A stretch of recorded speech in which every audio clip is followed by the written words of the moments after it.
Oh.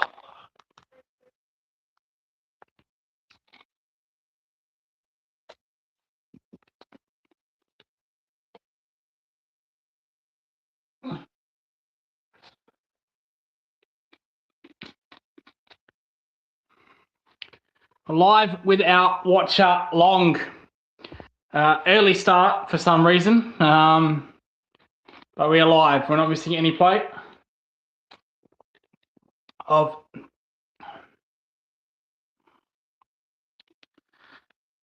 Geelong versus Footscray. Channel 7 feed.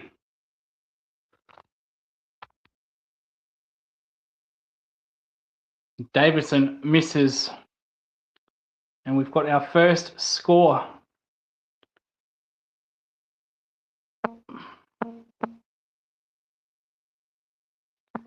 First score.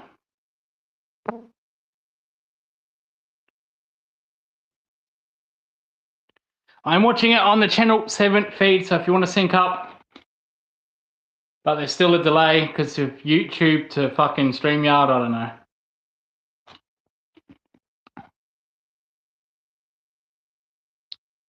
Go on, Wilshire.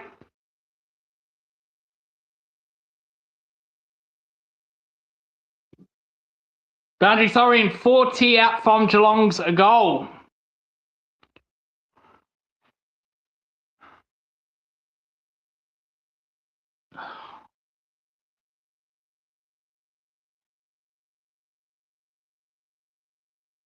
Go on, Henry.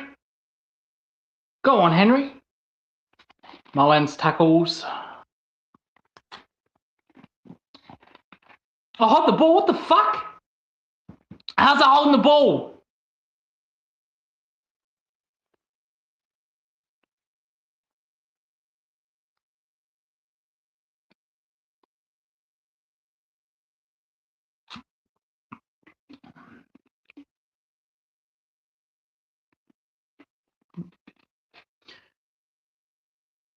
Throwing 80 out from Geelong's goal.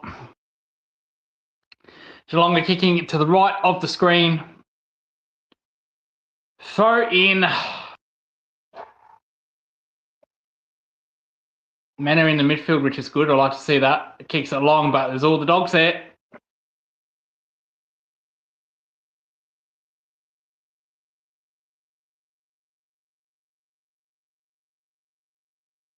Half back here. Long ball. Darcy gets up there and it's a throw in. Centre wing. Last week, Hawthorn managed to slow down Footscray with their ball movement, with their uncontested possessions. Really frustrated the hell out of Footscray and just could not get anything on the counter. Geelong don't play that way, but they've got to find another way to slow them down, to slow their ball movement down. And so far, that was a good sign early. Bulldogs win it on ball here. Ed Davidson outside 50, kicks in. There's actually no one in the goal square, and that is a terrible kick. That is shocking by Davidson. And he dribbles it 40 metres.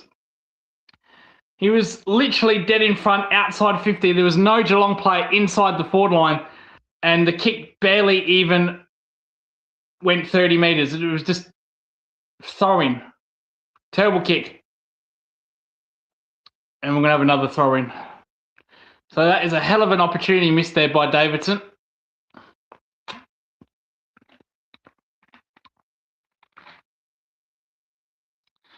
Bonton Ocean Mullins. Oh, I really don't like that. That is a terrible matchup, especially when Bont goes forward. That might... another boundary throw in.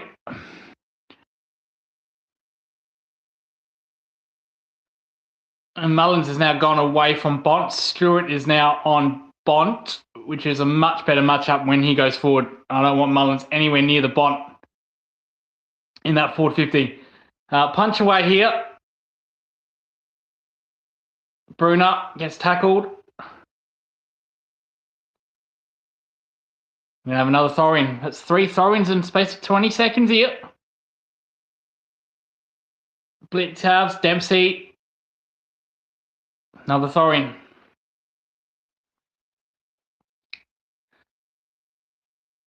Bont still up 4. So we have got it cleared away from the Footscray goal. We're almost near centre wing.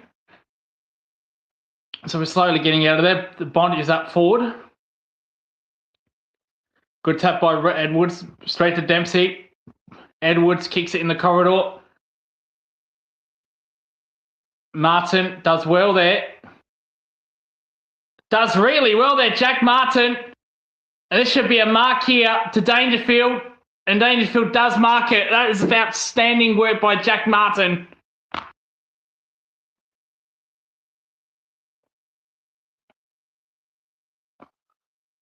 So he just gets away from the... Or is that O'Donnell for the Footscray? That's a really poor tackle there. When a player... I just don't understand why when a player fends, why you don't grab the arm. Dangerfield kicks the goal. If you want to stop the fend off, you grab the arm. Grab the arm and pull it down. That is the best way to stop it. And I don't know why no one teaches that at tackling training or whatever you want to call it. But we're on the board.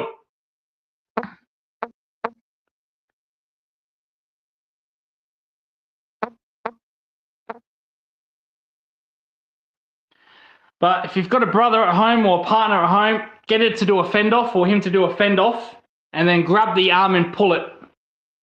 Ain't going anywhere. It's hard to do. It's hard to do, but once you grab that arm and it sticks,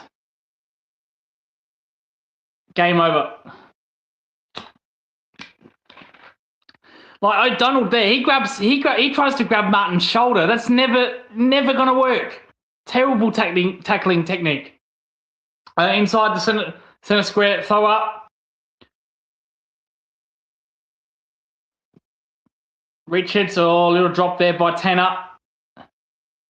Mullins through that. Jasny, Edwards, Guthrie kicks it long, high to absolutely no one. Score on 7 says 24. Really? What it says?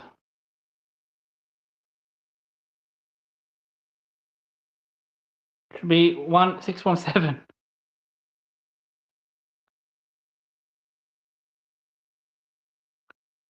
I'm watching the Channel 7 feed. It seems to be going all right. Here's a good run by the Dogs. This is what we're afraid of.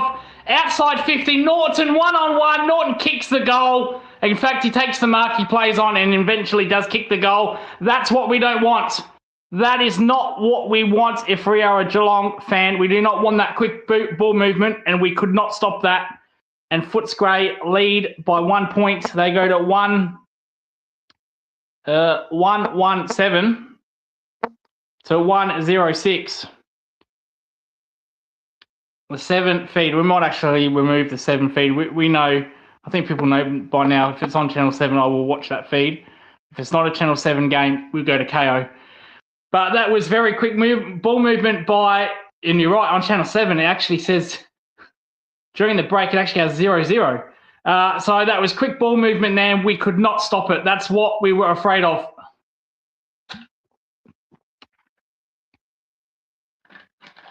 And Norton, well, he's injured, by the way, so that's a win to him, to an early goal. Kennedy, that's holding the ball for me. He's paid it. Well done, Warple. No, Warple not happy. Smith took that. Oh, terrible kick by Bailey Smith. Shallow entry. 40 out from Geelong's goal. So here we go. Not a good kick also by the Dogs. Well done there by Max Holmes. Kicks the ball long to no one. Dangerfield flies. Contested mark. Oh, dropped there by Donaldson again. Good tackling through that. Yeah, Bose through that.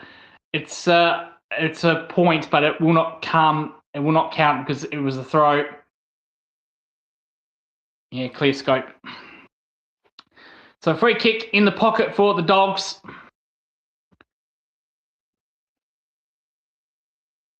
So long ball down the boundary line. Darcy's there. And it's a throw in centre wing.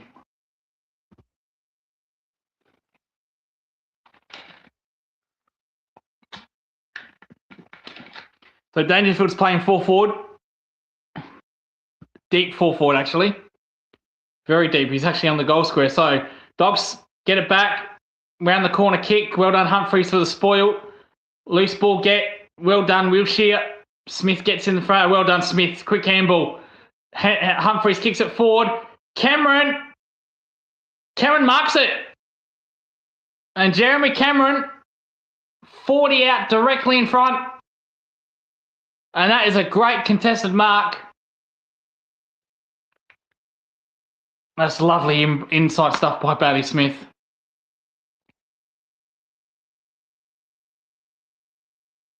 We didn't know too much about it, Cameron. He kind of marked it on his bicep. It should be a goal. And, oh no. Oh, he just gets it in. He wasn't confident. He just gets it in. We are 2 straight 12.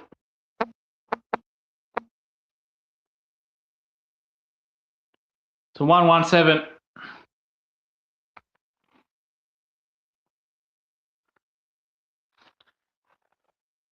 How many minutes played? 13 to go. 13 minutes to go in this quarter.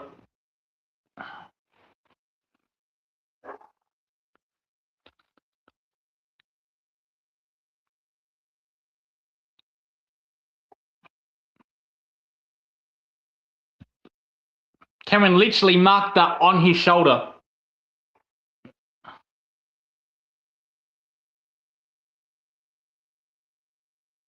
Free kick, that's holding. It's going to be a Footscray free. Yeah, in the middle against Warple.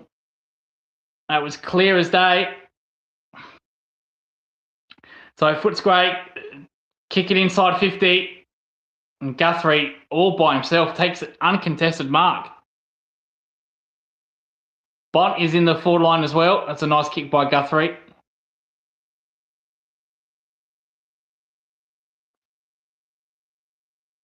Oh, it's not a good kick by Sam DeConey. West spoils it. Oh, come on, Mullen's got to do better there. That ball looked out for me. Play on. Geelong come inside forward 50. And well done, O'Donnell, with the spoil on Cameron. Fantastic spoil. Karmas dropped the sitter. O'Donnell cleans up his mess. Karmas again. Well, that's deliberate as you ever see by Karmas. Maybe that was a make-up for the out of bounds there. That's a nice spoil from O'Donnell on Cameron.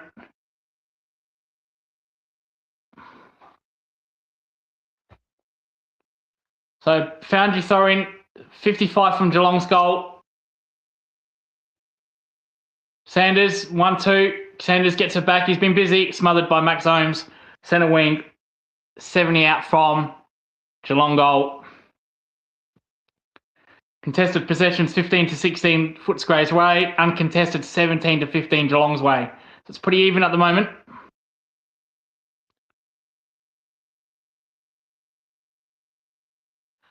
Blitzard tries to take that out the ruck. Well done, Blitzard, a second effort. Gets the handball away only as far as Footscray. Liver. Sanders, he's becoming busy, Sanders. West is in there. And Humphrey B. Bear tackles him. We're going to have a ball up. Centre wing.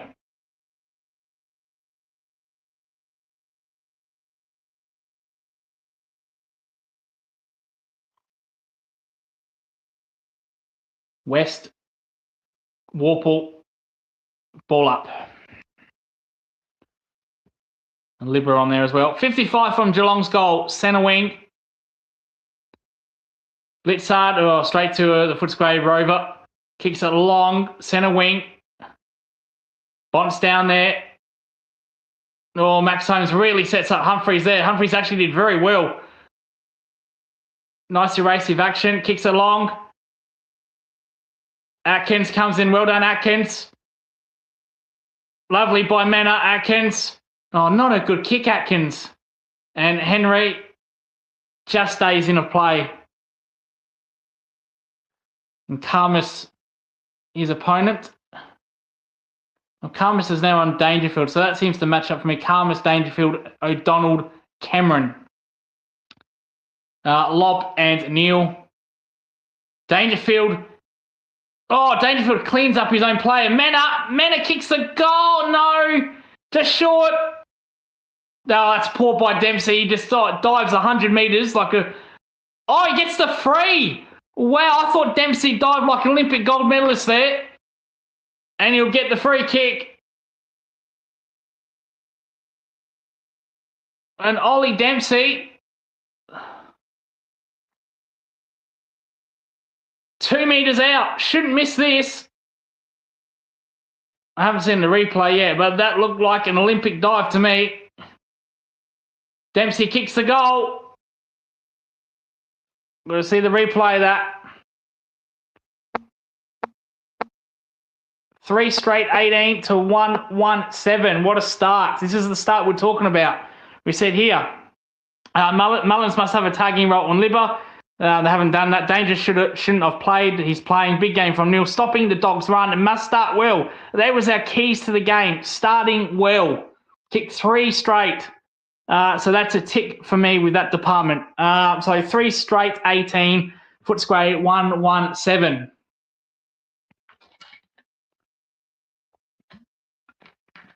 Oh, let's check this.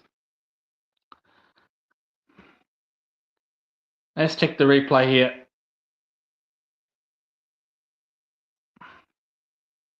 Didn't see it. Didn't see it. We'll give the benefit of the doubt. So Smith kicks it in the air. Kennedy and Dempsey go at it. Guthrie picks it up. Handballs. What's happened there? Free kick, Dogs. Oh no, boundary Thorin. Gee, that didn't look like out to me, but anyway. Thorin, centre wing. 20 metres from the interchange. Edwards just taps that back. Well, I'm surprised that's not sufficient intent. Kennedy and Smith are going at each other, throwing punches, throwing elbows. It's all good until someone goes down, and that's a week. Boundary Thorin, Edwards. And it goes out again.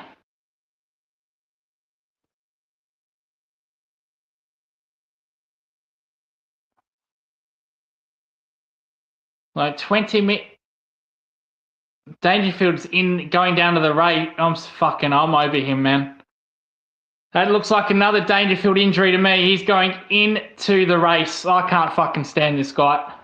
It's just a waste of an absolute waste of a spot. I'll keep you updated to that if I see anything. But Dangerfield went into the race. O'Donnell pushing up. Here come the Dogs. Centre wing. They go inside forward 50. Nord. Richards handball. Baker. Davidson. Lewis. Back to Baker. Back to Davidson. Let's try to work this way out of here. Good pressure. Good tackle, Dempsey.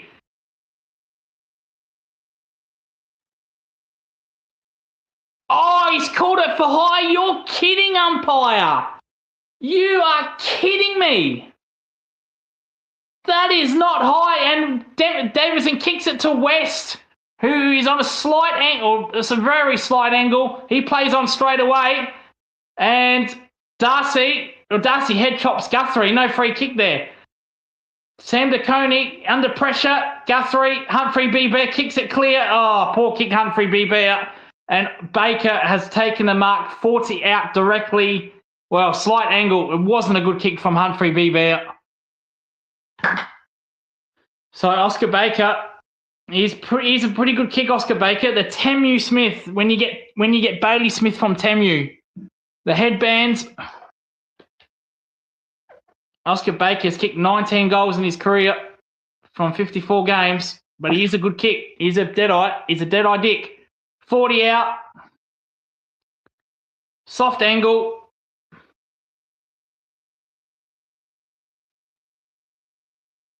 And, oh, that looks good. That's a... Oh, it's the post. Fade away.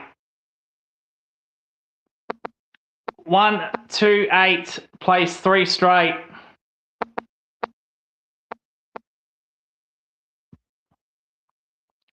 Cameron, Dempsey, Smith. Lovely by Smith. Gee, what would we... He's our best midfield, Smith. And Neil holding on to the Footscray player. Oh, he's paid the mark. Wow, I thought Neil was holding on to lob there, so he couldn't get the ball. And Jack Martin's taking the mark.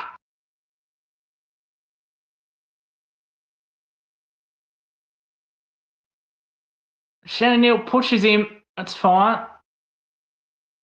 Oh, he just pushed him in the arms. That's fine. So Jack Martin, 40 out. It's a difficult angle here.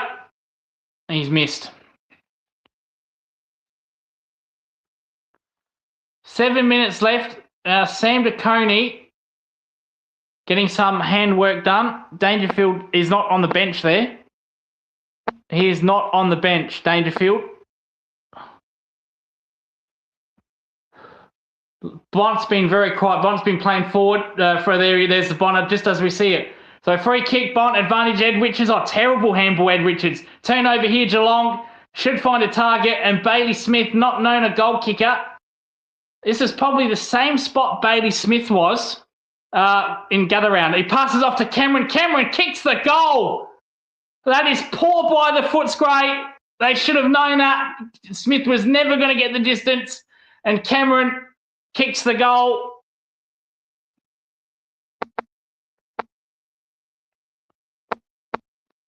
But the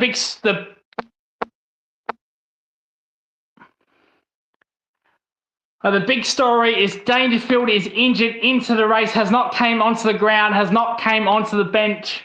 And I'm just about done with him. I think it's probably time, mate. If it's another hamstring, another calf, I think it's time, mate, to call it a day. But we'll wait and see. So that was really poor by the Dogs. Bailey Smith, it was exactly the same place last week at gather round after the siren. Just looking at the bench here, I don't see Dangerfield on that bench.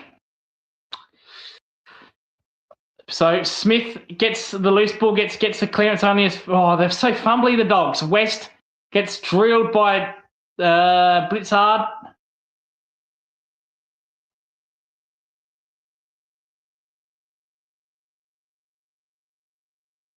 And Dangerfield's not on the bench.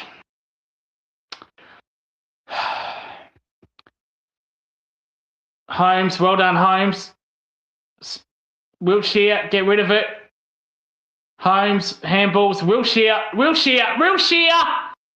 No, not a good kick. Dangerfield's on the ground, which is a good sign. Wiltshire. There is Dangerfield. Takes the mark. Now Cameron's getting assessed on the bench. What is going on here, guys? Cameron in the hands of trainers. So Dangerfield, he really shouldn't miss this. Oh no, wow. Goodness me, what was that from Paddy? Did that even score? It did.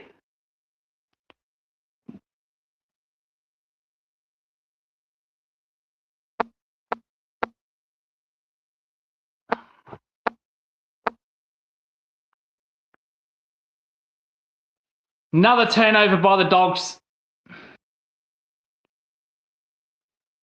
Neil takes the mark. Cameron. Oh, sorry, not Cameron. Martin takes it. Neil gets tackled, and that's holding the ball. Oh, he's paid it against the tackler. What was that for? Let's see here. Oh, that's fair enough, actually. That's an ankle tap. That was an ankle tackle, and Shannon Neal should... Well, I know he missed one last week from this distance, but he won't miss this. I'm going to pencil it in. And Shannon Neal kicks the goal. He was never going to miss that.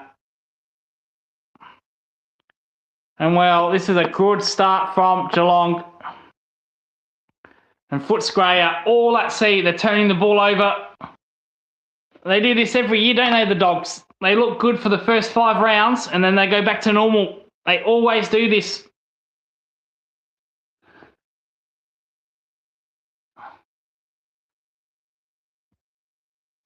They just can't get there. Bont just can't get his hands on the ball. He's just playing up forward. It's not getting in there.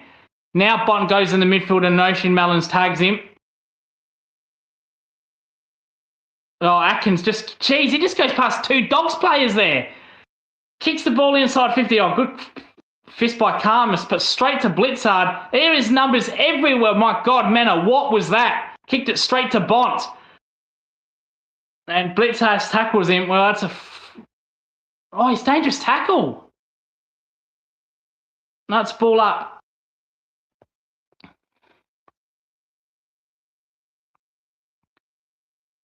Well, this is good pressure by Geelong. This is very good pressure by Geelong. But that was a terrible kick. Oh. Dangerfield. Blitzards throws that out.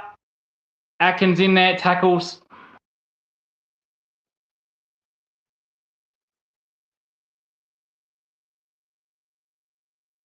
Richards kicks it long. Humphrey BB outside 50, just too far out. Oh, it's not a good kick by Humphreys. And Neil's got 5. He's got 2 to beat there. And a big fist by Karmas, and it goes 40 out from Geelong's goal, out of bounds. In fact, it was O'Donnell, a big fist on O'Donnell.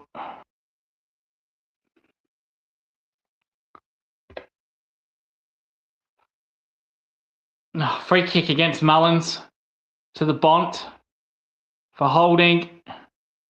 Kicks it long.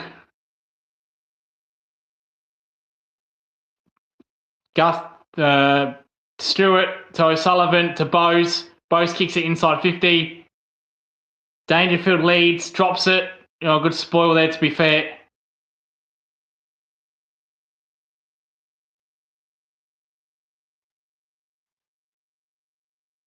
And Shannon Neal, it's another free kick to Shannon Neal. Holding the ball. Outside 50, 55 metres out. He turns his back straight away, said, I've got the distance. I can't stand it when players do that. So what's this free kick for? It's holding the ball. So you'll be kicking this from 55 metres out. That looks good, to be fair. Touched on the line. See, that's just fucking bullshit by Shannon Neal. Absolute bullshit. So on the line, 5 metres out, just gets punched through, turns his back. Find an option, mate.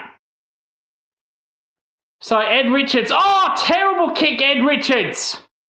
And it goes out of bounds. They are not on the Dogs. Bevo cannot believe it. He just stares and says, what the fuck is going on here? Horrible. Absolutely terrible. 2 minutes left. Bailey Smith. Bailey Smith just handballs it into the 10th row.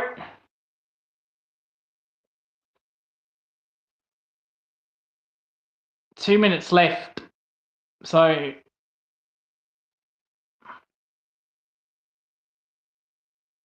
boundary throw in, Rob, Lobb and Edwards to the rucking. Dangerfield, Bailey Smith. That's a mark. That's a mark to Mullins. That's a mark to Mullins on the Bont. Well, it was a nothing kick from Smith. He absolutely shanked it, and Mullins could not believe his luck. I think Smith wanted to set that up outside the goal square and shanked it, and Mullins couldn't believe it. He's only 20 metres out here, Mullins. This is gettable. Oh, he's missed. He's missed. Oh, it was so gettable. Oh, wouldn't you love that on the Bont? 5-3-33, 1-2-8. Another turnover by Footscray. Bailey Smith inside 50, kicks it straight down Lobb's throat. My goodness, what is going on with Footscray's kicking? 50 metres. Well, that's going to help. Lob, he's turned it over again, Lob. Warpaw inside 50. Dangerfield's all by himself. Martin can take this, and Martin will kick the most easiest of goal. No, he just marks and just goes back in, composes himself. What is going on with the Dogs? This will be 6-3 because he's in the goal square. He could have just played on, kicked it. But my God, the Dogs are awful. So Martin kicks the goal. Well, he hasn't yet, but he will. 6-3-40 to 1-2-8.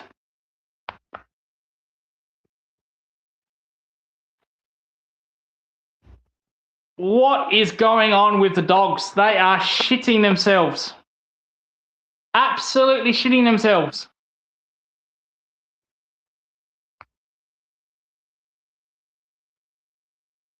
Turnover after turnover. That was Lob as well. So Lob got the 50-metre penalty and just kicked it straight to Bailey Smith. Look at that. He just kicked it. Well, we kicked it to Max Holmes. Max Holmes tipped it to Warple, and Warple hit Dangerfield. Scores from turnovers. Look at that. 4-1-25. Half of their points are turnovers. So Darcy in the ruck. Darcy gets the loose ball. Warpaw. They look tired, the Dogs. They don't even look likely. Inside 50 to Geelong. Oh, good mark there by O'Donnell. That's a strong mark over Neil.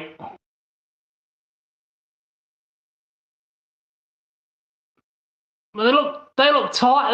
Oh, wow. Bont makes that look good. That was almost another turnover in the defensive 50. So Bont kicks it long. Darcy. Oh, that's a strong mark by Darcy. Darcy plays on, gets around Edwards, gets around Dempsey, and then kicks it. Oh, that's okay. Norton, inside 50 they go. Sanders, missed target. Warple. Warple missed the target. Oh, that's holding on by Kolajasny. And then Dempsey gets drilled into the ground. Some foot candy there by Darcy on Edwards and Dempsey. So centre wing here, 17 seconds to go. Dogs look awful. I don't even think Geelong's playing that good. Bont. Sanders. Turnover. Inside 50. Norton. Oh, he's got the sitter, Norton. An absolute sitter. Richards. Siren's gone. Wow. Well, there you go. That drop by Norton sums them up. That was an absolute sitter. And it's quarter time, 6-4-40 to 1-2-8. Wowee. Geelong, I don't even think they're that good. This is that Footscray are terrible. Terrible with their goal kicking.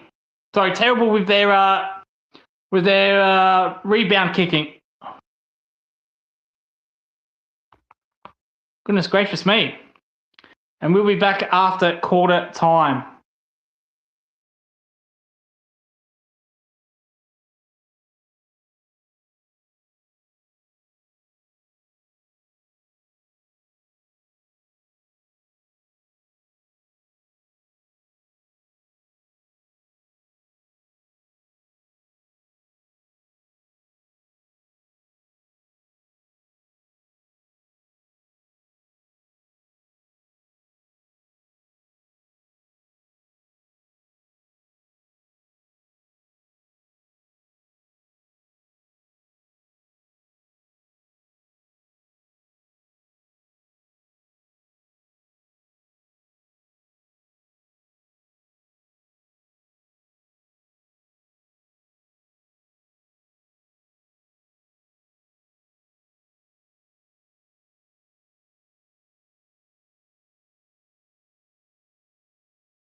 Right, so we are back. Okay, hang on.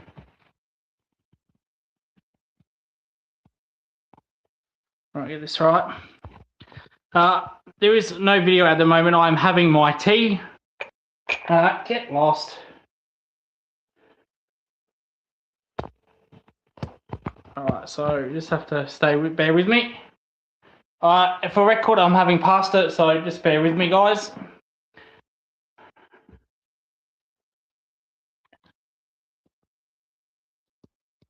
Quarter time, it is 6:40 to Footscray 128, and holy fuck, they are shit, Footscray.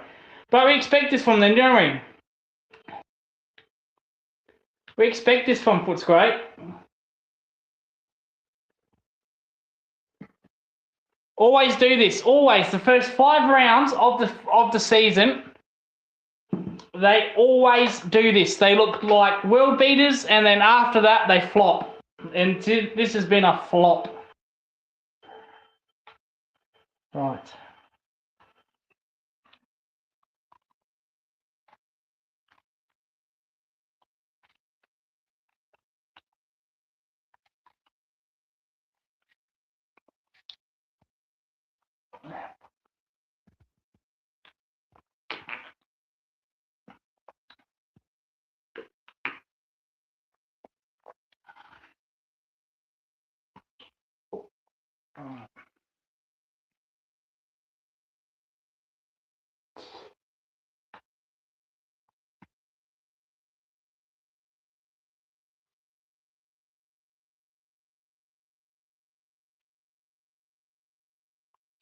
And from the feed, it looks like Bevo has gave them an absolute spray.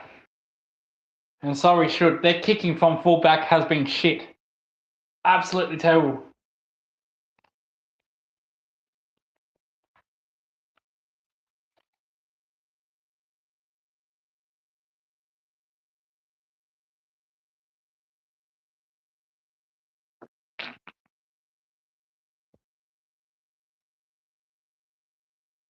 So contested possession, Geelong's leading. They're leading the uncontested possession. When Hawthorn won that stat very well last week. Disposals, they're winning, and they're winning the hit-outs.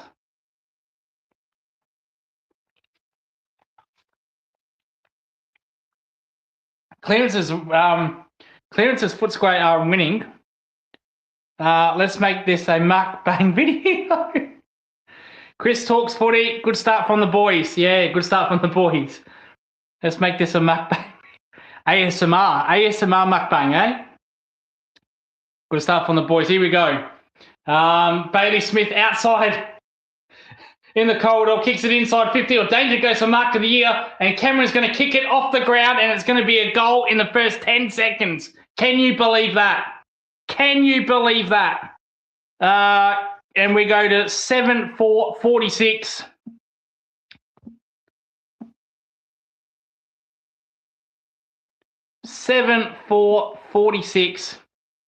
To Footscray 128.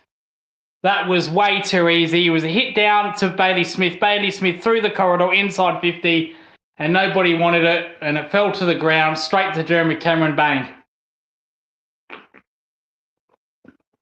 Bang. I might come on. You can see me eat. It can be a real video here. So look at that.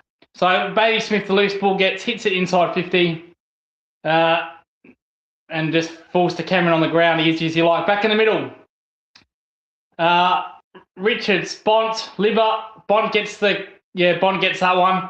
To Libba, no look handball to Ed Richards. Sanders inside, Mark outside 50 for Footscray. Oh, Bill Baker Smith's all by himself. Can go on and play on. He kick the goal. He doesn't. He decides that it's steady, and boy, do they need this. So Oscar Baker is literally a very good kick. Hit the post earlier. And that was something from nothing there by Libba, because Libba just handballed it, and he wasn't even looking, Libba, when he handballed that. He just hoped that there was a player here. Oscar Baker kicks the goal. He's a good kick, isn't he? He's a very good kick. And Footscray get the immediate response. They go to 2-2-14, I believe. 2-2-14. If it's me looking, if my camera is at right angles, it's because I am charging my phone and I'm also eating. You don't want to see me eat.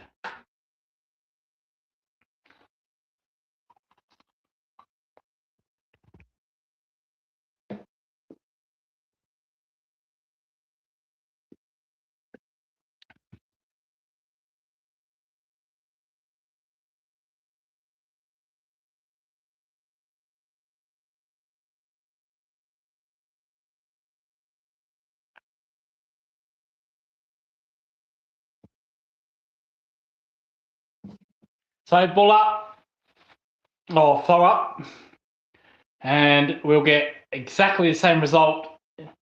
1 metre from the circle. Throw up quickly, Edwards. Straight to Bailey Dale. West. Inside or just inside 50. In fact, centre wing, good spoil there. That was by O'Sullivan, I think. Hot start. Yeah, I don't think Geelong have been that good, to be honest. I just think the Dogs have been shit, to be fair.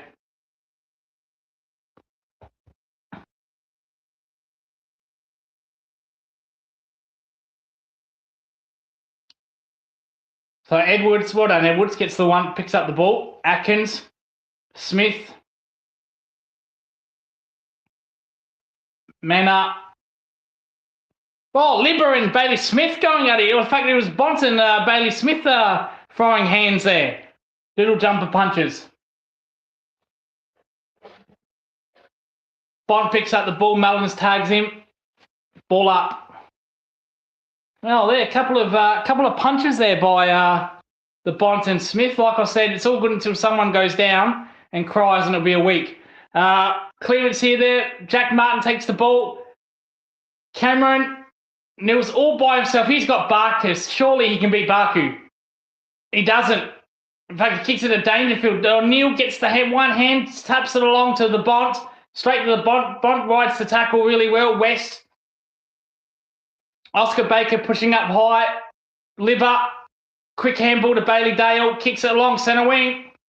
Norton picks up the ball. Handball. Doing this well here, the Dogs. That's much better from fullback. Bailey Dale is pushed up. Kicks the ball inside forward 50. And shocking kick. In fact, it was too hot to handle for Sam DeConey. And Manna picks up the pieces. In fact, Oisin Mullen blindsided by the Bont inside 50. 3-on-1 here. Oh, Blitzard does so well. How good was that from Blitz? And that was poor by Oisin Mullen. He thought he would just take that. And Bont says, absolutely not.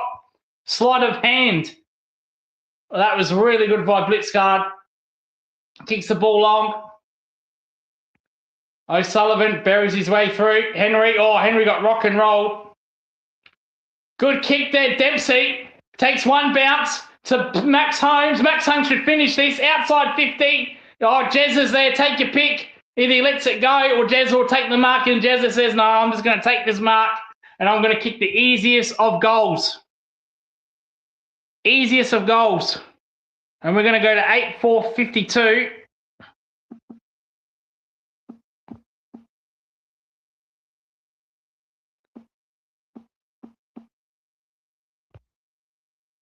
Eight, 4-52. 2-2-14.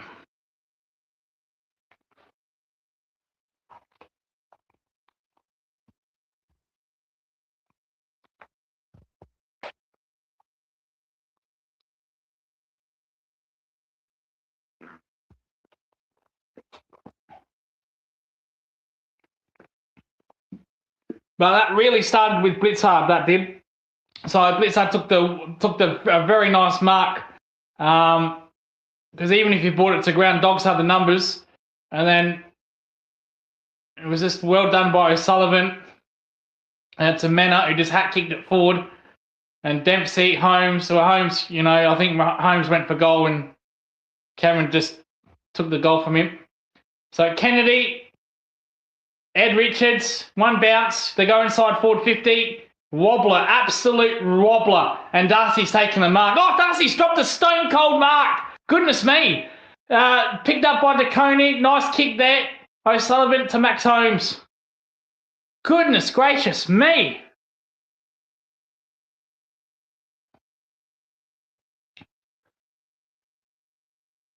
Are you Mackay in disguise?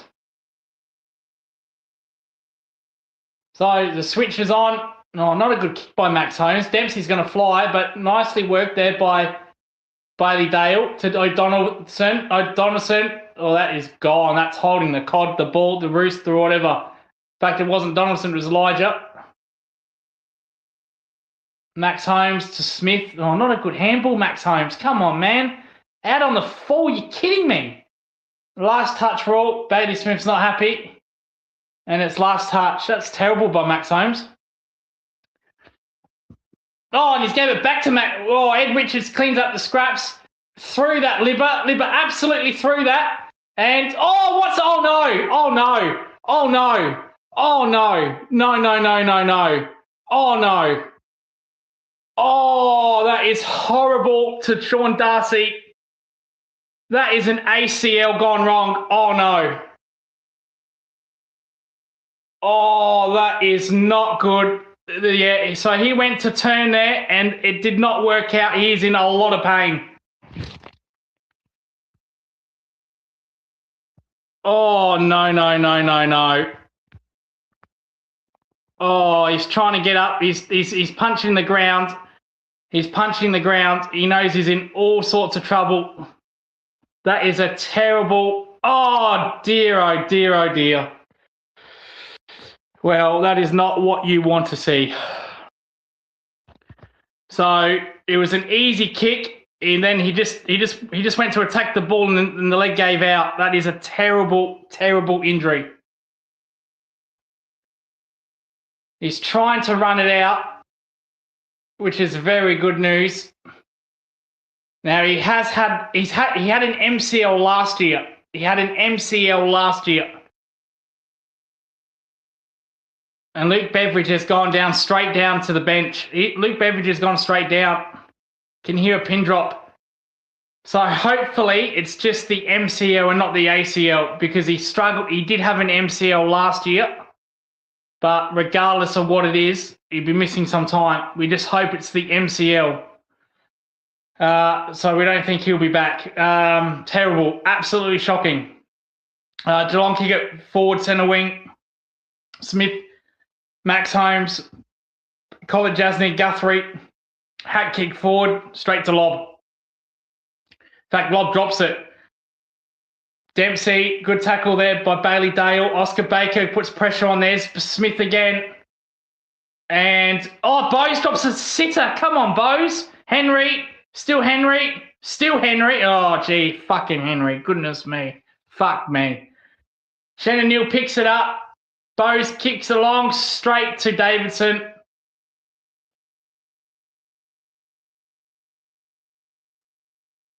And Darcy straight into the change rooms. We just hope it's an MCL.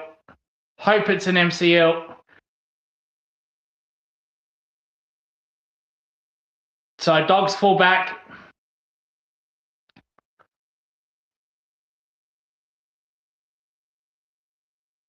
Somehow gets that out to Davidson. Davidson. That's a nice kick. But nothing ahead of him. Kicks it long. Colin Jasny gets a spoil. Elijah's down there. Handball. Croft. Good tackle. Good tackle. Blitzards.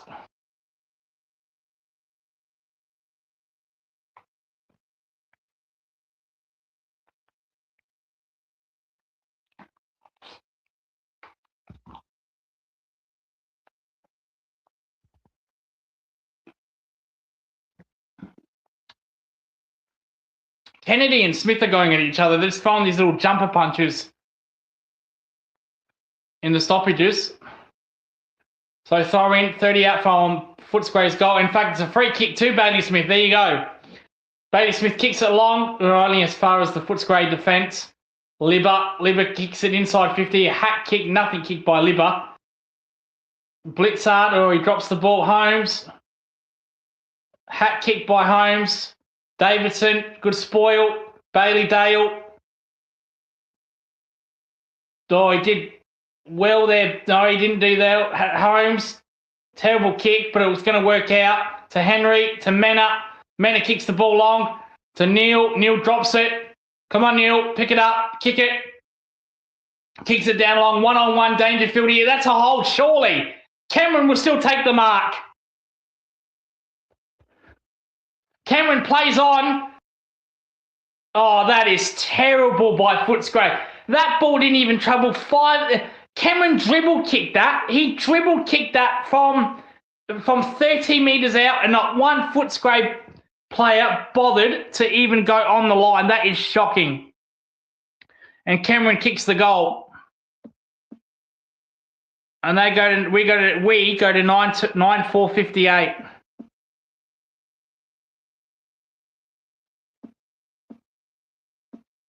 What are Footscray doing? What are they doing?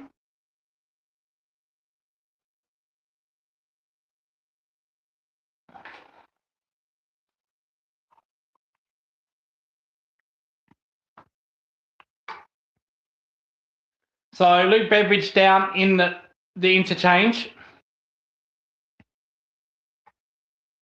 Kennedy, Sanders, Bailey Smith. He's everywhere, Bailey Smith. He'd be leading our Kaji, Bailey Smith. Just a playing patty cake with Dempsey. 1, 2, 3, 4. They both got about 2 disposals there in that little play, and they went only 5 metres. Kicks it long. Guthrie marks. At least people can change the Sydney game. I suppose. Here's a go by the Dogs. Bont just has no influence in the play. Well, he's up forward now, the Bont. The problem is the ball hasn't been down there long enough. Good switch kick there by Stewart. And Bose says, I'll mark this. Gives it a Humphrey v. Bear. Kicks it long down the centre wing. Well done, Wiltshire. Come on, Neil. Neil solves a dummy on lob. Kicks the ball long. Kicks it to a 4-on-1 lob. Henry goes to mark of the year. Wow, didn't even... Yeah, unrealistic attempt by Henry. It was 4-on-1, so he might as well have tried something.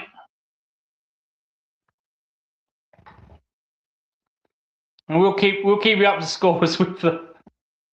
So a risky kick. That's Footscray's best kick out from full back, and that is their worst kick.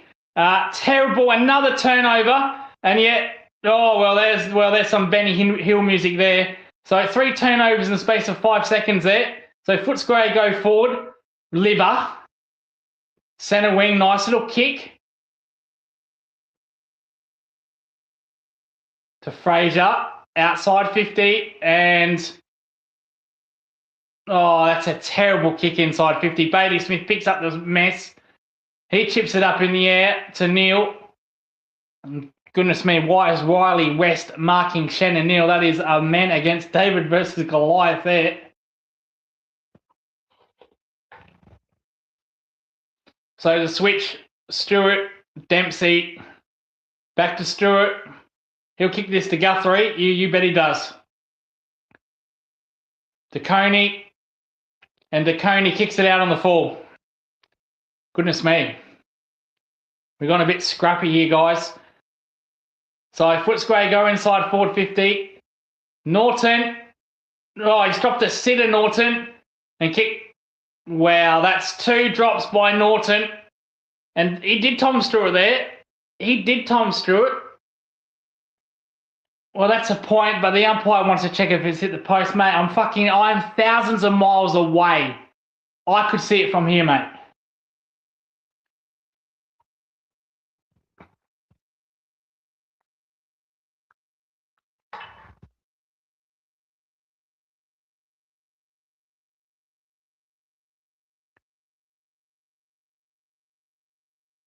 Inconclusive evidence will be a poster.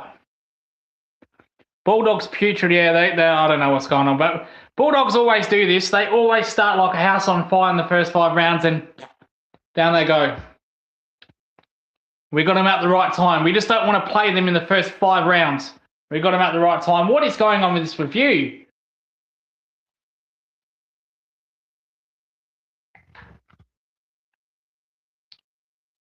Get on with it. And after all that, there's a decision. No score. They've overturned it. They've overturned it.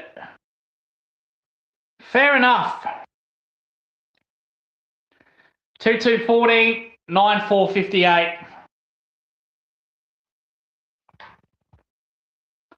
And Sam DeConey, oh, he's kicked out on the 4. You're kidding. Oh, Atkins just gets it just inside the line. And T-shirt Tommy kicks it to Humphrey B. Bear, kicks it to Tanner Bruner, or Biff Tanner, Back to the Future, Biff Tanner. So Biff Tanner kicks it to Humphrey B. Bear. Humphrey B. Bear kicks it outside the forward defensive 50 to Dempsey. Ollie Henry goes out of bounds. Biff Tanner, Back to the Future.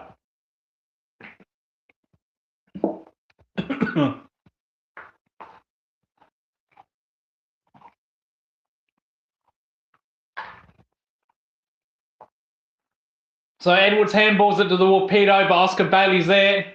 Oh boy, Oscar Bailey had a little bit of a moment there and fumbled it. And Mena wants deliberate. He's saying, oh, he's going to get deliberate. He's paid deliberate. Mena inside. Oh, Mena's kicked it out on the 4. Wow. What is going on with Mena's kicking in the last 3 weeks? He has been dreadful.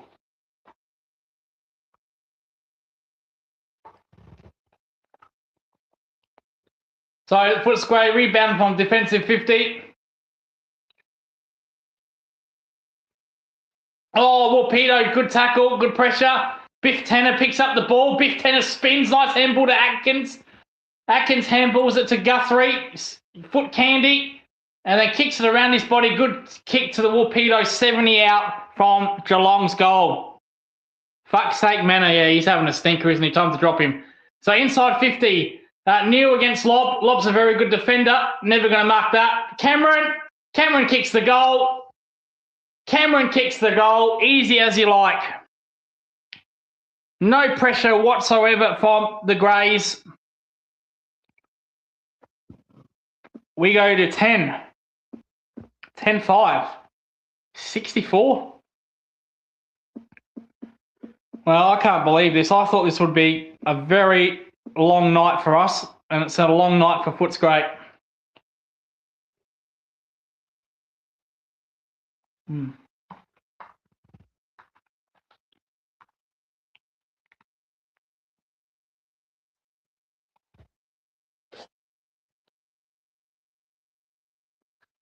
So Martin gets the crumb, he handballs it to a running Cameron, and Cameron kicks the goal, easy as you like. Jez has got 6. Jez has got 6. What? No, he has not got 6.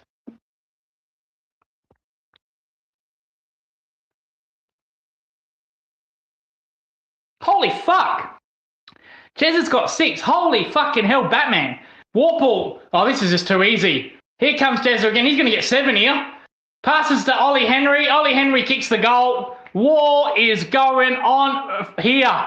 There's no effort from the Dogs. We might have to go to the Sydney game. We might have to end this watch-along and go to the Sydney game. It is 11-4. 11-4, 70.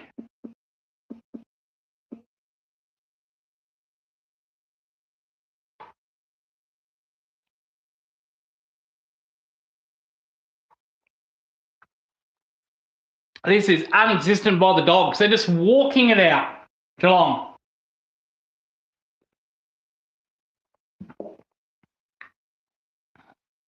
We might have to go to the Battle of the Bridge to get a contest. So Ollie Henry picks up the crumb. Look at the last 10 goals. It's 9-1. Edwards gets the tap. See, Bont's playing forward. He's wasted there. Why are you playing Bont down forward? The ball's not getting to him. Kennedy picks it up. Sanders, I think Sanders has been their best player, in my opinion. Edwards, well done with a 1-2 effort. Ed Richards, Biff Tanner takes him down. Good work, Tanner. Bailey Dale clears. Oh, I see a missed target from Bailey Dale. Missed target. Holmes. Oh, Holmes cleans him. That was a bit clumsy by Holmes. Chris Scott doesn't like it, but I think it was just a little bit clumsy. Yeah, it's soft. It's clumsy, but it's soft.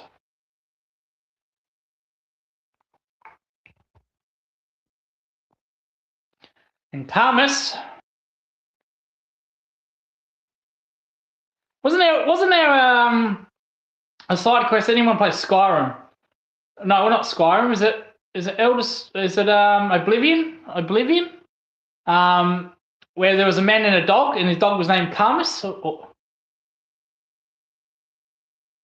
Dangerfield drops an absolute worm-burning sitter, but it's good enough to clear it to Mullins. Mullins kick smothered. Dangerfield goes in again, takes on Karmas, gets the handball away to Guthrie. Guthrie, take your time. Someone get to Guthrie. Don't even bother. Guthrie to Dangerfield. Dangerfield kicks smothered off the boot. Clear kick Mullins. Mullins almost 50 metres off Mullins.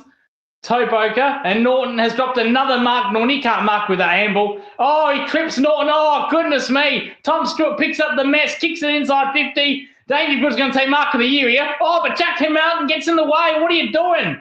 And a kick off the ground by Edwards. It's in fact by Wilshire, and it's a point. It's a point.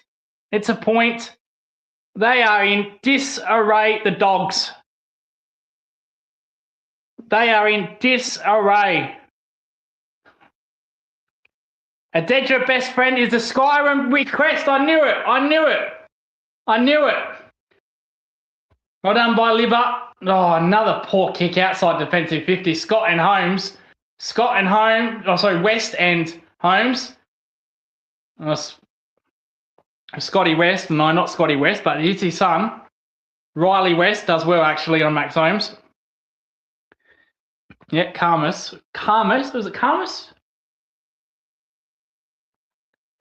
I haven't played that game. I finished that game. I got 100%. I got all the achievements on that game. My God, it took me ages. Meanwhile, it's not a good game. We're talking Skyrim. Ed Richards in the middle. He takes 2 bounces. He has another 3rd bounce. Atkins trying to chase him. A terrible kick inside forward 50 to the Bont. Can't even pick it up. Colin Jasny, good tackle there. And it's 30 out directly in front, ball up.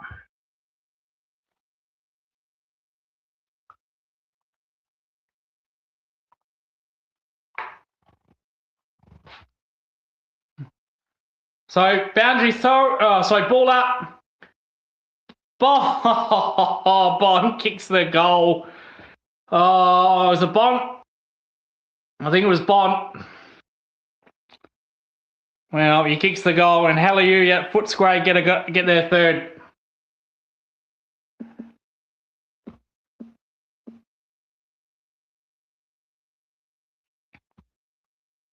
Who was it? Not sure. I think it was Bont.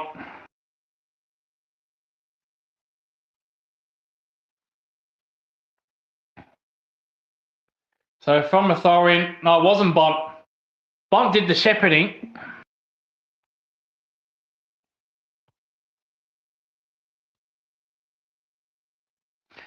So it was actually Jerry Lee Lewis, or Will Lewis. Great balls of fire. So Lob has been pushed into the ruck. Biff Tanner comes in, lays a good tackle on Libber. Bont inside 50. Riley West. He gets ragdolled by Kolajasny. No free kick. Kolajasny clears. Oh, it's okay. And Dempsey takes the mark.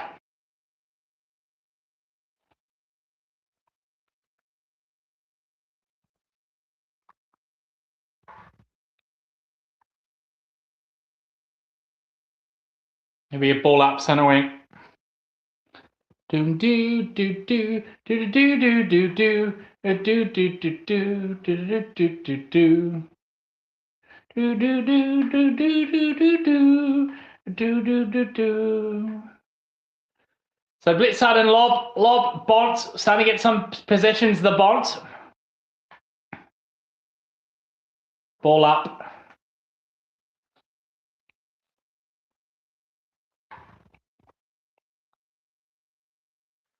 Nothing beats a Nord woman. A Nord. Richards. Only as far as Guthrie.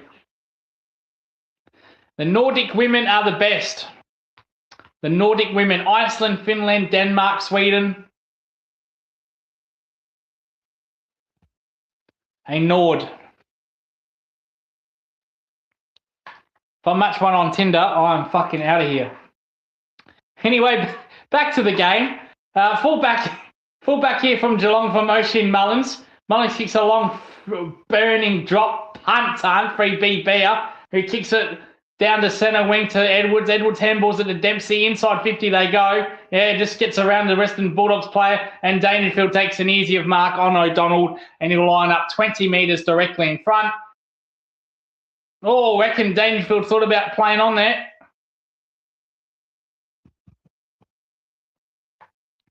And Dangerfield did play on, and he's got, oh, what's happened there? What's happened there? What has happened there? Let's see. So he was going to play on there, Danger. Did he kick it straight to Cameron? So why is Dangerfield getting another shot?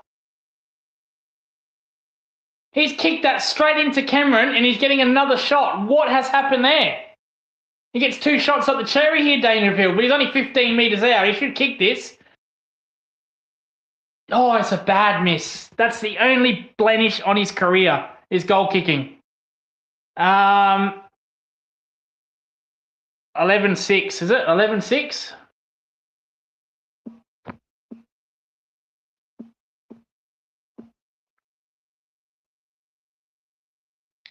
$11-6-72.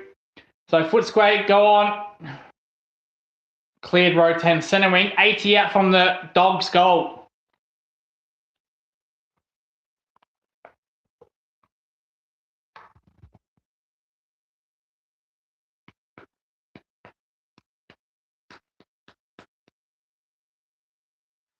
So Blitzard and Lob goes at it. Lob, Kennedy. Still Kennedy. Blitzard clears to Holmes. Holmes kicks it around the corner. Nothing kick. Here come the Footscray. Good tackle there, Dangerfield. And the umpire says, give it a minute. I'll bounce it 50. Centre wing. Opposite of the interchange.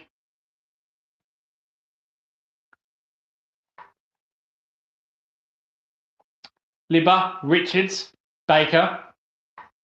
And getting more of the ball here, the Dogs, in the last 5 minutes. They're getting more of the ball.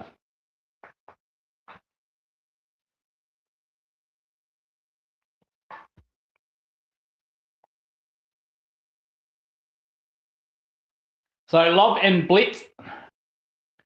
Richards. Dangerfield. Good tackle there by Richards. Gets a boot to it though. Martin just, oh, that's poor tackling. Martin can chip kick this. And Cameron is going to go for goal number 7. That is really poor by the Dogs. Come on, man. Cameron's going to kick 7 here.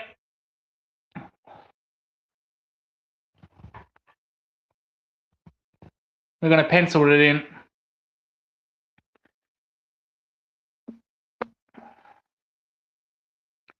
So Cameron will kick the goal. Yeah, no problem there. He's got 7. It has to be the easiest 7 goals I've ever seen. He looks injured. He doesn't look well. It's the most unconvincing 7-goal haul I've ever seen in my life. But nonetheless, he's kicked 7 straight. Geelong 12-6-78. Footscray 3-2-20.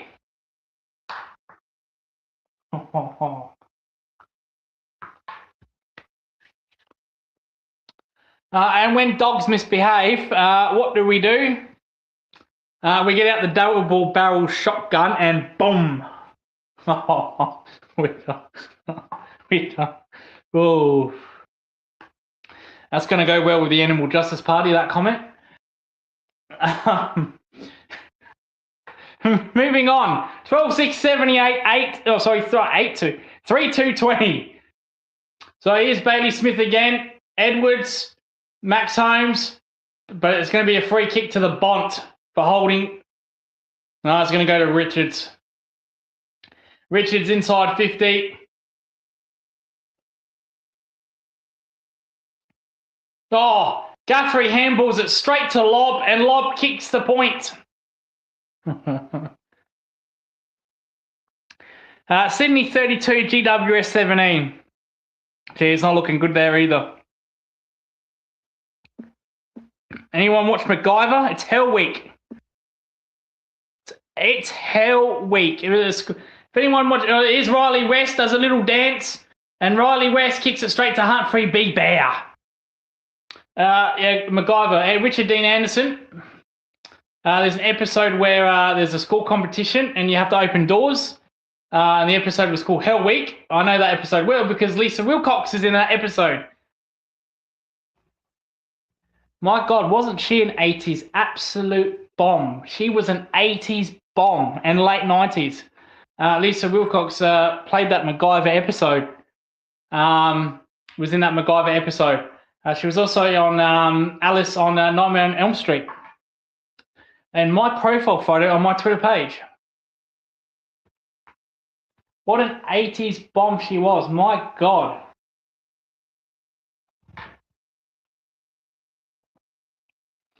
Anyway, back to the game. Ed Richards to the Bont.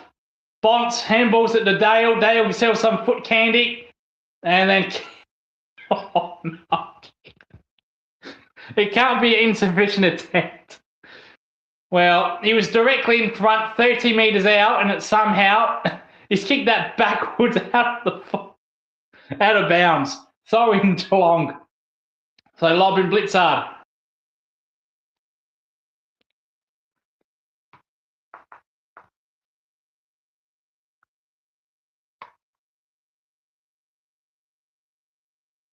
So it's half time. It's half time. 12-6-78. Footscray 3-3-21. Oh.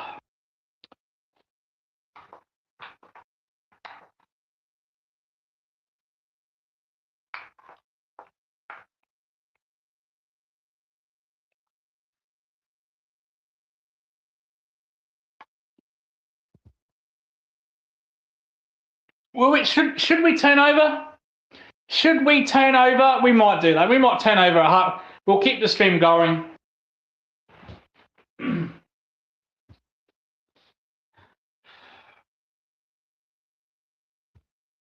Let's confuse people. Let's confuse people. So let's go on to the KO. The KO stream. So it's half time. Half time. There you go. You get a bone. So Swan. Fuck. Sorry. All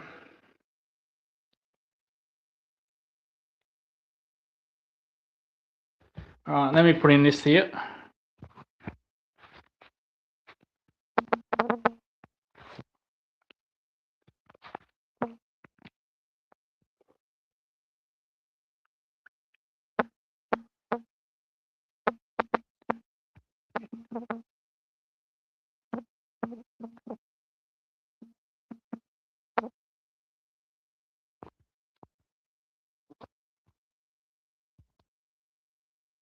Oh, there we go.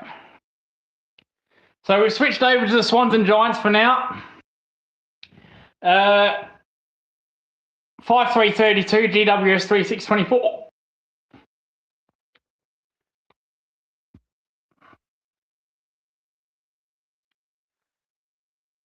So GWS, I think they're kicking to the right, outside 50, in the corridor here. Oh, nice mark by the Swans player there. Papley, side bottom or road bottom, inside 50, and that is a goal to Sydney by McInerney. And they go to 6-2-38. They go to 6-3-39. No, 6-2-38. I've just got the scoreboard wrong. Nice play there by the Swans, attacking football through the corridor.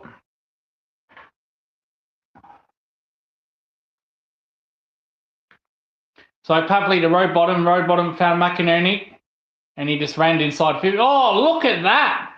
That's a bit of in-swinging there. Mitchell Stark would like that, despite him being a GWS fan. That was some nice in-swinging stuff there.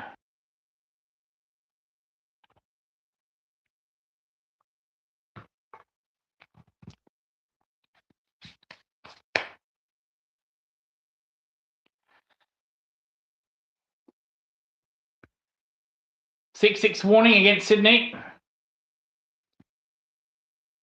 Phone up here, Grundy. Road bottom. He's been important road bottom since coming back from Sydney. Inside 50 they go. Here's Curnow. Can't take the mark. Drops the ball. Callum Brown. 35 out from Sydney's goal. Yeah, here's Lockie Ash. Kicks the ball straight down to a Sydney player. Who is that? Oh, well, fumbly there. And then drills the GWS player right near the interchange bench.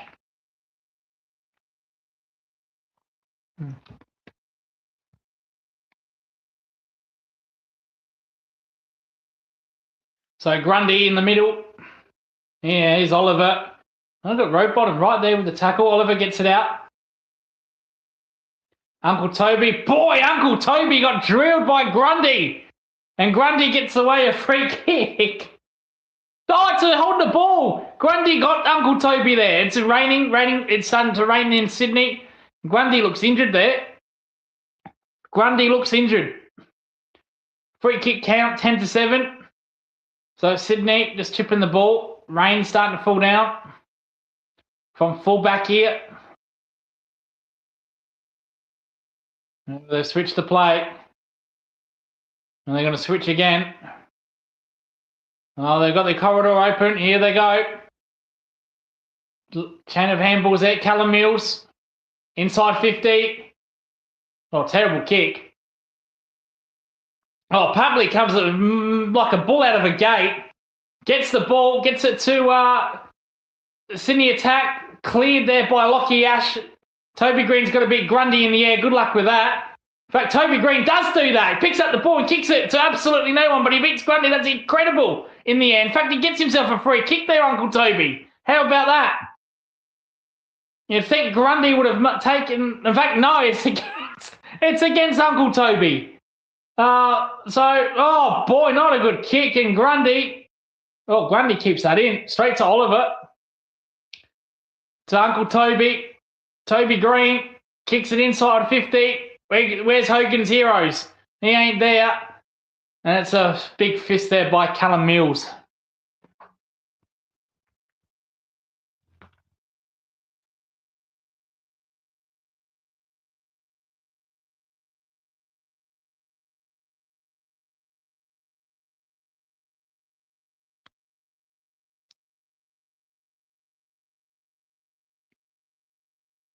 Nice work there by... Yeah, good pressure there by the GWS mids. And ball up, 50 out from the goal.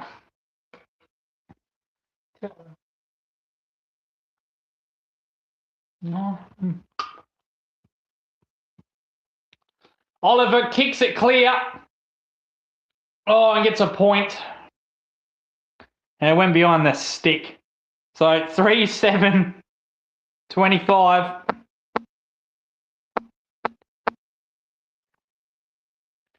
Swan 6-2, 38. Here's a go by the Giants again. Inside 50 they go. I don't see Hogan down there. Is Hogan even playing in this game? Stuck's on the mill there. Callum Mills clears that. Nicely done. Nice with the handball. Good pressure by GW. Sydney do that well though with the handball. Oh, nice turnover here. Here comes Warner through the middle. Takes one bounce. Almost throws that. Back to Warner, outside 50. They'll solve some foot candy. Casually as you like. Sets it up. How about that by Warner? Some class. And Lloyd takes the mark. 10 metres out directly in front. And Sydney will go to 7-2. 44.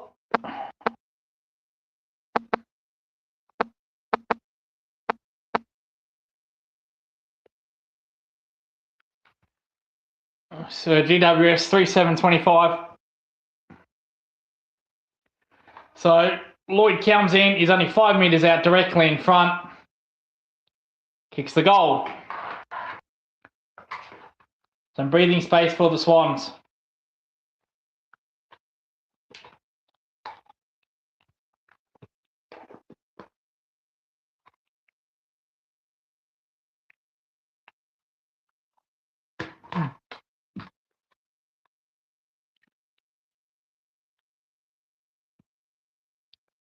So it was nicely worked there by Warner. Just split the middle. Took on about 6 GWS players there, so it might dust. And then solved some bit of foot candy with some nice sidestepping there. That Kyrie Irving would be happy with the handles. And lovely kick to Lloyd. Look at the little sidestep here by Warner. Bang. And a lovely kick to Lloyd. So Amati in the ruck. Heaney, Warner, bang, Warner said, oh, Warner gets cleaned up but gets the handball away. Turnover here. GWS go inside 450. Not a good kick inside 50. Heaney picks it up one hand. There's the lizard, Blakey. McInerney's in there. Back to Heaney. Heaney 1-2. Oh, he did that well, Heaney, didn't he? In fact, he didn't do that well because he kicked out in the fall.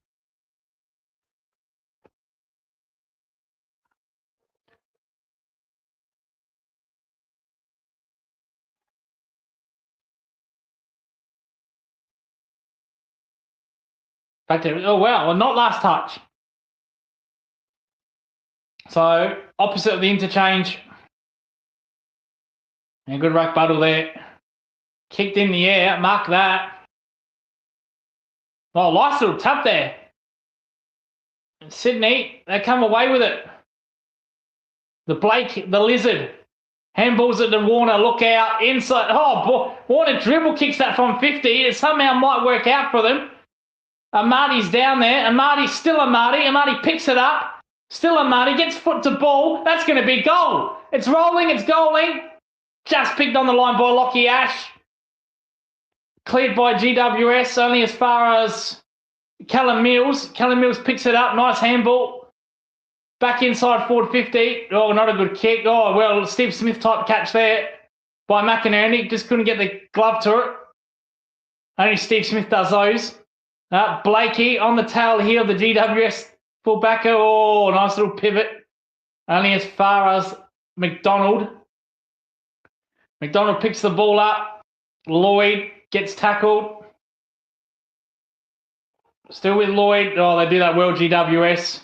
Oh, sorry, Sydney Swans, my apologies. Heaney blasts it out of there. 3-on-1.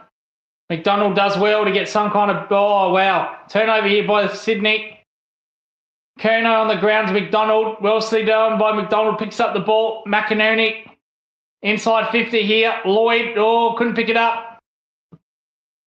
Ball up. Ball up. So are Geelong. So are Geelong, yeah, well. Lucas, is Jezza stat padding tonight? Well, he's up against a shit defender though, isn't he? Here comes Sydney. Oh, McInerney goes bang, look out. Cleared. Oh, only as far as Heaney.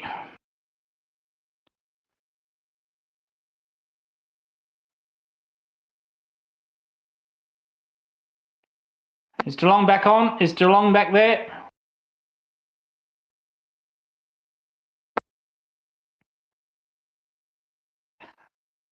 He's played well, Jessup, but it's not been a good 7 goals. It's been one of the worst 7 goals I've ever seen. Heaney gets inside there, still with Heaney. Heaney, he sets up a little chiseler straight to the Sydney player. And he says, give it a man, I'm going to kick it 30 out directly in front.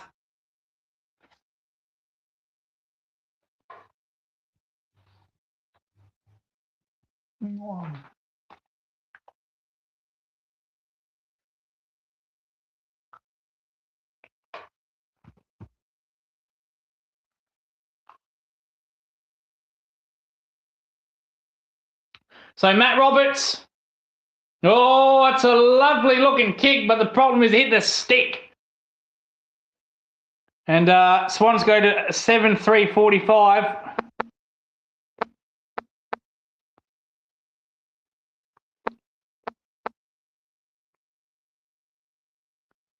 To 3-7-25. Score reverse. It's reserve. It's reverse, isn't it? Yeah, GWS, Lockie Ash. Nice little chiseler. Centre wing. Yeah, where's Uncle Toby? I think he's gone up forward. A little long, burning, mongrel punt to the forward 50s. 4 to beat there. And he didn't beat him. He didn't beat the 4 Sydney players. Now Sydney just going to chip it along here.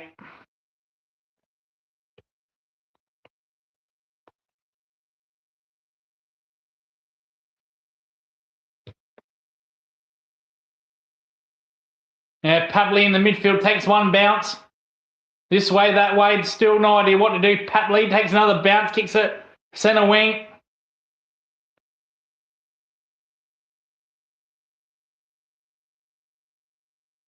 Amati does Amati things, doesn't he? Absolutely drops the sit-up.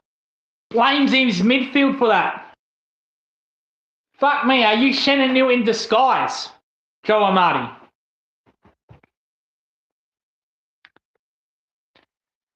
So 45 out from Sydney's goal. Grundy will do the ruck. Heaney's down there. Lockie Asher's down there. He kicks it into the man of the mark. Well, it's not really man of the mark. Kicks it into his opponent.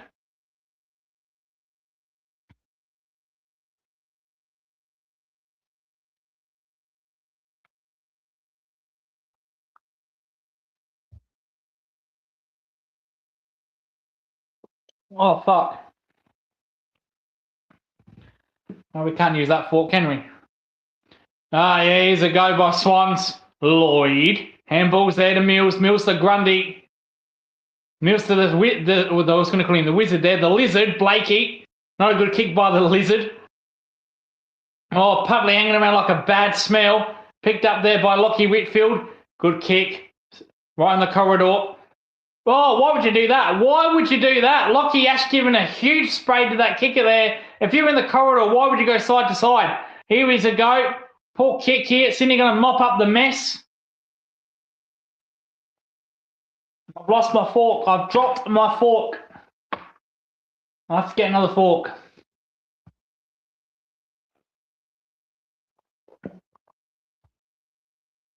Raining still at the Sydney Cricket Ground. It was like that for Gather Round all 3 fucking days. The weather in Adelaide has been fantastic this week. So, you know what? Fuck Gather Round. Let's start again. The rain is getting heavier now. That's what it was like in the Fremantle game. So we're just going to get rid of Gather Round. It didn't happen. And we're going to restart again next week. So yesterday, it was 24 degrees. Today, I think it was 22. Tomorrow's going to be 21. And I just get out the neutralizer that Will Smith had in Men in Black, and we'll fucking start again. Anyway, here's a go there by Lockie Ash. Picks up the ball only as far as Heaney. Heavy rain now. Road bottom gets in. Well done by road bottom. And he gets a free kick. Lovely. Oh, it could be 50 there. The umpire says, it's wet weather. We're going to give you the benefit of the doubt. Let's not be silly.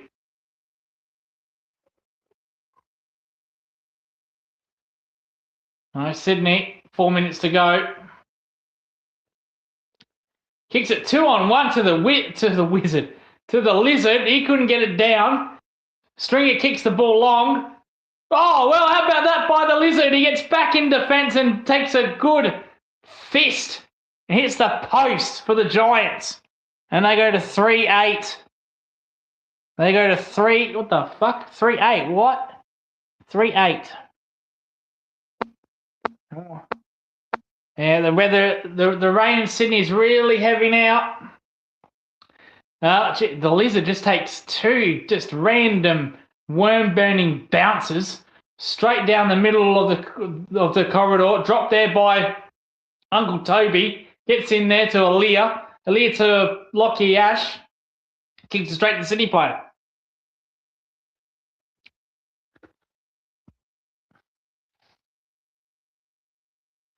So, Warner. Oh, good mark there.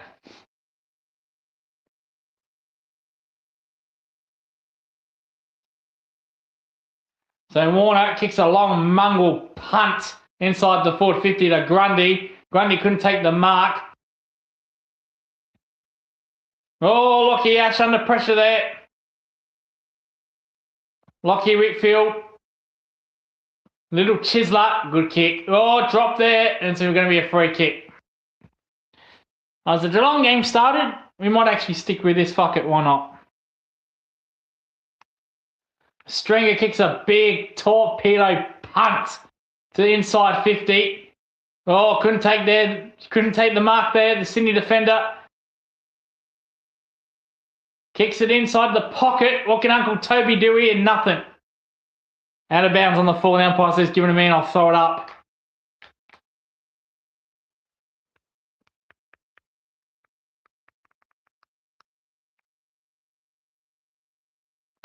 We'll switch over to the Geelong game, but I'm going to get a fork to finish my dinner.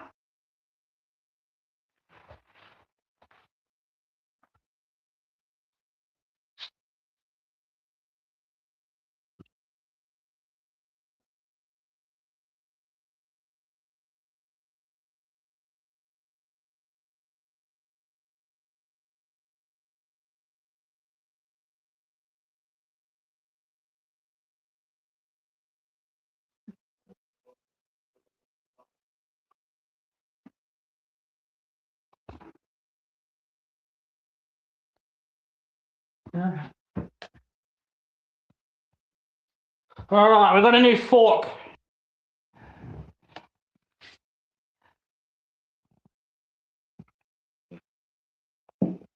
All right, we're going to go to the back of the Footscray.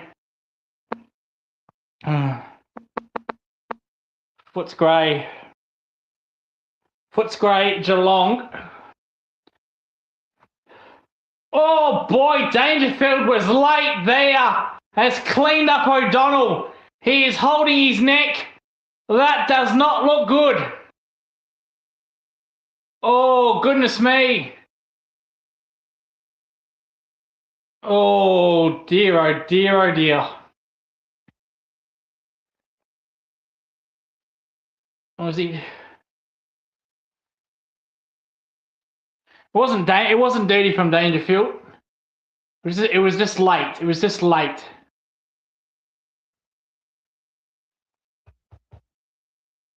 So O'Donnell, he'll be all right. He's a tough kid, O'Donnell.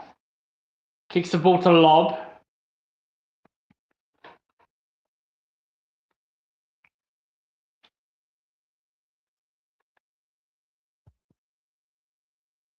Lob, another turnover. Bailey Smith to Martin almost. Oh, foot candy there.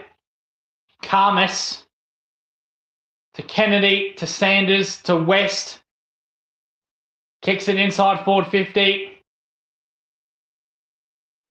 To Lewis.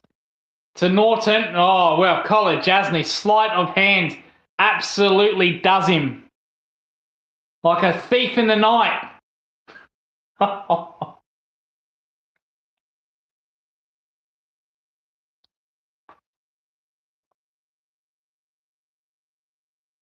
a good mark there by the Dogs. So outside 50. Bailey Dale, just a little chiseler. Oh, that's a good kick by Bailey Dale. Dropped by the Footscray player. Norton kicks the goal. Casual as you like. He's playing with one hand, Norton. He's kicked two. He's kicked two. That was as casual as you'd like from Norton. 4-3-27.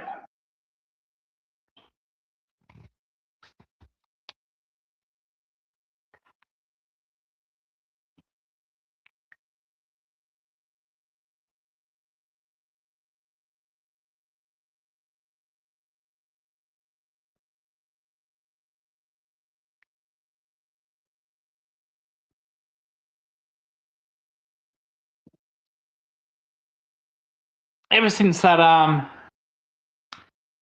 mentioned Lisa Wilcox, I can't get her out of my head now. She's been in my head for the last 20 minutes. My God. Might need to watch some Nightmare on Elm Street to clear that. Anyway, back in the midfield. Sedwoods puts on the don't argue. Max Holmes kicks it inside 50. Lovely kick by Max Holmes. It's absolutely no one. Neil and lob, and Neil takes the mark. In fact, he drops the mark. Neil, come on, Neil. Drops the mark and makes a good tackle. 80s bomb she was. Dangerfield. Dangerfield to Biff Tanner. Biff Tanner kicks a point. Biff Tanner. Tanner Brunner.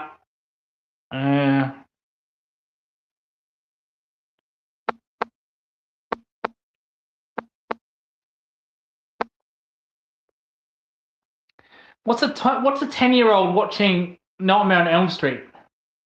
But that's just me, eh?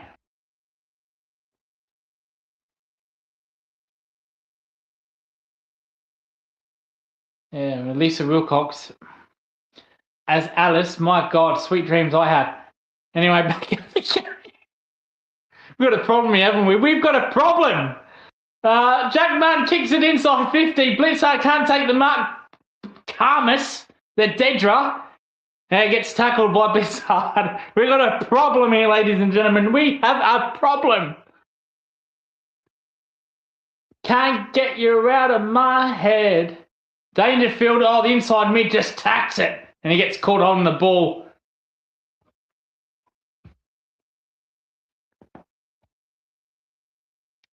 So Dogs.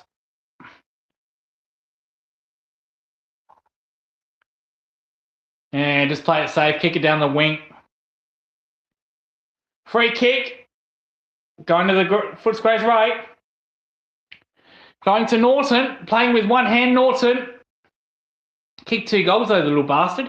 Here come the Dogs. Oh, no. Well, whoever that was, he kicked it to the player there, and he turned his back, and then he was like saying, "What are you doing, man?" So Cameron and Norton.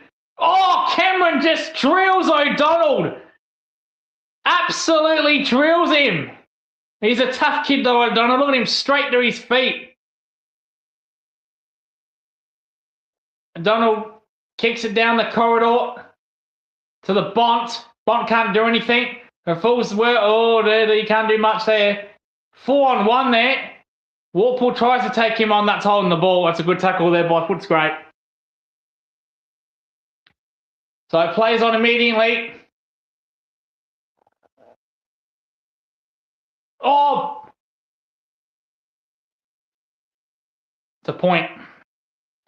Goes behind the stick.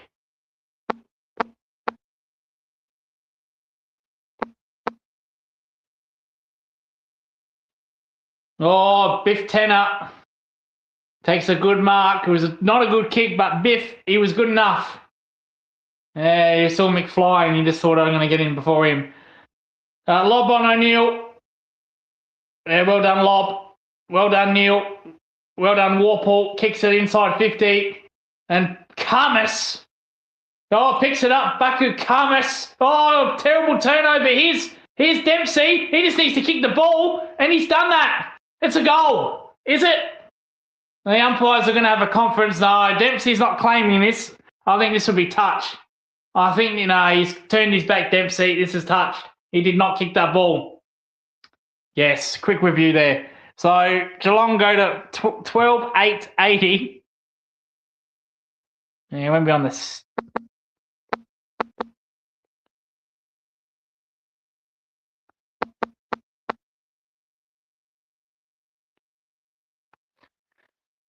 So why are we looking at this again? You can clearly see he's touched it. Move on.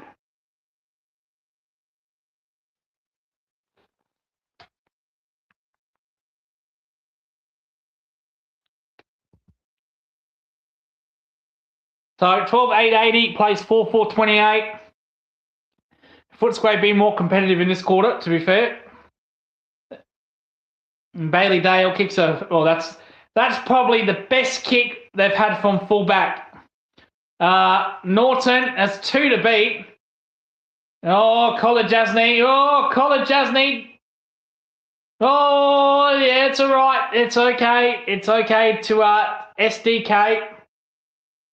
SDK, Lil Chislett to Blitzard. Handballs to Max Holmes. Long handball to Bowes. Handballs at the Guthrie. Little Chislett Guthrie to Atkins. Centre wing. Max Holmes runs on. Running gun here by Holmesy. Kicks the ball. And Dangerfield has marked it. Very difficult angle. He plays on casually. Dangerfield. He's kicked it. What a goal. Casual as he leaves. Casual. He just took one step and just casually got it.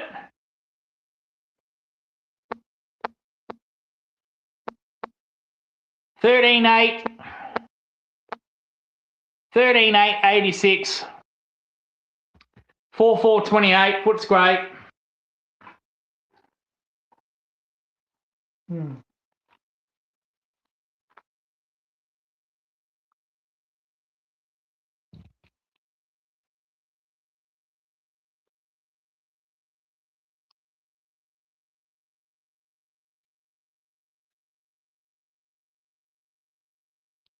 And Dangerfield just takes 2 steps and bends it around. Yeah, thank you very much. So in the middle, Richards. And Warple said, and Blitzar says, you're not going anywhere, mate. It's been a tough night for the Dogs.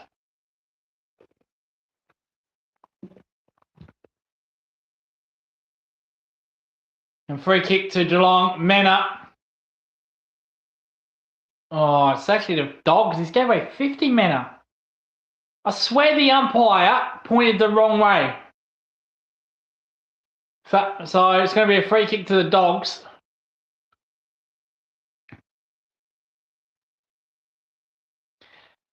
Free kick to Geelong, so why wasn't that advantage? Anyway, Mena, who just kicked the ball, is going to get it back here. Dangerfield takes the mark. Oh, he's play on. You're kidding me, umpire. He clearly marked that. Must have been touched off the boot. He says to the umpire, what happened there? Maybe touched off the boot. Ball up, 45 out from Geelong's goal. Neil just pushes the ruckman, then gets rock and roll drilled. Holmes to Dangerfield. Not 15, play on. And Dangerfield's going to get a high tackle. Dangerfield dropped his knees there. Oh, and he gets the high tackle. Well, there you go. Against Temu Smith, Oscar Baker. Yeah, he dropped his knees there, Paddy. He dropped his knees to the umpire. Yeah. So 45 out. Directly in front here, Dangerfield for his third.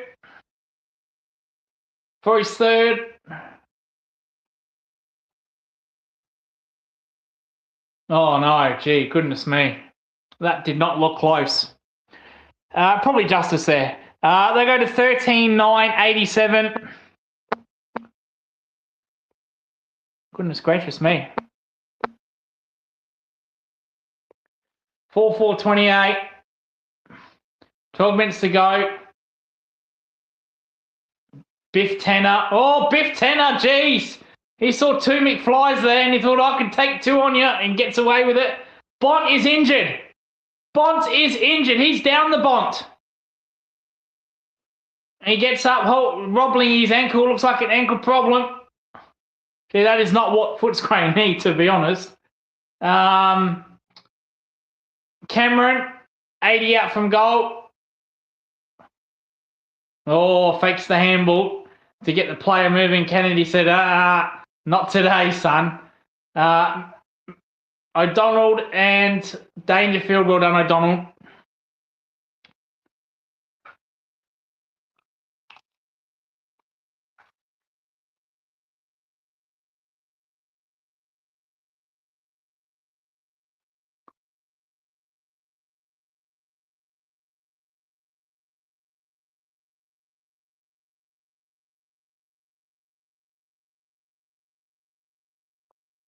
So the Dogs with Thomas.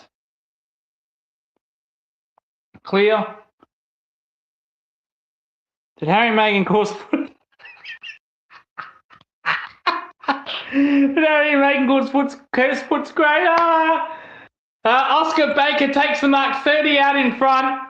Well, gee, that would be, actually, we can do that. We can blame Harry and Megan for that because they did go to the Dogs training. Gee, and from what I saw, they're handballing it better than what these players are out there tonight. Libba's gone. Libba is out of the game. Libba Torre is out of the game. What has happened there? Okay, well, that's not. This gets on bad to worse from the Dogs. So Oscar Baker is a very good kick. Yeah, no problem there. No problem there, Baker. So 5-4, 34, I believe. But Libba Torre is out of the game. Apparently.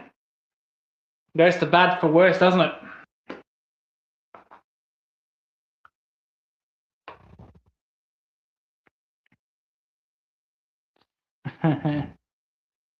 Well done by factual opinion. Very nice. Update around. Well, we're going to do. Hang on. Fuck. Sydney Swans up by 19 points, and Bont is injured. He rolled his ankle. He'll be right. He just rolled his ankle. But Libba is out for the game. Apparently. Kennedy, Davidson, Edwards, O'Donnell. Well done, Edwards. O'Donnell will get. Geez, O'Donnell's taking a lot of bumps, isn't he? He's a tough guy, O'Donnell.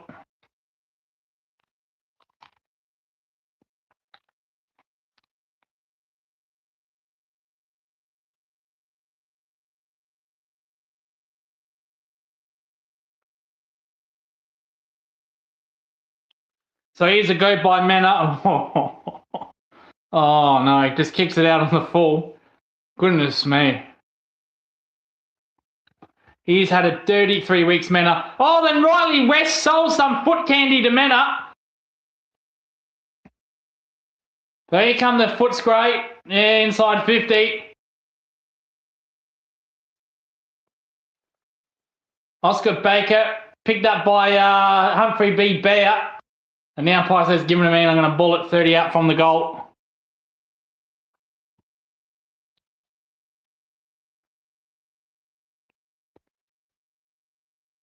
And Riley West and Max Holmes got it. It's been a good battle, that.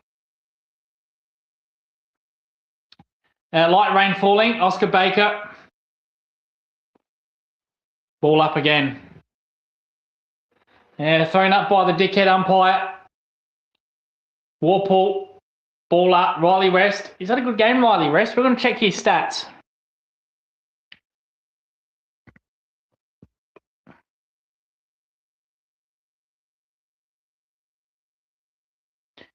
Just a 10 touches by Riley West, but it feels like he's been impacted bigger.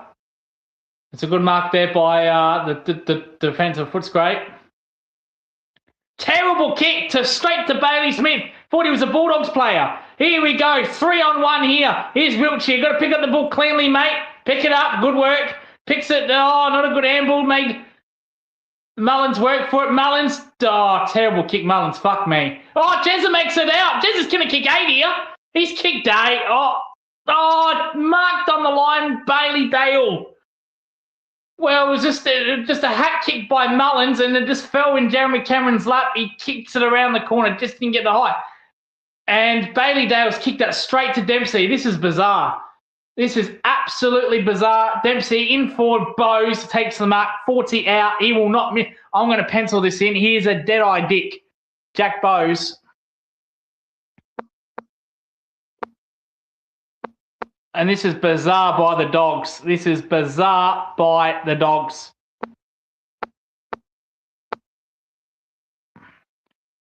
So, good goal there by Jack Bowes, even though he hasn't kicked it.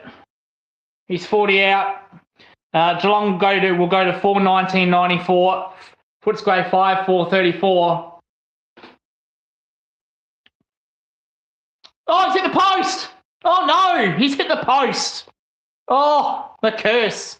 The commentator, Bont looks in all sorts of trouble on the bench. He looks in all sorts of trouble.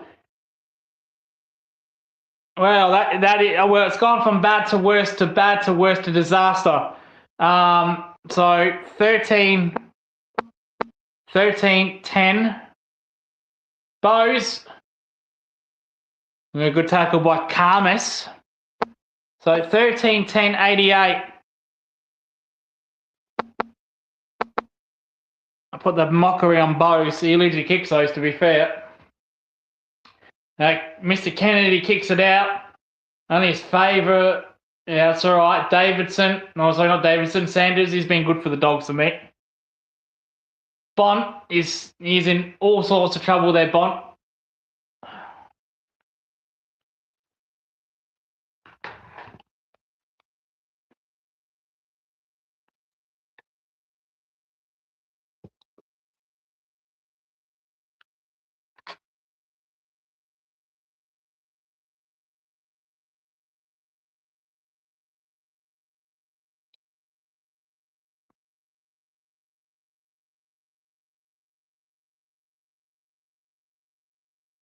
So it was about 20 disposals. They only went 5 minutes. Ed Richard says, well, give it a minute, I'll clear it.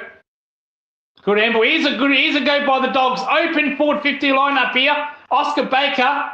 He'll mark this 35 out directly in front, and we were going to pencil this one in.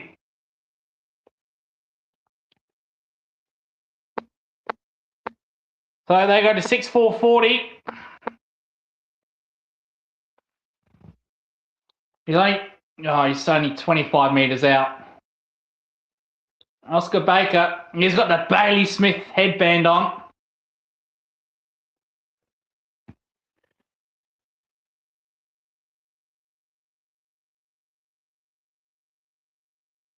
That's a harder kick than I thought, to be honest. He's missed. He's missed. The two dead eyes have missed.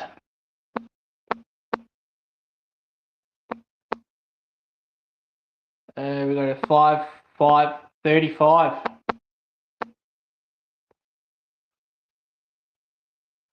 So halfback Humphrey B. Bear to Smith. Oh no. Oh boy, Biff Tenner. Couldn't get there in time, the Biff. Out of bounds on the fall.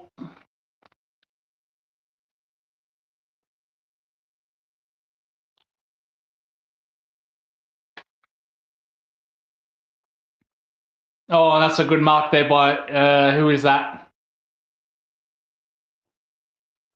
By their ruckman. Not sure who it is though. It was a good kick there by Davison. Bont's coming back onto the ground. So the Footscray player outside 50. Now that looks really good. Holy moly, that looks really, really good. Still don't know his name.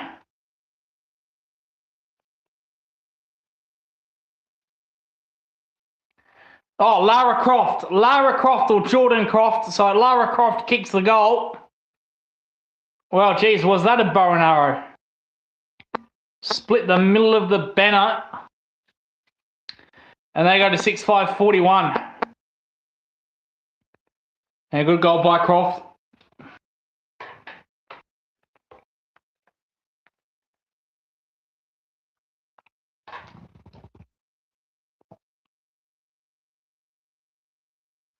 So Bunt giving midfield instructions. And no Mullins on him, so they've dropped that tag, haven't they? Oh, there's Mullins. Oh, that's good. Oh, geez. Bond just pushes Mullins aside like a rag doll. Richards. Back to Richards. Oscar Baker. That's going to be last touch. Oh, that is harsh. That is harsh. Give me a spell, umpire. You're kidding me. So Bailey Smith kicks it to Mullins. Mullins, oh, terrible kick by Mullins. Edwards makes it look okay. There's the Biff, Tenner, Biff. Biff, Tenner. Tenner, Bruner. Still going. I'm going to ball it up. Jeez, Mullins, he is awful outside tagging, man. He is fucking awful.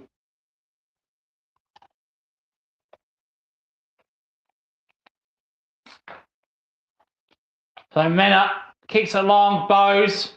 Bowes on the run. Misses.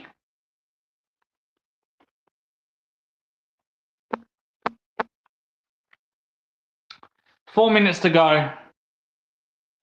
13-11-89. Play 6-5-41. Oh my goodness gracious me.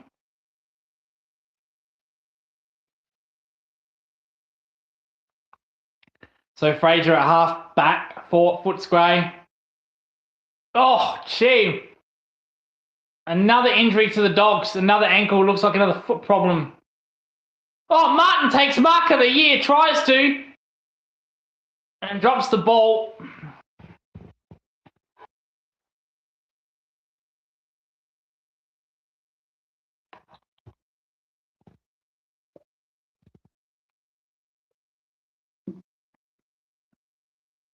And good work by the Dogs, chain of handball. Bailey Dale. Oh, that's a dangerous kick. In fact, it came off. That is a risky kick in the corridor. Oh, Mullins just pushes on. He can't go Bont. He cannot run the Bont. Why is he out there? Look at him limping. That is not good. Mullins is not quick by any means of the stretch, and he just said to Bont, eat my dust. That does not look good with the Bont. Richards. Here's a go by the Footscray. Here in the corridor here. They've got numbers everywhere. Yeah, one bounce centre in the circle where there's another bounce. Kicks it inside forward 50. And Riley Rest or Norton. Norton drops his 200 chest mark. Riley Rest. Oh, Norton's going to kick three. Oh, you know, he handballs it off. Oh, he handballs it on. Goodness gracious me, what has happened there? Oh, no. And Luke Beveridge has left the box. He has left the box. What has happened there? Norton dropped the ball, picked up there by the Footscray attacker. He had all the time in the world. He says, I don't want to kick it. Norton, he handballs it to Norton. Norton says, I don't want to kick it. I'll handball it back. He handballs it back to Norton. Norton kicks it, but it was too late. Goodness me, what happened there? Fullback by the Dogs. Here they come again. Numbers everywhere here. This is a bit concerning for Geelong. They've dropped off here. Oscar Baker takes a third bounce. You go all the way here, Oscar Baker. 4 bounces. Little kick inside 50 to Riley West. He'll do something clever here, Riley. Probably just outside his distance. Got no idea what happened there with Norton. And who was the I don't know the other attacking player there, but they were just playing patty cake with each other. So Riley Rest too far out. Oh, Norton's taken a mark. Norton has taken a good mark. Or has he? Is he out on the full? No, he's taken the mark. So he's on one hand, Aaron Norton. He's going for goal number 3. He's around the pocket. He's got the keeper's tape on. So what you do with the keeper, you tape up 2 fingers. And Norton, bender! And kicks the goal. That is a nice goal there by the Norton. He's got 3. Geez, he's got 3 on one hand. And they go to 7-5-47.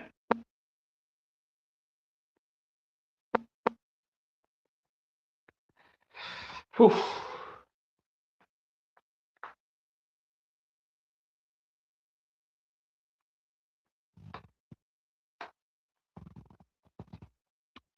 So this quarter, Dogs have been very good. Actually, they've been shit, but they've scored. Well, there it is with Norton playing patty cake with the other attacker. Then makes amends. He kicks 3. I would not want. I know the game's done. Sonny, it's back. It'll be back to 30 points if they kick another goal here. Good tackle, Bailey Smith. He says not today. And gives it to Ed Richards. Ed Richards gets it. That's 50. He moved off his line there. That should be 50. Not paid. He got told to stand and Ed Richards pushed. He went off his mark and pushed Bailey Smith there. That should be 50. And I'm glad Bailey Smith made that tackle. I wouldn't want them to get another goal because the margin would be back to 30 points. Anything could happen. As bad as what's the margin? Fuck me.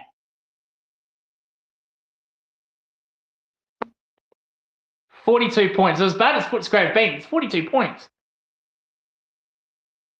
Bang! Humphrey B-Bear. Oh, gee.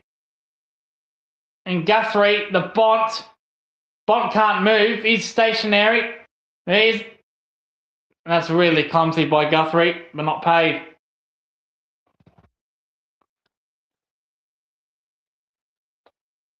So there is improvement from the Dogs this quarter. Bont looks like on one leg. Kennedy gets the clearance. Norton again. He's becoming a pest, Norton. Oh, time will beat him. It's a much better quarter by the Dogs, even though they were terrible.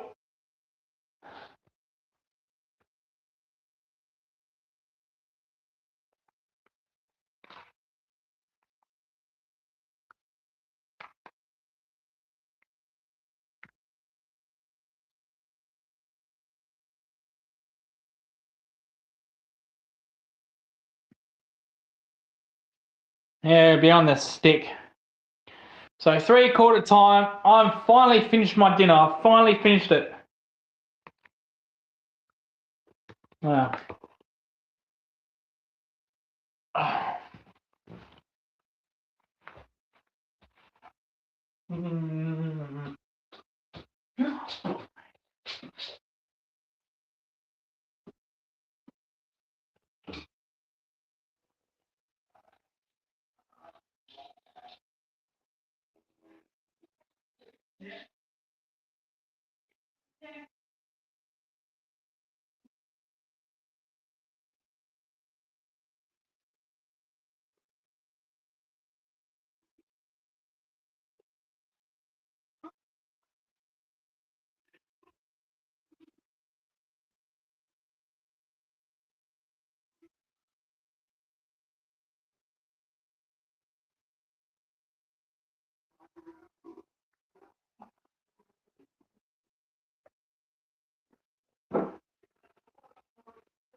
Oh, what are you doing there? Get out of that, you.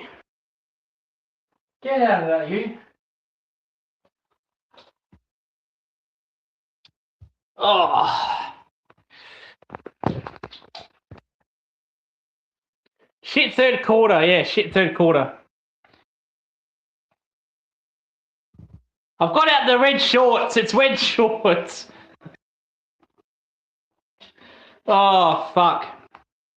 Where's my beanie? Can this dog... Oh.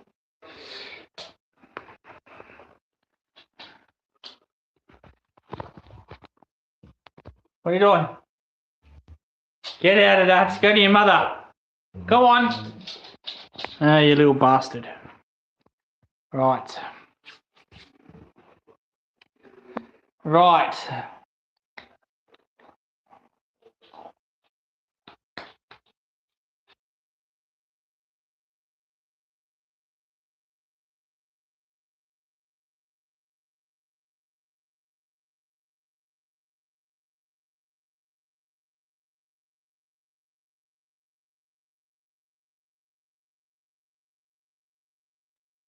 Right, all right.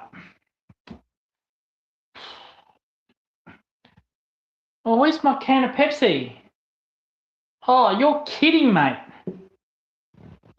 You're telling me I have to get up? Holy fuck. Oh.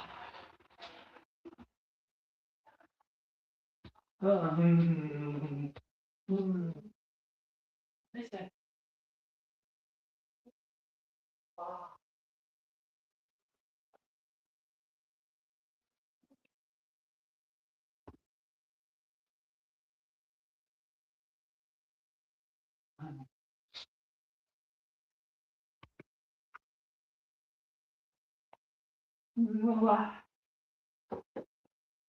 Oh, fuck off, you.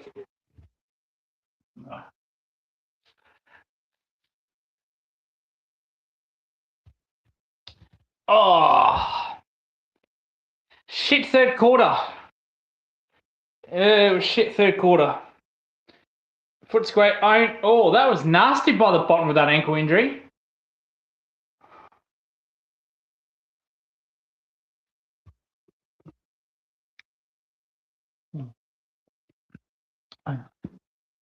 Well,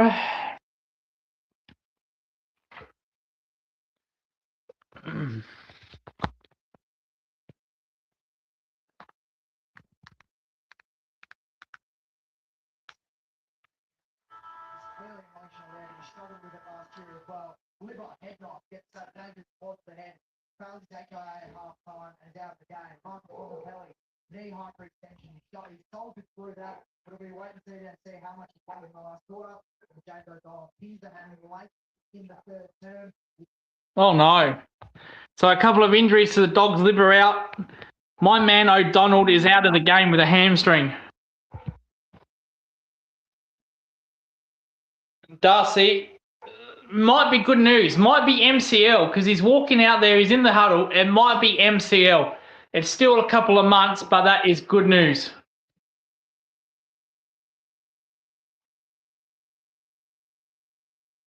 And no ice on it.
All right. Right.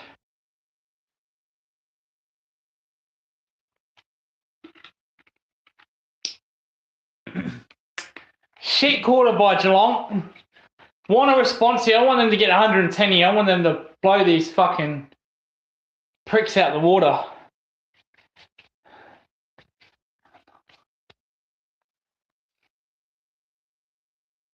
That's a good tackle by Oscar Baker. All right, centre wing here, throw in.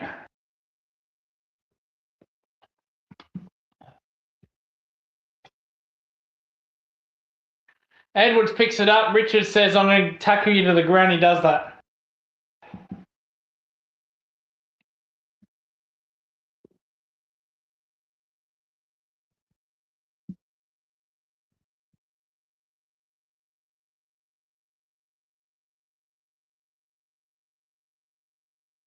Bont.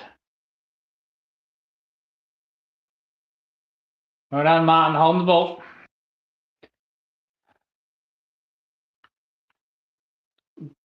Bont.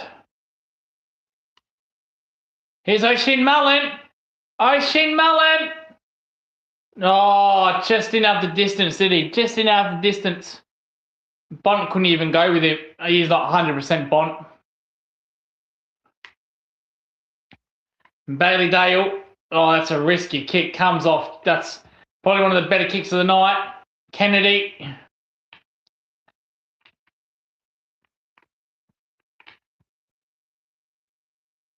Good spoil by Stewart. Oh, only as far as Croft.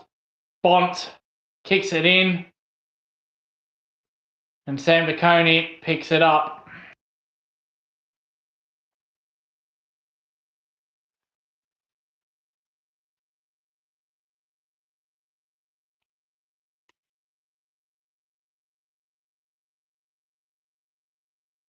And good work by Biff Tanner and Max Holmes.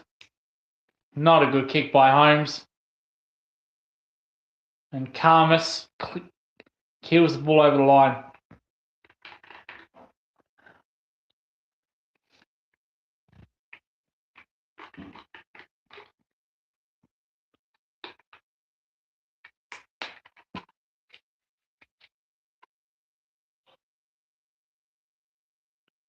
Kennedy, Davidson, Kennedy, kicks it long.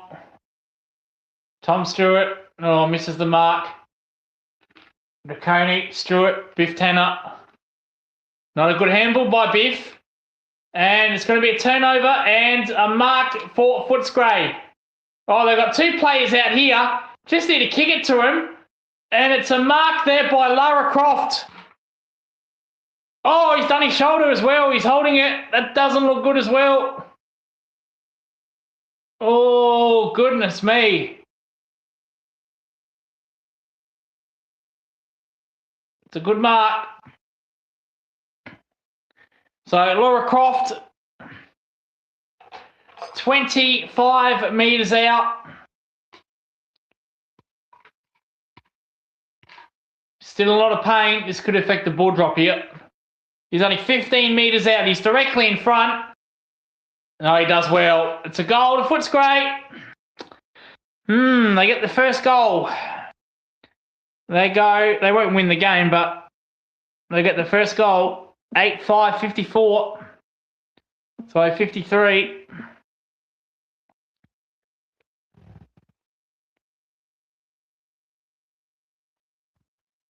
Oh, here, 13, 11, 89, 8, 5, 53.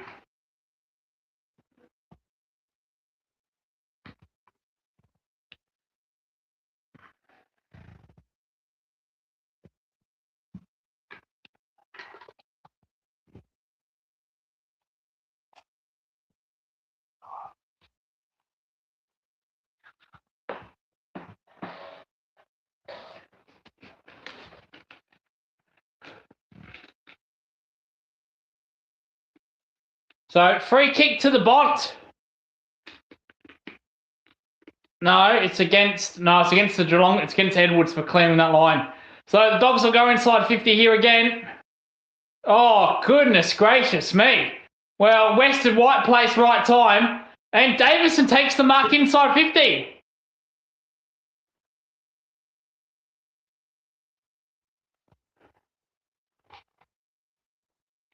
Oh, and Davidson absolutely burns smoking Joel Frazier because Joel Frazier was all by himself. Davidson says no, so he turned his back.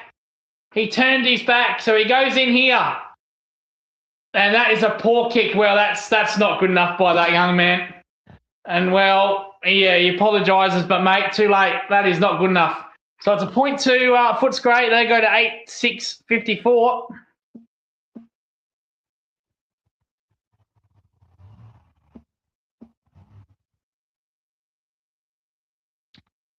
Humphrey B. Bear clears it. Jack Martin, Max Holmes says, "Eat my dust" to Oscar Baker. Neil and Cameron. This is for he hasn't done much after halftime, Cameron. And this will be for goal number 8.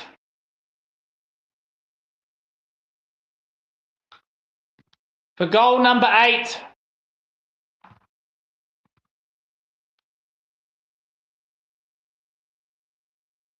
No, missed. Ugh.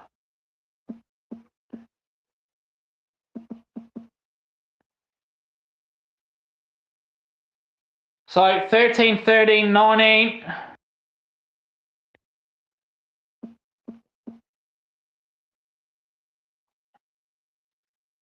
Dempsey, Guthrie. Oh, Guthrie gets bowled over.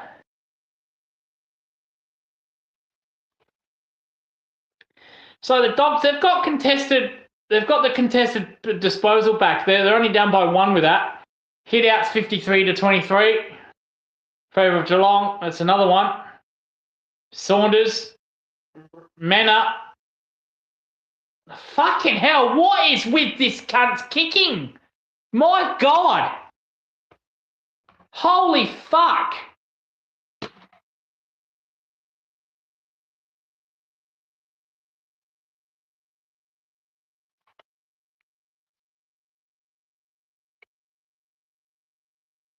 He needs to be fucking dropped, this guy. He needs to be dropped. Oh, get on with it. Look at the umpire.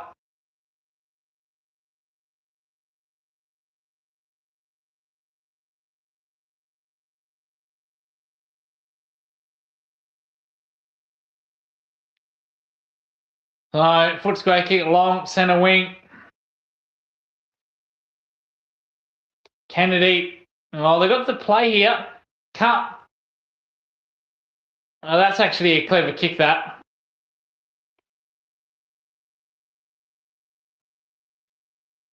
So, boundary throwing, 40 out from goal. This has not been a good second half by Geelong. Let's be honest here. The Bont beats 4 of them.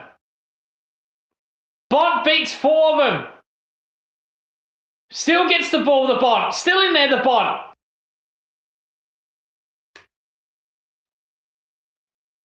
Cleared by Atkins. Dempsey. Mena. Oh, not a good kick. Oh, Mena does a little tap work there. He just wanted that ball more than Mena. Oh, it's a terrible kick, man. What the fuck? Fucking hell. His kicking has been fucking dog shit the last 3 weeks, Mena. It's like he can't fucking kick. Look at this. What the fuck, man?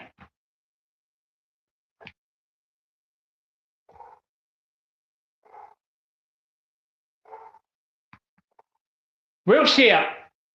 Atkins. Oh, Lob says don't even bother. Martin.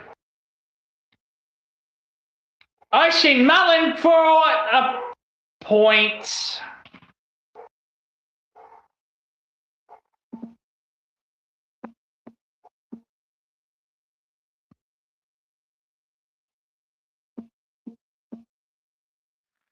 $13,491 Footscray at 654.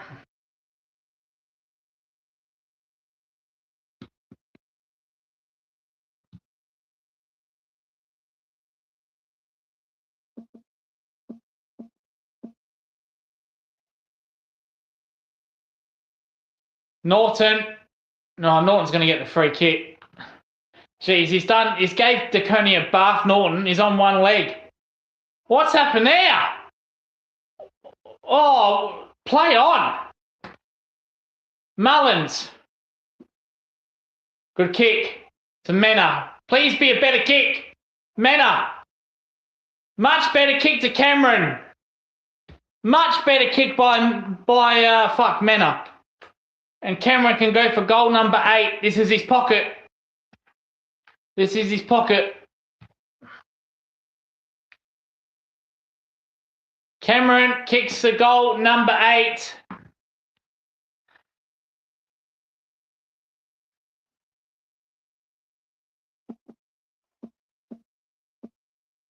$14-14, 98.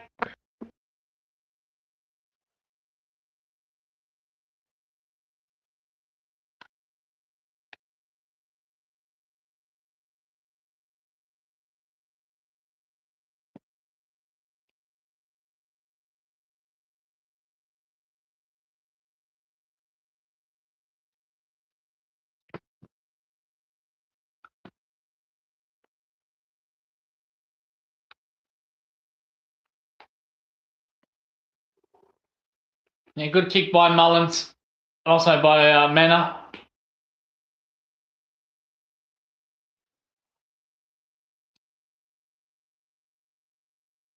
Good work there by Lara Croft against Blitzard.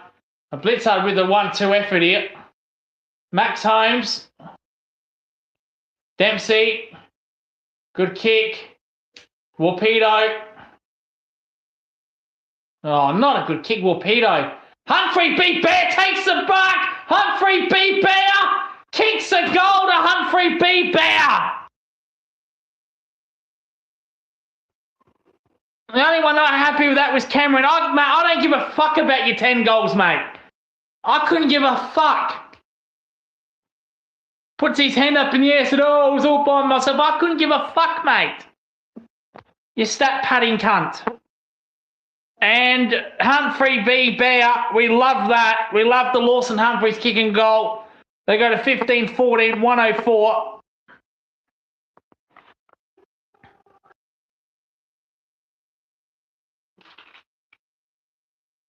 And there's the Catman. Look at the Catman go.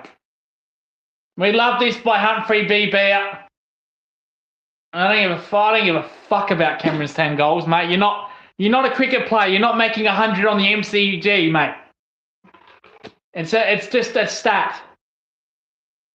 So Kennedy in the middle. Sanders, geez, he's had a good game, Sanders. To Bailey Dale. Good kick to the bottom. Back to Dale. Back to Davidson. Kicks it inside 50. Laura Croft goes up. Riley rest. Warpedo. Yeah, takes a little chisler to Max Holmes. Lob is out of the game. What has happened there? Lob's out of the game. What a horror night. Horror night for Footscray. The nightmare on Geelong Street.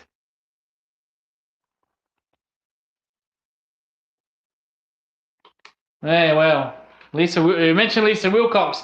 It's their own nightmare on Elm Street for the Dogs. What has gone wrong?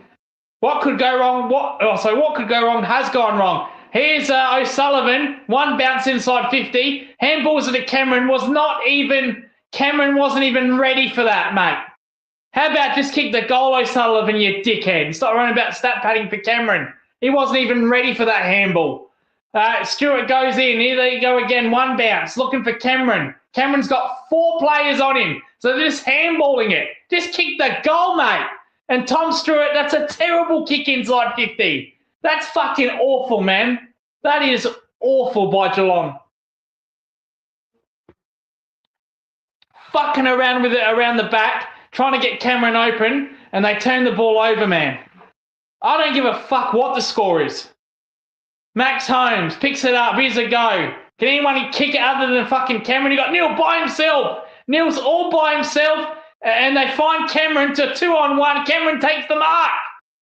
This is getting ridiculous. I don't like this one little bit. I think it's stupid. It's not fucking, you're not out there making 100 at the MCG, mate. It's not an irrelevant stat. 10 goals, wow, 10 goals. It's not a fucking stat. So Cameron comes in, kicks goal number 9.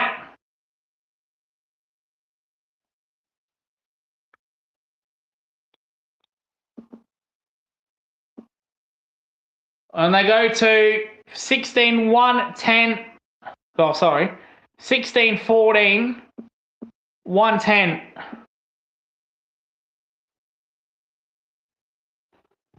Fucking embarrassing.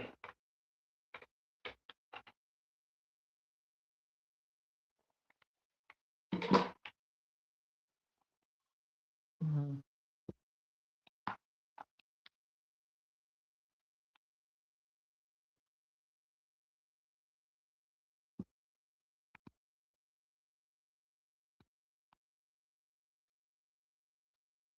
16-14, 110, 8-6-54. He's got 9.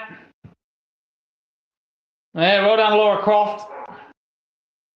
Davidson, Bailey Smith, Dempsey, Guthrie, Edwards, Dempsey. Look at that. They're just handballing it, trying to find Cameron open. I don't give a fuck, man. Mullins kicks it down. Neil's free all by himself. I don't like Shannon Neil, but he's free all by himself. And kick it long for fuck's sake. This is embarrassing, man.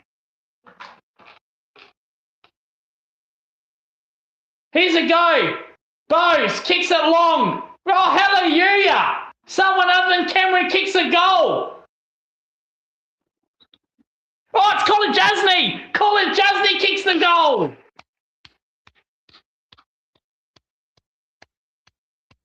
He says, don't worry about Cameron. I'll kick the goal myself. That is a goal of the night for Colin Jasney and his milestone game. Fuck the 10 goals. I'll do it myself. 17-14, 116 to 8-6-54. And that is the goal of the night. Colin Jasney outside the 50 goes bang.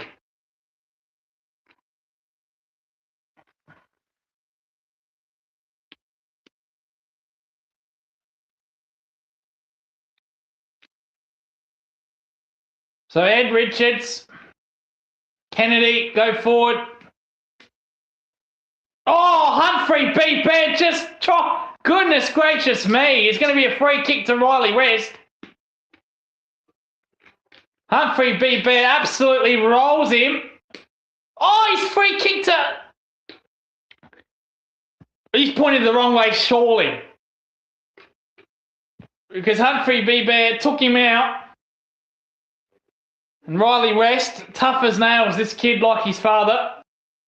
Got robbed of the 2000 Brownlow, had a game where he had 37 disposals and didn't poll a single vote. You must be kidding me. Got to be kidding me. So Riley West, 45 out directly in front. That looks good by Riley. No, it's just going to be short. Just going to be short. And they go to 8-7-55.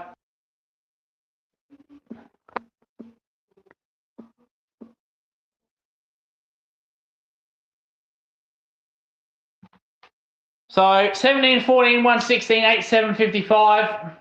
Guthrie. There's been a few good dog players. I think Norton's been okay.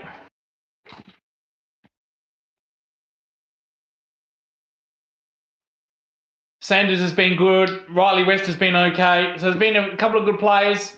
Richards is getting the stats late. Bailey Dale late. Here's Shannon Neal. Here's Patrick Dangerfield. Patrick Dangerfield and Cameron. Oh, good spoil Carmus. And And Cameron wants a free kick. That's never a free kick, mate. You're in dreamland. And it's a point. So that's a good spoil by Calmus. He went behind the stick.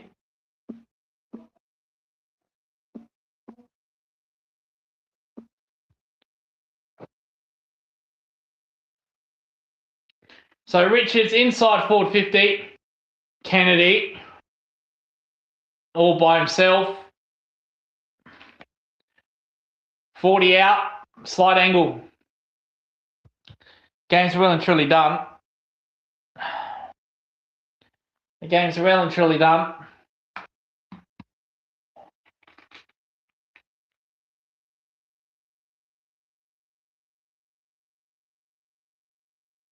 Well, that's a shocking kick. Doesn't even make the distance. And Max Holmes kills it.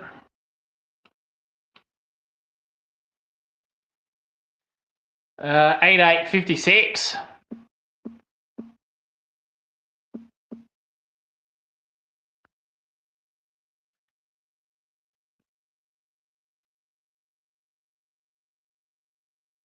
Straight to Humphrey B. Bear. Plays on.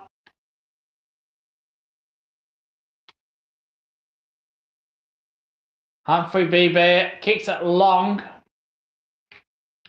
to Neil. Neil's had a quiet game, to be fair. Well, to be fair, they're not kicking it to him. Bowes. Oh, that's smothered. They're going to look for Cameron here. They're going to pass this 20 times here. So Bailey Smith. Mate, you're 35 metres out in front. Kick the fucking goal. You're 35 metres directly in front. What is fucking wrong with you? Cameron's 10, the 10 goals means fuck all. When Cameron kicked 10 goals last year, how did that work in the finals? Yeah, did fuck all.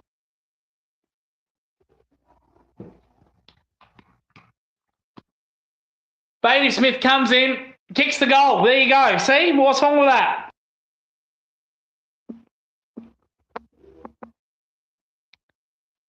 (18-15, 123).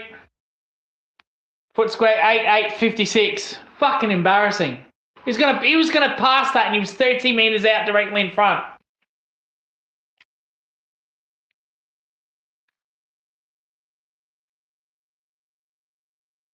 So good work, Bailey Smith kicks the goal. Mate, I'd take Jezza off. I'd take Jezza off. I'll take him off. 5 minutes to go. Warple, Atkins, Warple. Kicks it long.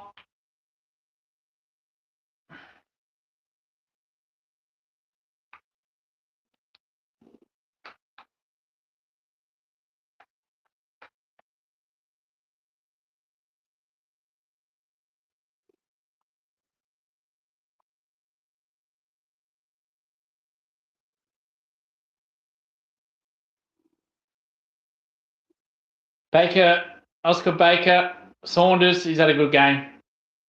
Riley rest. Oh, wow, goes back with courage. Dogs pick it up. Humphrey B. Beer. Bowes. Oh, what the fuck was that? Bailey, Dale, handballs. Takes on 6 Geelong players. Smothers it. Atkins. Cameron's all by himself. Wilshire. Henry, gone. Fuck off, Henry.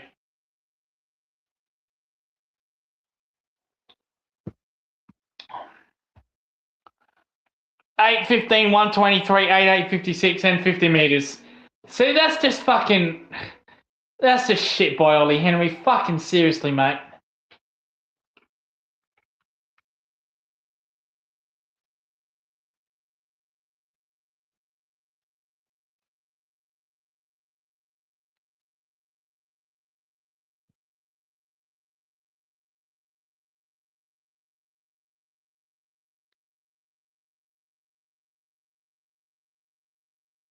Oh, fucking hell. Well, he makes it look okay. Footscray inside 50. Oh, not a good spoil. Biff Tanner lays a huge tackle on Kennedy. And he gets him. Hey, McFly, I thought I told you never come in here. Biff Tanner, good tackle.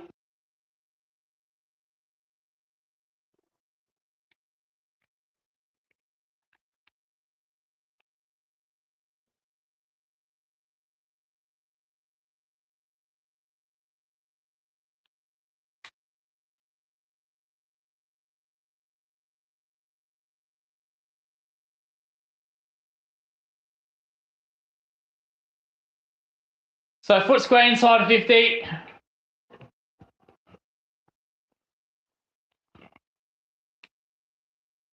Stewart random free kick.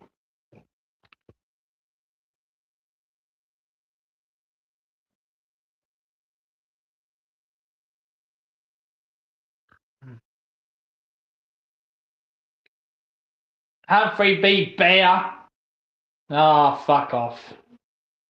Oscar Baker inside 50. O'Sullivan can't be bothered to pick it up. Well, Peto does. Blitz. O'Sullivan. Smith drops it. Smith recovers it. Biff Tanner. Manner. Jack Martin.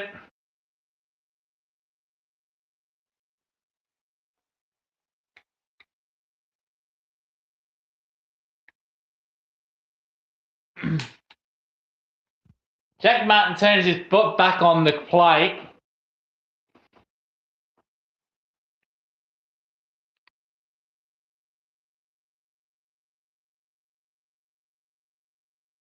So Jack Martin, 45 out, slight angle. There's 5 on Cameron. Jack Martin, point. I don't think for 1 second Jack Martin was ever going to pass that, mate.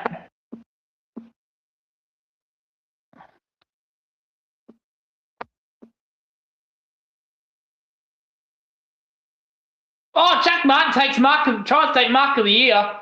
Doesn't come off.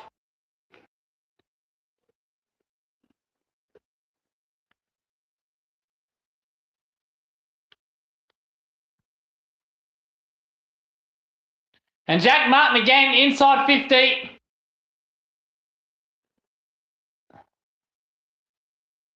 And Bose. Jack Bose. You.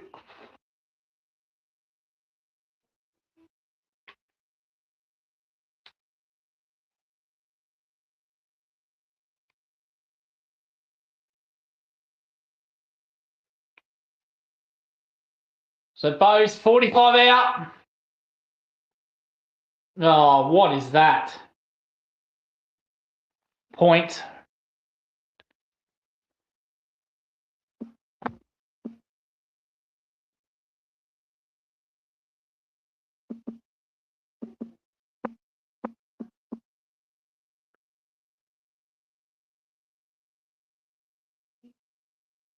So one last chance to get Cameron to 10 goals. Max Holmes, Humphrey B. Bear. He's got 5. There are loose players everywhere for Geelong. Cameron's got it. Cameron's got it.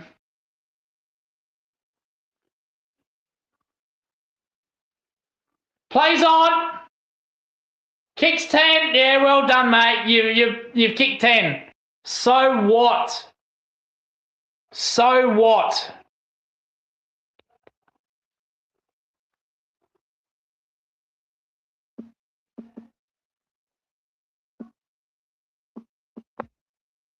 $19, $17. What a year that was.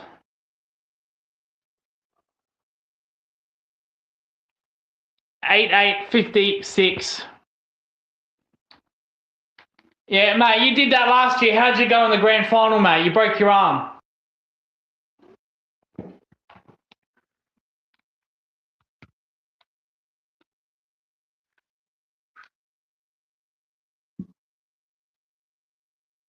Absolute stat pattern, mate.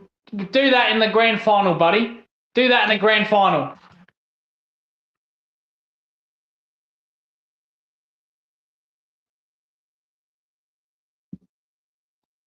So, final siren.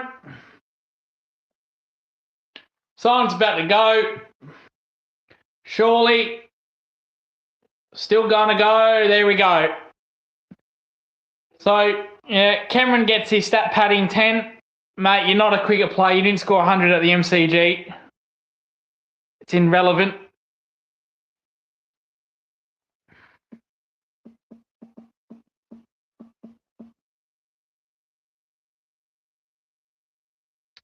Full time, 1917, 131, 8856.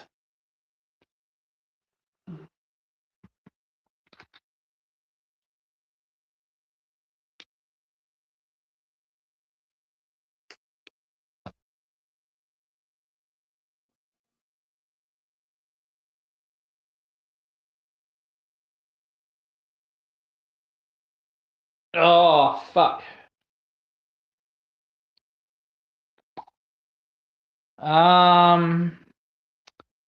Eh, da da da da da da da da.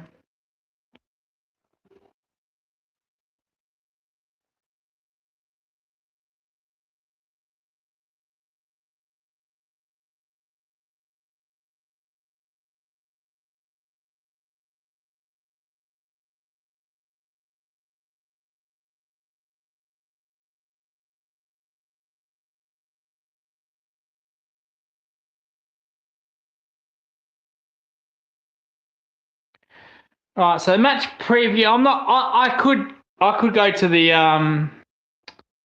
I could go to the Swans game, but I'm not going to go to that.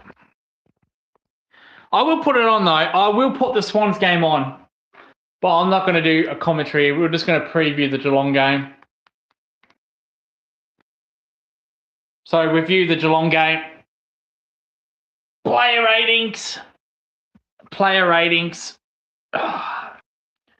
What's going on here? So third quarter, Sydney 7-3-45, Giants 3-9-8, 27. All right, the stats for the Geelong game. So we're going to do the stats. Cameron, a stat padding 10 by Jeremy Cameron. It became embarrassing at the end where players were all by themselves and no one wanted to kick to them. Right. Fuck.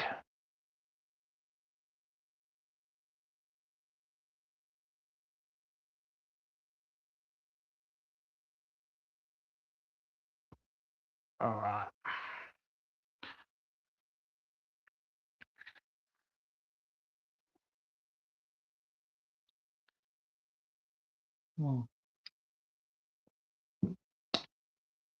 Mm-hmm.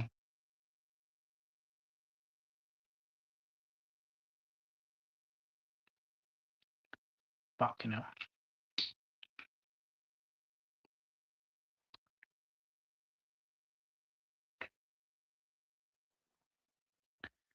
So Cameron with 10 goals. Let's put that in there. Fuck it.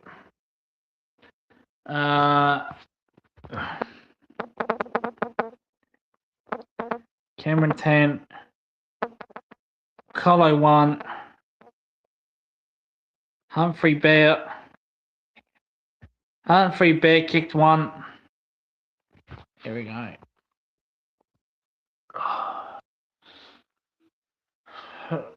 Mena, Mena continues to be shit with the ball.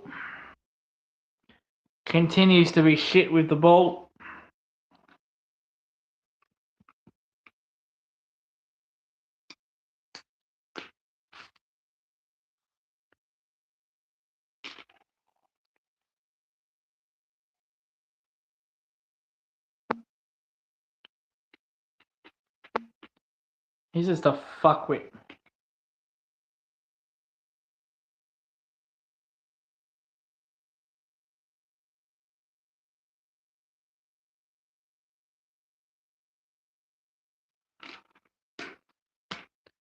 Humphrey Bear.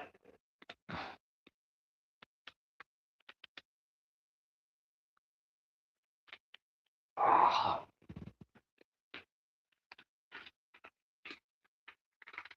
Fuck, this game looks shit, man. Look at that. Current temperature in Sydney and fucking night time is 17 degrees. Yeah, and fucking gather round, we had to put up with 15-degree weather in the fucking daytime. In the fucking daytime.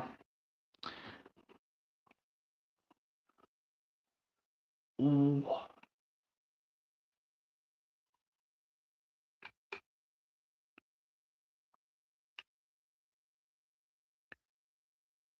Look at that effort by Toby Green.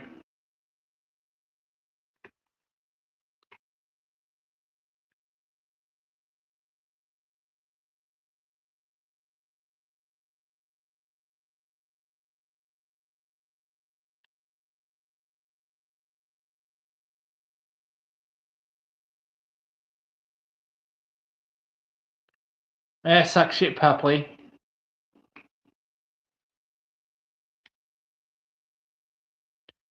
Suck shit, Papley, you dozer. Look at this fucking Papley guy, man. Still thinks he's the big alls, man. Done fuck all grand final day. 3 grand finals, fuck all. What a waster, man. He's a fucking waster, that guy.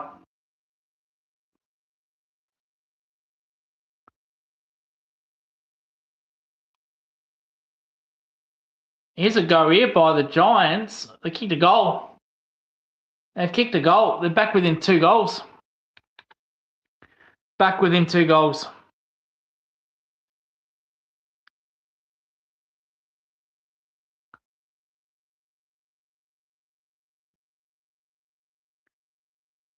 Oh, I guess I better do some analysis of this game between Geelong and Footscray. So, yeah, Footscray fucking awful, weren't they? They were just horrible before half time.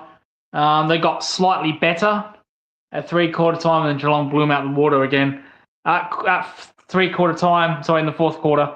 The game was really over at half time, wasn't it? Or quarter time, if we want to make that legitimate argument. Footscray's kicking outside of fullback was absolutely putrid. It was shit. Shit at its best by Footscray. Nobody could hit a target. Embarrassing. But this is what happens with Footscray. These cunts do this every year. Every year. They look world beaters, premiership favourites. Between round 0 and 5, they'll beat anybody up, and then the rest they turn into absolute average. Average at best. Awful. And we've played them at the right time. We've played them at the right time. Geez, Giants will be only at 4 points down here. This is 4 goals in a row.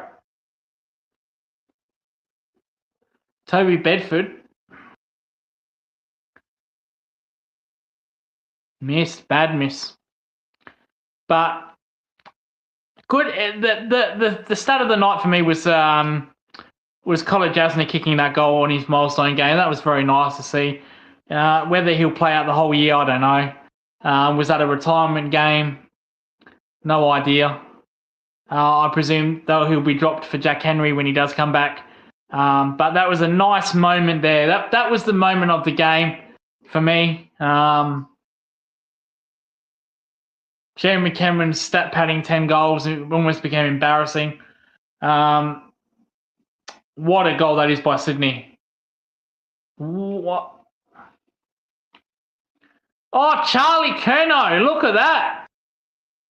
Big Charlie Curnow kicks a goal.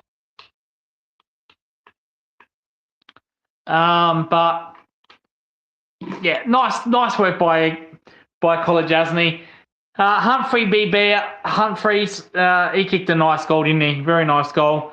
Jack Martin kicked some nice goals.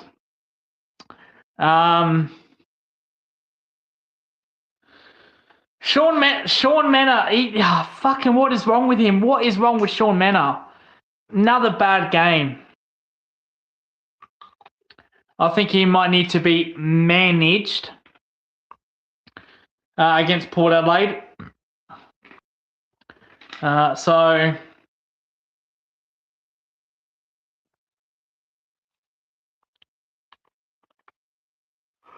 Ocean Mullen, well, he kept Bont quiet, but Bont was playing forward most of the night, wasn't he? He didn't have he didn't do anything, Bont, because the ball didn't go down there. So, but it shows him when Mullins isn't tagging, he's horrible, man. Mullins. He's only in this team for tagging. Footscray had horrible injuries. They lost Libba to concussion. They lost Darcy to an MCL, which is good news, I think. Good news compared to the ACL.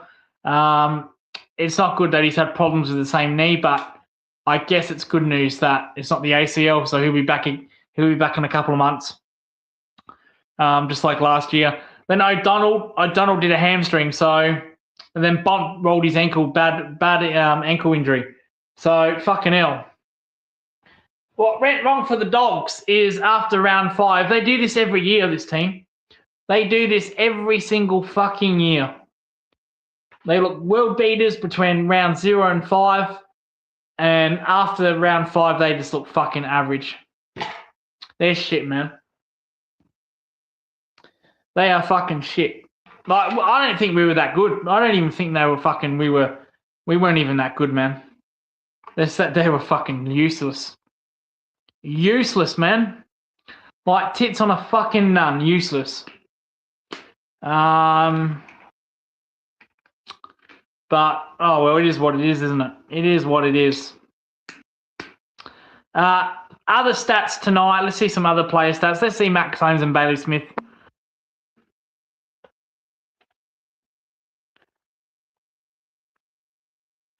Yeah, Bailey Smith had a big game, 33 disposals.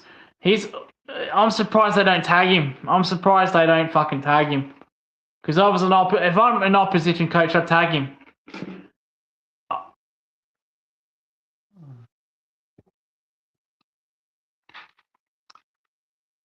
So next week, there will be no watch along next week because I'm going to that Port Adelaide game at Anzac Day. I'll be going to that game. It is in Adelaide.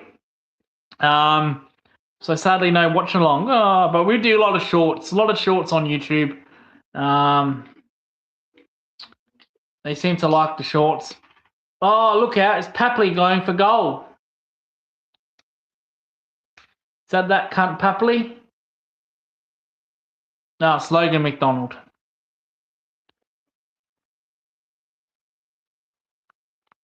Nice goal. So, yeah, Anzac Day next week. Oh, look at this. Pushing and shoving here.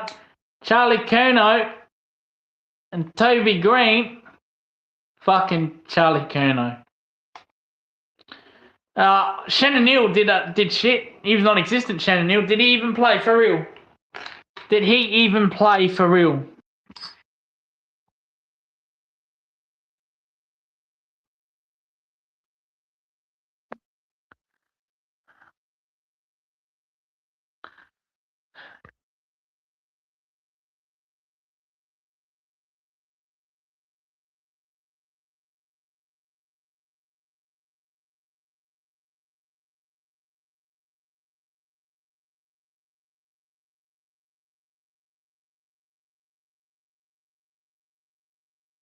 Man said that Shannon Neal even play for real. Didn't even see him. Hardly ever saw him. But mind you, when he's by himself demanding the ball and they just stat pat the camera, it becomes embarrassing, doesn't it? It becomes embarrassing, mate.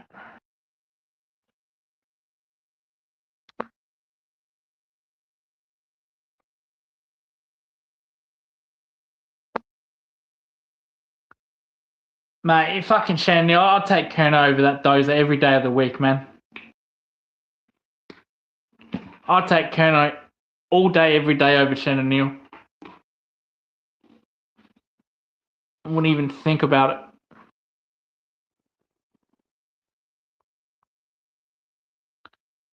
All right, we are pushing the 3-hour mark. I think that's where we'll end the stream. We'll keep going. For the next 2 minutes, we'll talk some shit.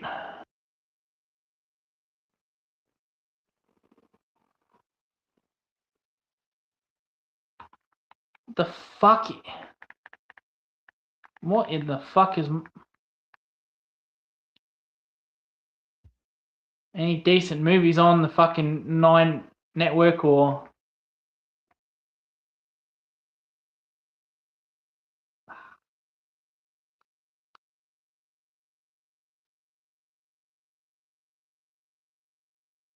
Oh, the Meg 2.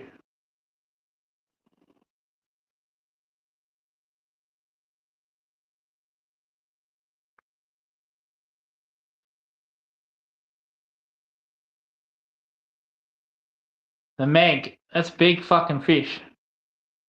That's a big fish. Just remember, a shark is a fish.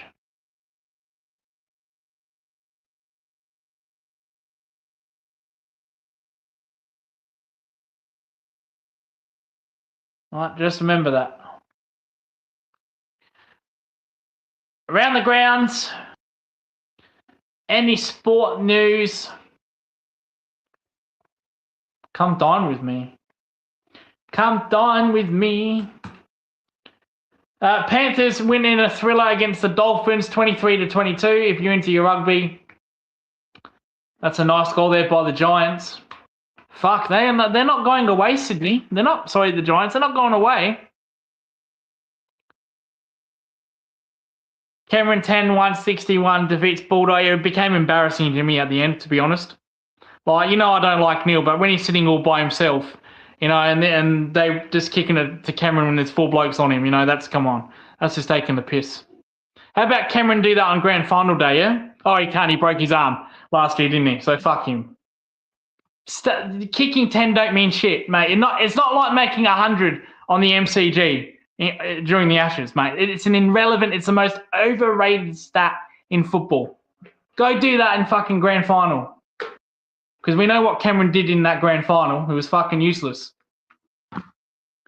When you have Neil all by himself calling for the ball and we don't kick it to him, and I can't stand fucking Neil. But that was embarrassing. IPL cricket, well, I don't give a fuck. I'm not reporting on that shit.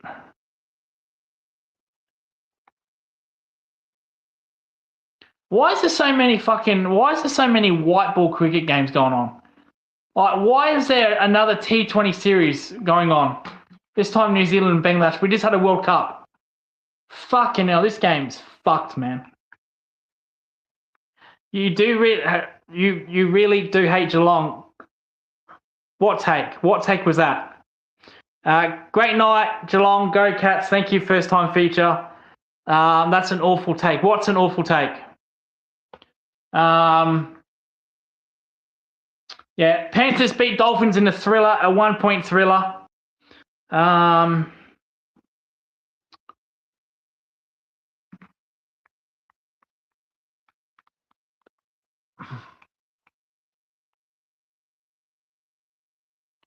Pakistan IPL. There's an IPL going on in the most random T20 series. New Zealand and Bangladesh. Who's watching that? Not me, because I just turned it over. We'll stick with the Giants.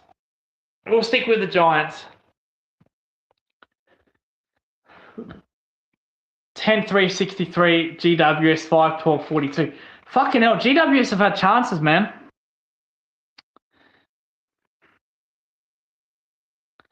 Great night in Geelong. Now, if you want to come on the stream, you're more than welcome to. You're more than welcome to come and have your opinion.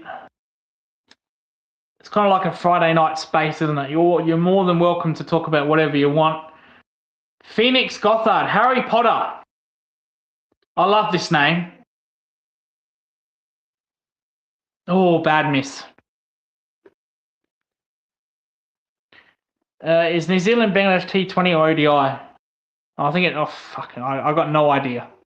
I think it might be, well, it's a series, so it'd be an ODI series first, and they'll do the T20s. There's no test match in this series. Because you know how I know that? Because there isn't a test match until May. With any team, until May. and that's Ireland and who's playing England this year? Whoever's playing England, they have a one-off Test match in Ireland in May.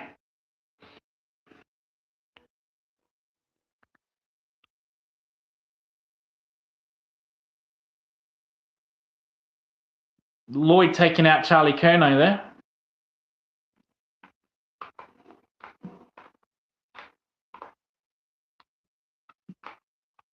Phoenix Gothard, what a name. Do you like... Oh, sorry, jeez. Bring on year round, yeah, well... I reckon... Well, you've just had a World Cup. You've just had a T20 World Cup. Why is there more? Why would you need a series? Why? Do you like Mitch? Yeah, Mitch Edwards is good. Mitch Edwards, I'm sorry, Conway fans, all the Conway fans out there, but he's done. Edwards is the future. He's the future now.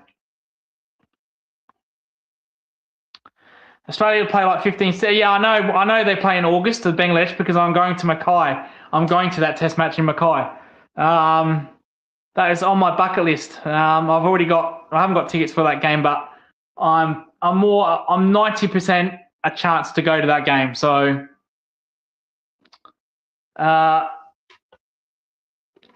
Mitch Edwards is going to be a good player, man. It's not just his ruck craft. It's his second efforts, his second, third efforts off the ground. That's what I like about Mitch Edwards. Love to see him go up forward more. Love to see that. Kick some goals, but because he does that in the VFL. He can do that in the VFL. But he's, it's AFL. It's a different game. He'll get there. See, I'd probably rest him. Next. I think he should have been rested last week. But, no, he's been good. He's been good, Mitch Edwards.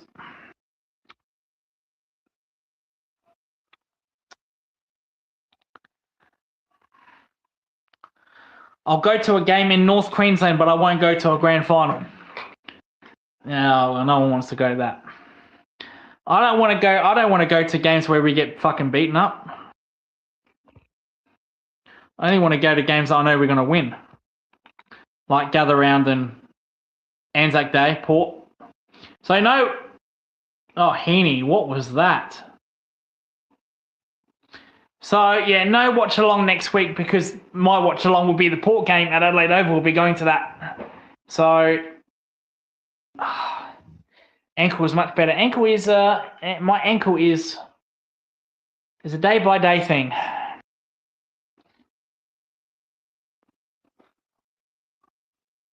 Grundy thought he was a rover there.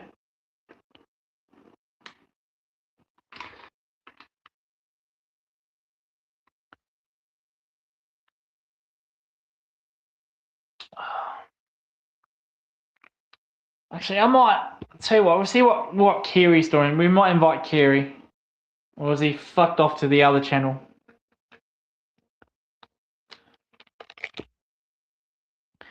Let's see what Kiri's. Any other questions you have for me?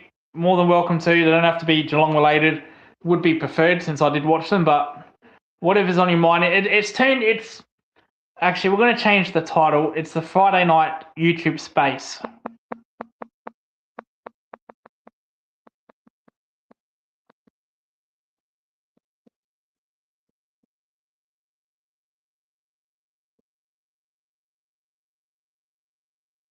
There we go. So whatever's on your mind. Do you think Biff Tanner will be an A grade? Yes, I do reckon Biff Tanner. And if you're wondering why I'm calling him Biff Tanner, Back to the Future. If you've seen that movie, Biff Tanner. Yeah, I think he'll get there one day. I'd love to see him play more midfield minutes. I want to see him play midfield minutes. And then we can make that judgment. But that would be good. That would be good if he could play midfield minutes. He played a bit last week in the midfield.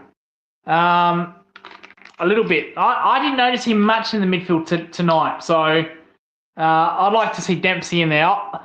At one time this year, I'd like to see on ball in the centre bounces. Biff Tanner, Dempsey, and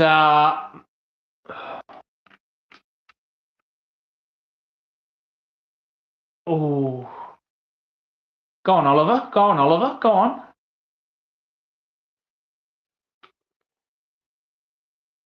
Stringer, fuck man, GWS have been alright this quarter. So yeah, on board next to Edwards, I'd like to see Tanner Brunner and fucking Dempsey. That's what I'd like to see. I'd like to see that.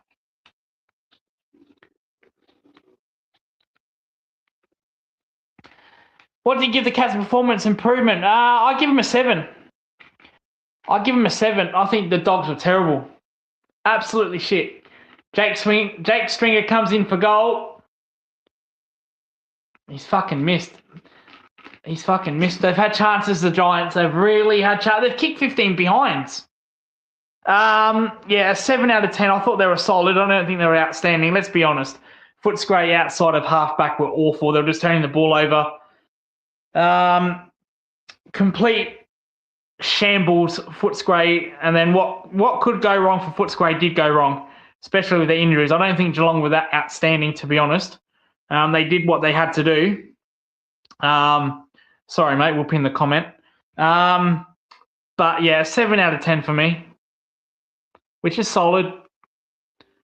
When it's a blowout and the opposition is dog shit, you just have to do what you have to do, don't you? You just can't do much. You really can't do much.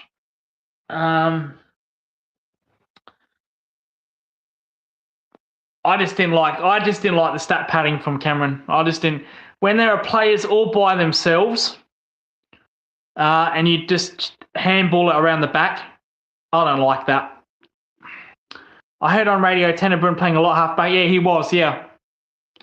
Well, his first game for the year. Who did we play in our first game? Yeah, Gold Coast. He was very good at halfback.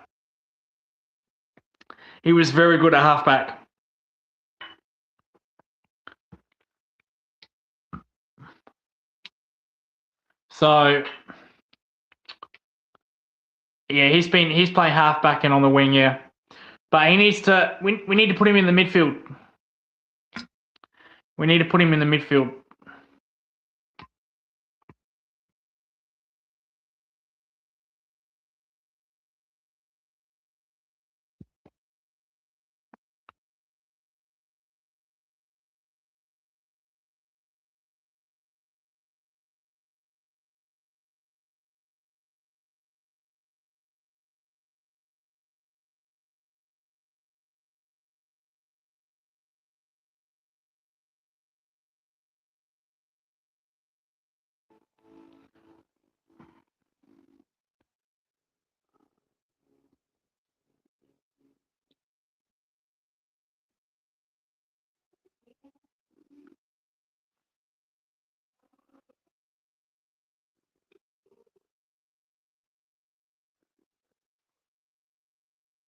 Fucking hell, Papley shit. He is shit, Tom Papley. Fuck me. Suns, yeah, we played the Suns the first game. Yeah, and he did well off halfback, actually. I think he rigged up, 30 touches? You might have to look at the stats of that game. Oh, fuck it. Why not? We'll do it now. What did he have in that first game?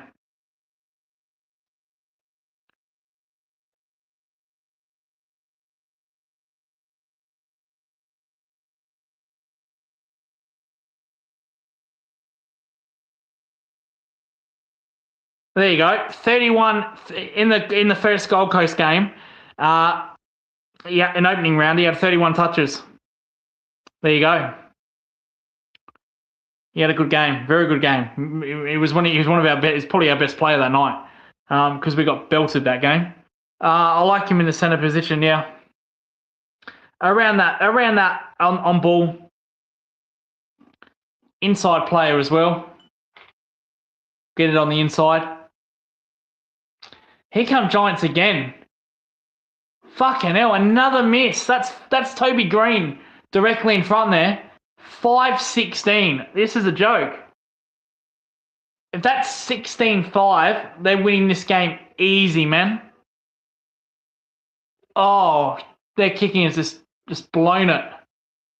39 seconds into the third quarter. They could have easily won this game, the Giants.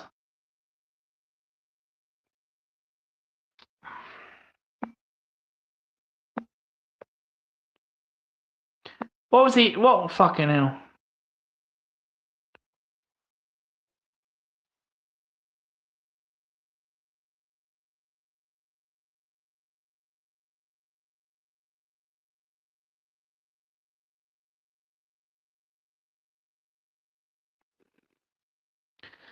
I can't stand the AFL app. They haven't even updated the fucking stats yet, and the game's finished like an hour ago. Did Cameron hog the ball? I noticed Neil only one goal. Yeah, Cameron did hog the ball a little bit. Oh, that last quarter was embarrassing though. Come on, when you have open players and you're just fucking handballing around the back, so Cameron gets free. Come on, man. Like I said, it doesn't help you win grand finals. That is just a.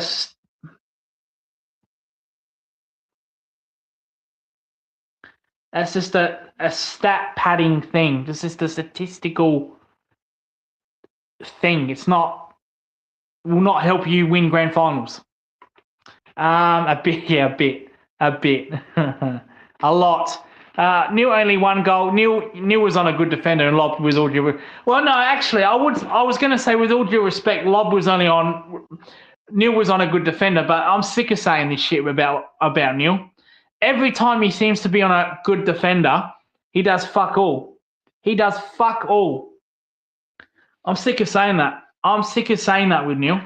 Mate, all good kicking 4 or 5 goals against nobodies. How about you actually do it against some better defenders would be nice. Well, he'll probably kick 5 next week against Port Adelaide.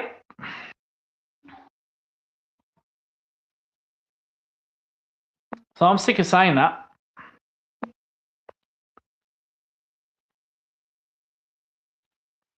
All right.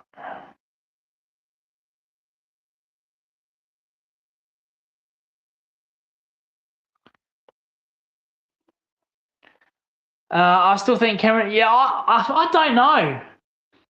I don't because he. Maybe I'm wrong, but did I not see him come off during the first quarter? He was in the hands of the trainers coming on. That might have been someone else. But I swear I saw Cameron come off, but he would have kicked 10, didn't he? So yeah, I think Cameron's still trying to get fit. So maybe yeah. But how stupid is Luke fucking Beveridge leaving calmness on him, though? Come on. How fucking stupid can you be? Like that, you might as well have Chris Scott in that fucking box, you know? Like, seriously. Like, it's embarrassing. I don't like Shannon Neal, but he was there by himself in space. And they were just fucking handballing it around the back, trying to get Cameron free. That's embarrassing, man. Just try to do that on grand final day, man. Do that on grand. Oh wait, you broke your arm on grand final day, so you couldn't, could you? Oh,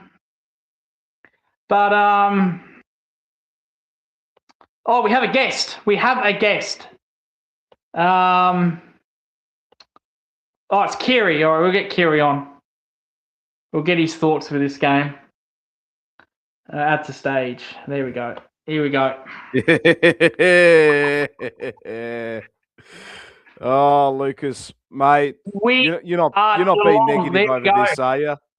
Come on, mate. No, not at all. I'm being very kind. I'm no negative whatsoever, mate. Oh man, hey, look at that. See, I've got Cameron 10. I put in Colo Jasny kick 1. Your man Humphrey B. Bear kicked the goal. It is beautiful. Luke Beveridge does not coach well against the Cats. He doesn't. No, he doesn't. But there we go. We're acknowledging some players there. I think Colo was the best goal of the night for me. in his milestone game. Fair enough. Fair enough. That was probably. I reckon they'll probably bring Jack Henry back. I don't think you'll see Collar ever again. It's a bit tough, isn't it? But because obviously they kept him in the side for his milestone. But yeah, you think ask me for a score out of 10. Well, I think he means the whole game. Like, how did Geelong go out of 10? I gave them a 7. I thought the first half was fantastic, scintillating footy. I thought it was our best first half all season. The third quarter we did drop off a bit. I was quite disappointed in that. Got a bit frustrated because we're giving the Bulldogs a bit of a chance. It was like, and we kicked I think it was 1-5 in that third quarter, and it turned out to be 1-8 at one point before we broke the duck. So, but I knew we were going to put him away in the fourth quarter, but it's hard not to give it a 10 out of 10 performance, to be honest. Against a Bulldogs team that was supposed to be top 4 this year. You still got players in Bontempelli and Liberatore and Ed Richards in the team. Well, that backfired with Libba. He's out for concussion next week. Bont was well held against Oisin Mullen all night as well. That's a huge tick for me too, which I said I didn't come in the preview, but if I was, that the big thing is to tag the Bont. We simply did that. Yep. But we mentioned that. We fucking mentioned that. This was before the game. This was before the game. Mullen should have had a tagging role on Libba. He shouldn't be tagging Bont. Bont would shoot him up. Bont played a lot of minutes in the forward line. The ball never got there. Dana shouldn't have played. He turned out to be okay. Big game from Neil. That didn't happen. Stopping the Dogs' run. Who cares? He can have an off night. Who cares? If Jez is performing, it doesn't matter. And we won by 75 points. Stopping the Dogs' run, we did that. And we started well. So that's probably 5 out of 4 ticks there. So that was before the game. That was my preview. So I did say that. Which midfield did better, Cats or Dogs? That's a funny one because I checked the stats because they did clearances, didn't they? All over the park, but the clearances were even Stevens. And you still got Bulls in Bont, in Libba, Ed Richards as well. Hard to judge, to be honest. I thought the midfield was even, but when the Dogs had the ball, they were just so sloppy with it. It was absolutely turnover city. What they've got good players like Bailey. Bailey Dale was he couldn't find it. You might as well put tits on a fucking nun. He was that useless, man. He couldn't find an argument. So Bulldogs won the clearance count 37-35. We won the centre clearances 14-12, and the stoppage clearances the Bulldogs got 25-21. So even Stevens essentially. So yeah. No, I believe Mullen was on the Bont. Mullen's in the midfield. Who was on Bont forward? No idea.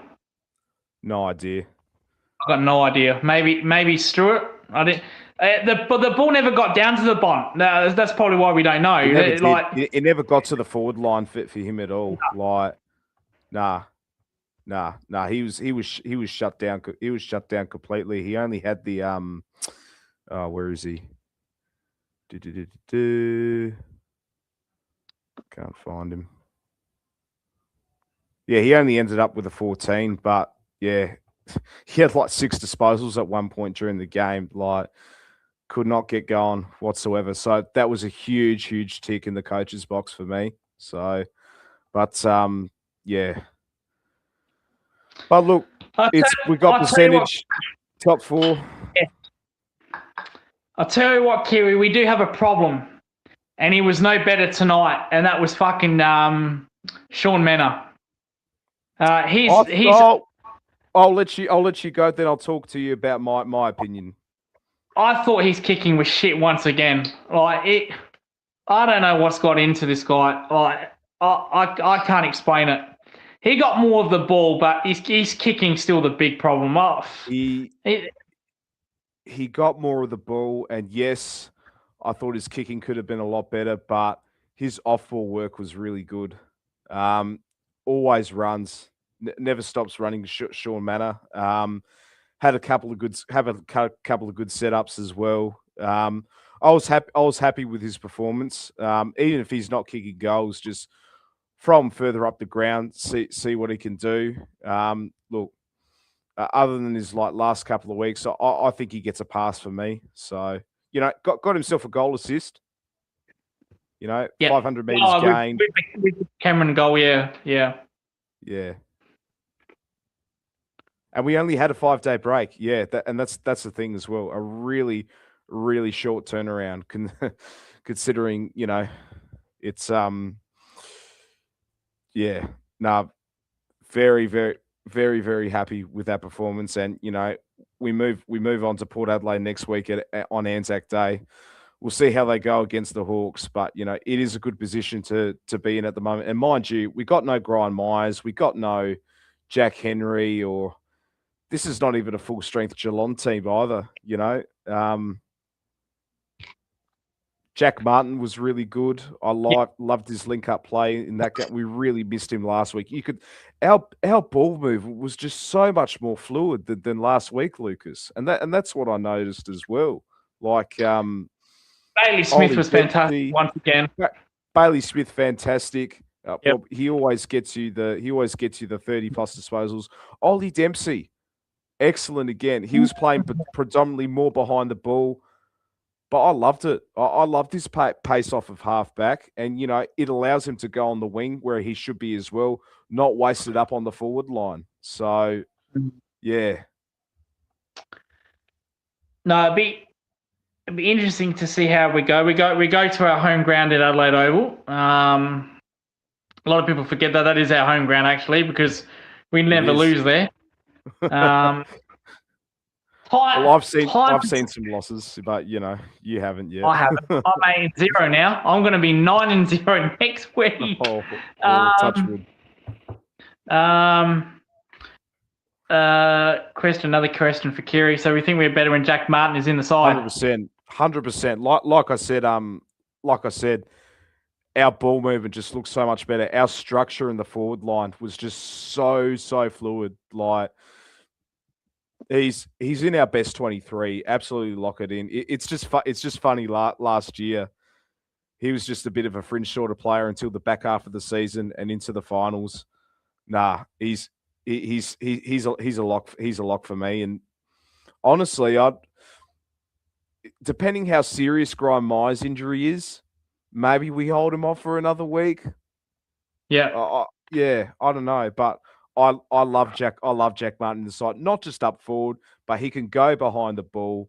He could go further up the ground in the midfield as well. He's a very versatile player, and we are so blessed to have him in the team as well. I'll tell you what. I'm going to say this again, Lucas. Carlton could use a player like him. Yeah, I think Carlton can use a lot of players like him. Yes, on to Port Adelaide. I reckon we rest Dangerfield again. Yeah. No point sending him. Fucking annoy. How many times does he come off and he gets a rub? It fucking annoys me. And what annoyed me as well, he just kept crashing the packs up in the field. Yeah. There were a couple of moments where I thought Ollie Wiltshire was going to get a goal, and he just crashed the pack. Oshin Mullen, I think, one of the young boys. Yeah. It's just a distraction in the forward. You wonder players like Ollie Henry just can't get in the game and all of that. He had a terrible night. He had a terrible night. Let's be honest. Henry had a terrible night. He had a shocking night, but partly because of Dangerfield. Yeah, was that because of Dangerfield, or was it just the act of coincidence? But every time Dangerfield goes down there, Ollie Henry doesn't play well because he likes his space. He likes to run up things.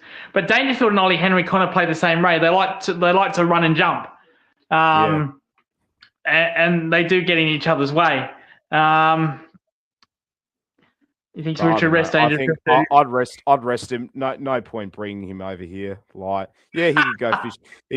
Yeah. He could go with he could play golf with Brett Close. You know, Yeah. like Oh yeah. yeah. We know he's gonna come back because it's South He's going to Australia come tax. back. Yeah. I swear to God, SA if Brad tax. Close, yeah, look, I'm happy for Brad Close to come in, but not at Jack Martin's expense. I will not be happy if that happens. And not Wiltshire. Now I know this is the first game Wiltshire didn't kick a goal, but you can't drop him. You can't drop Wiltshire. Oh, how much did he get today? I don't know. Not much. No, this was his not first game. much. He went goalless for the season, I think. Six disposals. I You think he still makes give him way for me, another go. unfortunately. I think he makes way for me, unfortunately, Lucas. I don't know. Close. I was surprised to see him play this week, but yeah, look, I'm happy to see him get games, but you know he's not going to be a guy that's going to hold his spot in the best 23, unfortunately. You got players like Jai Clark trying to make his way back into the side as well. Yeah, James Warple. Look, he had his moments. He had his moments today, but you know, who else? Yeah, Tanner Bruin had a bit of a quiet night as well. He did. We just talked about Tanner Bruno. I noticed he didn't play any midfield minutes. I didn't notice that. Yeah, he was playing predominantly all behind the ball. You know, but other than that, all around good performance. Mitch Edwards, very good in the ruck. I mean, when the Bulldogs have got a VFL ruckman, you know. I'm sorry to Conway, but he's done. He'll never play again for us. He's done. It's starting to become that way, isn't it, Lucas? Yeah. Unfortunately, he's got all the talent in the world, but it's just the body. Nothing against him, but I think even if he was fully fit, I think Edwards is miles past him. I think we've seen enough from Edwards. That he doesn't play again. And sorry. mind you, we got you know, Stanley will come back in as well. Yeah. Mitch Edwards, he's the future. Joe Pike in the VFL as well. He looks good. Jacob Mollier, he played his first game back in the VFL today too. So, but good old Mitch Edwards, but Mitch Edwards, he's the guy, isn't he, Lucas? I reckon he's the future.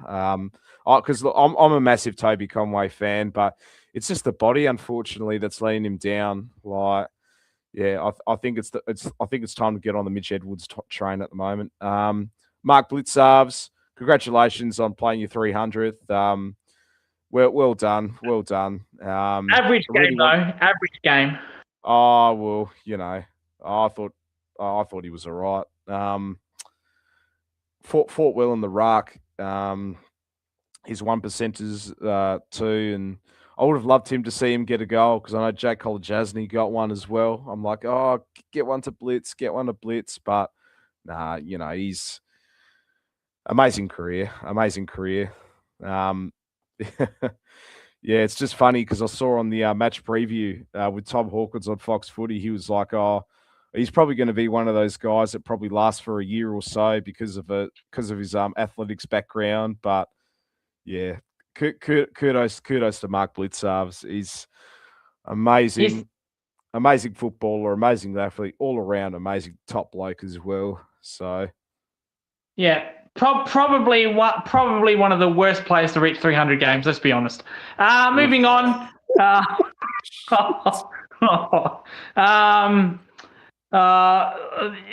I don't know if you heard this. Isaac Smith said this 2 days ago.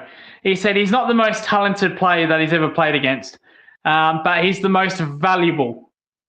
Exactly. That he's ever played with. Yeah. He's the most valuable.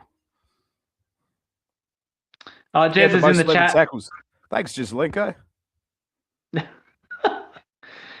anyone play well tonight, Coach? Well, they all played okay, except for Neil. And except for Henry. Fucking Henry. He did what Henry fucking had. No, I thought our best players, you know, Bailey Smith, you know, he was fantastic. Humphrey B. Bear. Like our defenders, we said last week our defenders, our kicking was shit. That was just a once-off. They were all good tonight.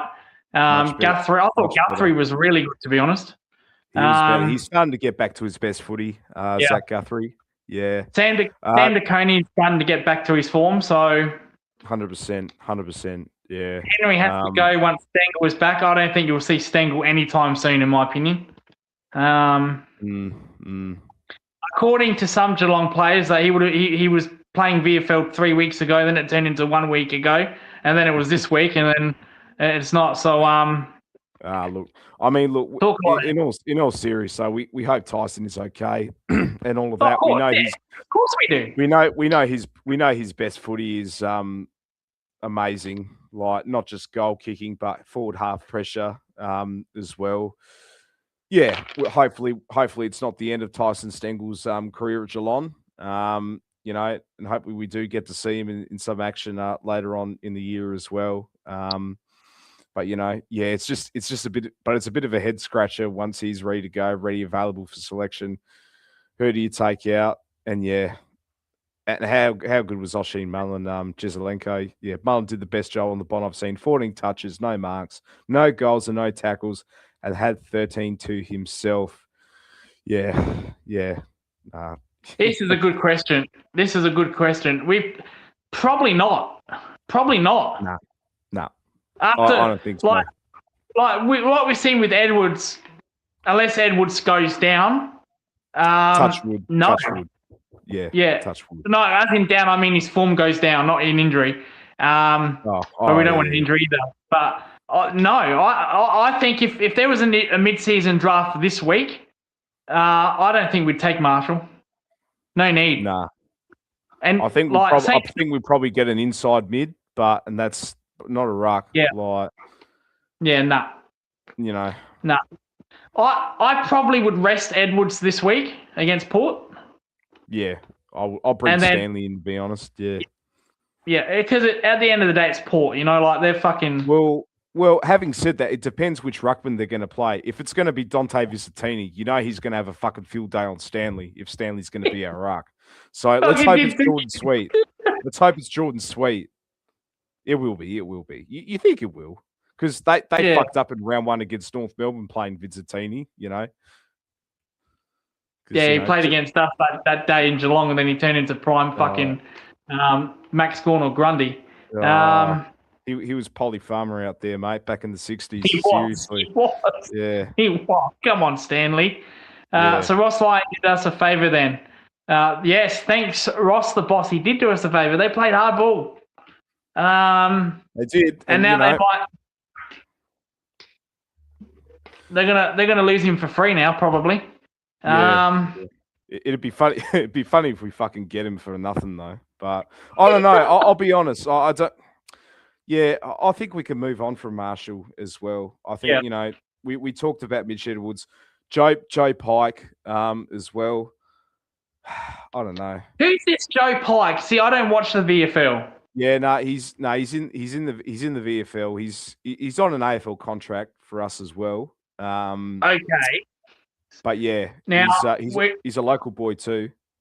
Oh, that's good. So Geelong Falcon boy. Yeah, pretty sure. Correct me if I'm wrong in the chat as well. But he's a local lad. Yeah. So we lost Polkinghorne for 6 or 7 weeks, didn't we? Yep. Who's our other? Who is there? Another tall forward? Or was that it? Jacob Bollier. Okay, that's it. Okay. Jack, and that's Nathan Kruger. He's but he's playing more as a defender down back. The Collingwood, the Collingwood ruckman or the utility guy. He's on a VFL contract though. Harley Barker, he is another one. He's another one to watch. This guy here, first time feature. He knows a lot about Geelong. I don't even know who this player is. Well, he's the South Australian we drafted from Sturt. So, and he's recovering from an ACL injury. Yeah, I'm pretty. I think I remember. I said when it came up Sturt, I was like, oh yes, Tom Lewis. I'm like, who the fuck is this dozer man? Who's this fucking guy? What are you doing, mate? He was supposed to be a top 10 pick. He was supposed to be a top 10 pick if it weren't for the injuries. So I reckon we got a steal down the track. I reckon we got a steal. Yeah. No, I remember Harley Baker. Yeah, fair enough. Yeah, I mean, I would have loved Tom Lewis as well, but I think we got a good one, a good long-term project. He'll get picked up in the mid-season draft, surely. You'd think. If the only thing against him is his size. Like if he was 6 foot, man, he'd be a walk-up star in anyone's team. Because he plays like a Cripps, but he's only 5'10". So but he's a couple of centimeters taller than me. Yeah. But he's a goal-kicking midfielder, which was good because we had some goal-kicking midfielders today. Bailey Smith kicked a goal. We've been crying out for midfielders to kick goals for Geelong. So let me check the stats here. What are the stats? Fuck, hang on. Here we go.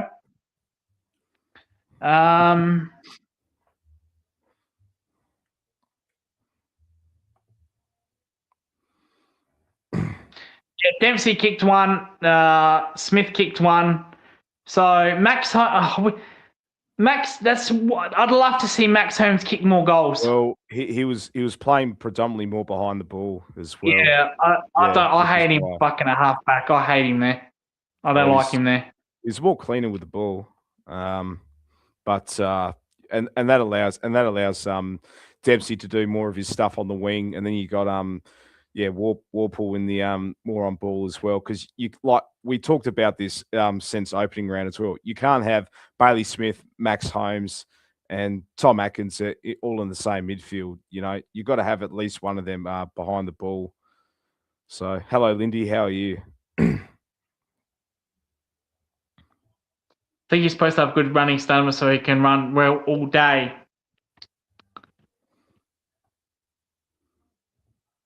Oh yeah. She actually said my mum actually said good thank you, like we could actually hear her. Could be like Jordan Clark. Oh, he's a good player, Jordan Clark. He's an upgrade. He's an upgrade from Jordan Clark, Max Holmes. Well, he hasn't got an Australian though. He's been in the squad, but geez, imagine Holmes and Jordan Clark. Oh my God, that'd be cool. We wouldn't need Holmes to play fullback. We can use Jordan Clark there.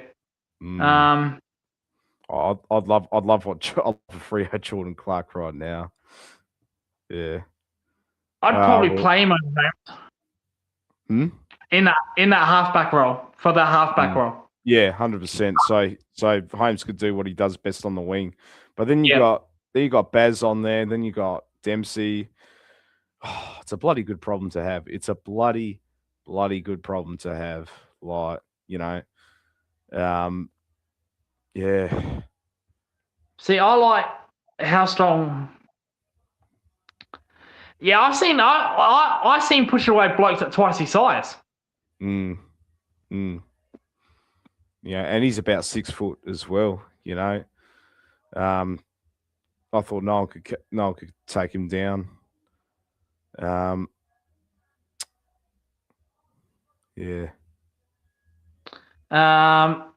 Warpool being handy, not a letdown game. He wasn't as good last week. He wasn't as good today as he was last week. And that's the consistency we're talking about, Kiri, against the bigger teams. That's what let him down at Hawthorn. Yeah, look, I thought he was okay, but a far cry from what he was last week. And yeah, I won't be surprised if he racks up 25 to 30 touches against Port next week. Puts it all of a Lights performance. I missed this actually. I didn't see this. Yeah. So I think Bailey Smith gave a tribute to Dawson. Yes, I heard that too. Very well spoken interview on the. Oh, sorry, I didn't. Yeah, I didn't hear that. Yeah.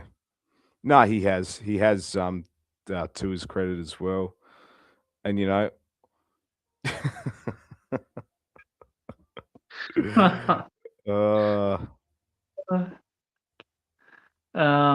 the dogs didn't come.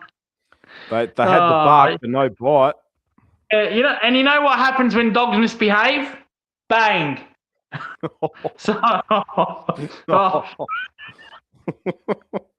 oh shit! I hope the Animal Justice Party isn't listening to this. You've been strife now. I'll be cancelled. No, we don't do that. You're already cancelled already by one other Geelong fan channel who we shall not name, but it's quite obvious. You fucking did that 2 times last week, so why not again?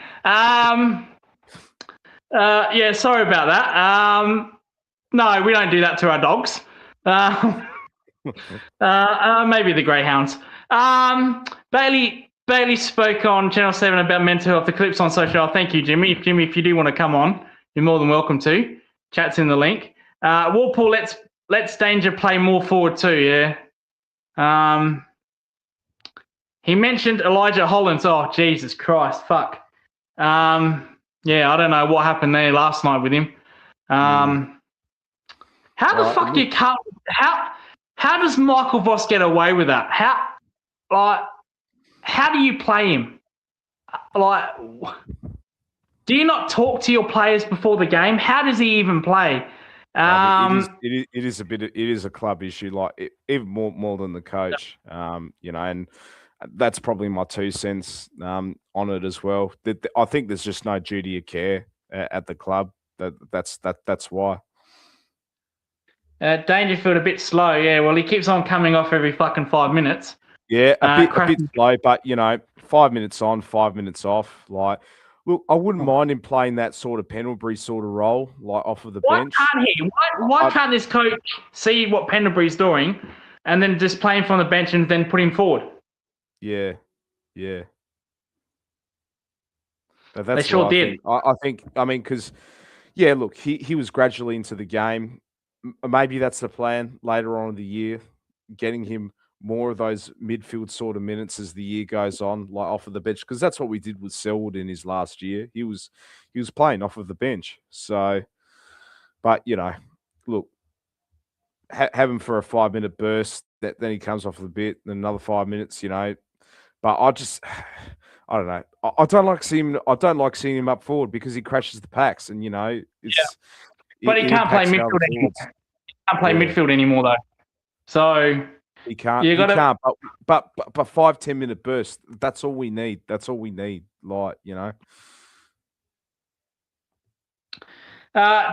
the GWS and Sydney game. This is incredible. So for Sydney 14-589, GWS 7-17 have kicked 17 behinds. They could have easily won this game. The Giants. They got close to 12 points. Stringer had a chance to get it down to 3 points and he missed directly in front. Go figure. But we've got another guest. Oh, it's Gaza. Hey, boys. Hey. It's a bit dark. I'm on a bus back to Melbourne. That's all right. So, what a win, hey? Fantastic. Decent. 10 of the best from the stat patter. Yeah, the stat patter. We don't need to see that shit, Gary. To be honest. Send them to the twos, don't you? Yeah, VFL next week, coach. VFL. Yeah. Well, we don't need him against Port, so. Good luck, Port. All the best. It's good. We will all be there next week. We will be there. We'll be going to Roman's Pizza. We will be going. Mum's still not convinced. Mum still doesn't. She's still not convinced. Why Giants so shit this year? Yeah, well, they've got a good coach, but I don't think they listen to him. So what happened to the Giants? They lost, did they? Against Sydney. Oh, they kicked 17 behinds. Ooh. So could have won that game. Okay. Hey, Kiri, Kerno kicked 7. What do you think about that? Ooh. He did not. He did not. I tell you what, Kiri's gonna look it up now. And I'm dating Sydney Sweeney tonight. Elijah Hollins, poor bugger. Nobody should have seen that video. Show you that video. That's 3 goals. All right, 3 goals. All right. 3 goals. 3 goals. There you go. Every dog has its day, but yeah, Mum's right about that one. Yeah, I don't know why he played. That's disgraceful. But who've Port got this week? Hawthorn at Marvel tomorrow. Oh, Marvel. Well, we know who's going to kick a bag. The Wizard's going to kick a bag. He's going to kick about. Oh, get that off. Get that off. Not good enough. I'm telling you, he's going to kick a bag against Port Adelaide and put more misery on them, the Wizard. I said, now, Kiri, did I not say I would not wear this again? Well, yes. And that was the agreement after gather round. What's the agreement? I've brought it back so he can put more misery on Port Adelaide, which helps us. Hey, Coach, Luke, so after speaking with Gilmore today, he reckons that when he sees you, right, and he sees that Wizard hat, it's going to go somewhere you don't want it. You just don't know where it's going to go, mate. He's not happy. Oh, leave the hat alone, man. Nah, he's not happy. Burn it to the ground. I'll burn it to the ground. Burn it to the ground. Leave the. Oh, you know what? That'd be great as toilet paper. Actually, I'll use it that way. Well, I couldn't. The lineup was fucking massive, so I couldn't get him to sign it. Otherwise, I'd hang it up next to the Geelong posters that I've got. Would have been a nice souvenir. But I got about. Oh, Kiri, did you get your ball signed? My ball. I got my posters signed, but not the fucking footies. Like I had the footy right out, and they just blatantly avoided it. I don't know why. Oh, you're kidding. Oh well. That'll sit next to the other footy that I got from last year, which I paid $20, but I got this one for free because of the footy card we did. If Karen to put the Wizard up, please tell me you're a Harry Potter fan. Kiri's a huge Harry Potter fan. I am, yes. Hello, ladies. I'm Harry Potter. I do like Harry Potter. Yes. Yeah, he does like his Harry Potter, Kiri. So any Harry Potter questions for Kiri, he'll answer them, I suppose. Oh look, yeah, all right. He also loves his Star Wars, apparently. Yeah, I'm more of a Star Wars nuffy, so yeah. Yeah, he's a fucking Star Wars Rebels cartoon. Oh, we've got a fourth guest. Oh Jesus, fuck. There we go. Oh, Lindy. Here we go. Where's Lindy? Lindy. No, it's not Lindy. Oh, JD. JD. This is appropriate, JD, that you're on now that Kurno's kicked a bag. So it's actually appropriate you came on at the right time because I've been watching the GWS game. They should have actually won this game, the Giants, to be fair. But the Giants' defence is worse than what the Dogs was, even when their defenders went off. So yeah, true. 17 behind. JD, what did you thought about the game? Well, look, I think for the most part, it was a good win. First half set us up, which was good because we've started pretty slowly all year. So to come out and play a first quarter like that and then build on it in the second quarter, I think was great. Our pressure was up.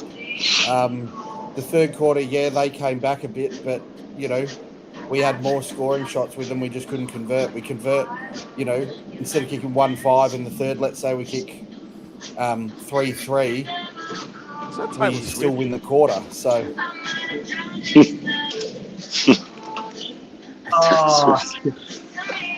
Yeah, I think so. I don't know. I'm sick of Go on, brother. I think so. Well, JD, what happened to Tennessee tonight, JD? No impact whatsoever. What, against Laurie Robb? You got to be kidding me. Did you watch the same game that I did? I did. What was the Taylor Swift music? I'm on the bus, mate. Relax. The bus. Taylor Swift. He's on the bus. He's on the bus. See, Gary's in. Where is he? Where did we play tonight? Geelong. Geelong. He's in Geelong right now. So we're driving back to Melbourne on the bus. Are you leaving? Oh, I've lost it. I've lost it here. What are you trying to say, Coach? Tell us. Are you heading back to home to Brisbane tonight, or are you staying overnight? No. Tomorrow morning. So I'm going back to Melbourne tonight. I'll be heading to the casino afterwards, and then I'll be going back tomorrow morning at 8 a.m. Hey. I wish I was there. I probably Yeah. won't be sleeping tonight. I'll probably just spend the night at the casino. Hell yeah, bro. That's what. See, JD, we're all going. I'm disappointed with you, JD. I'd like to see you at the Anzac Day game because we're all going to that.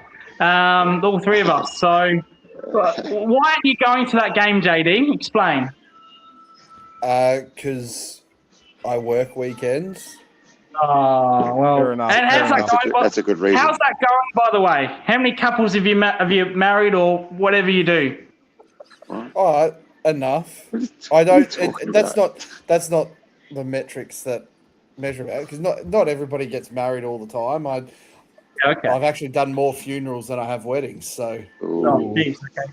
But I wouldn't know, JD. I'm not dead or married. I get that. I've been to more funerals than weddings in my family these days. So. Oh, Yeah. fuck, that's no good. But anyway, So, JD, yeah. what we apparently we did watch the same game, and Shannon Neal had a shocking game, but you disagree. I do disagree. He had, 12 touches, kicked 1-1, there were a couple of points where he just did things a bloke his size shouldn't. There was a bit on the half-forward flank, I think, was it early in the last quarter, just bent down, picked it up with one hand, burnt off a player, stepped around another. Charlie Curnow can't do that, mate. Oh, Charlie relies on free kicks to get his shots at goal. Shannon, but to Shannon's credit, he saw that the ball was going to Jez, the ball was going to Danger, and he played further up the ground to clear out some space for those leading lanes. Sometimes you need that. And I mean, you're talking about Shannon Neal. What about your boy Ollie Henry? I barely saw him. See, I blame Dangerfield for that because every time Dangerfield's in that four line with him, they seem to collide, getting in each other's way. So what do we do with that one? Yeah, well, I think Dangerfield got in Neal's way more than he did Ollie Henry's. I think there were a few points where they could have used Ollie, and they didn't. He got into good positions, and that's what you asked for. That's what he hadn't been doing. So I'm not saying he dropped. I just think your hatred of Shannon Neal is a little unfair. Well, before you came in, I did say to Kira that Henry played a poor game. And he did. Now, whether that's a coincidence because Dangerfield was back, but he played his worst game of the year, in my opinion, JD. In my opinion, today. Yeah, look, it could have some level of correlation with Danger being there, but that's where Ollie needs to learn how does he get involved in the game, because all the other forwards were in the game. Jack Martin was in the game. Neal was in the game. Jez was in the game. Anyone else who went through the forward line was in the game, so he's got to learn how to get involved. I agree with that. I absolutely agree with that. Like, he was terrible, but I just think that they just can't coexist. But that's just stupid saying that, really, because they have to. So Dangerfield's not going to be dropped. He's not going to, unless he gets a farewell game, which he won't. He's going to play for the rest of the year if he remains fit. So. And what about your other whipping? What about your other whipping boy, Oisin Mullen? I think when he empties his pockets when he gets home, you'll find Bontempelli in there.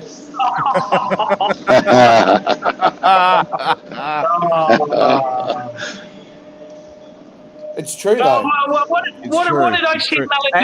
And I talked about that as well. Yeah. Well, what did he do outside of the tagging? Absolutely nothing, as usual. 13 touches. That's not his job, mate. He tag. If you're a tagger, you're there to nullify the player that you're playing on. And Bont had zero influence and impact on the game. Oisin had 13 touches, 5 tackles, a goal assist, kicked a couple of points. Probably should have at least converted one of them. He But, should have, yes. Yeah.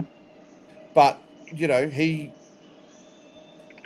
Bont had no influence on the game. The only time Bont got a possession in open play was when the ball was being kicked to Oshin and they sat it on his head. Someone else came off and spoiled it, and Bont got 5 meters of clear space. It was the only time he had space all night. Oshin did a great job. Yeah. He's not a whipping boy. I've never once put down. I've never put one. I've never put a motion Mullen once. I've said repeatedly that unless he's not got a tagging role, he shouldn't play. But if he's got a tagging role, then of course use him as a tagger. But he doesn't hurt you two ways. They didn't have a functioning forward line, the Bulldogs, compared to that forward line was terrible. You know, they're kicking.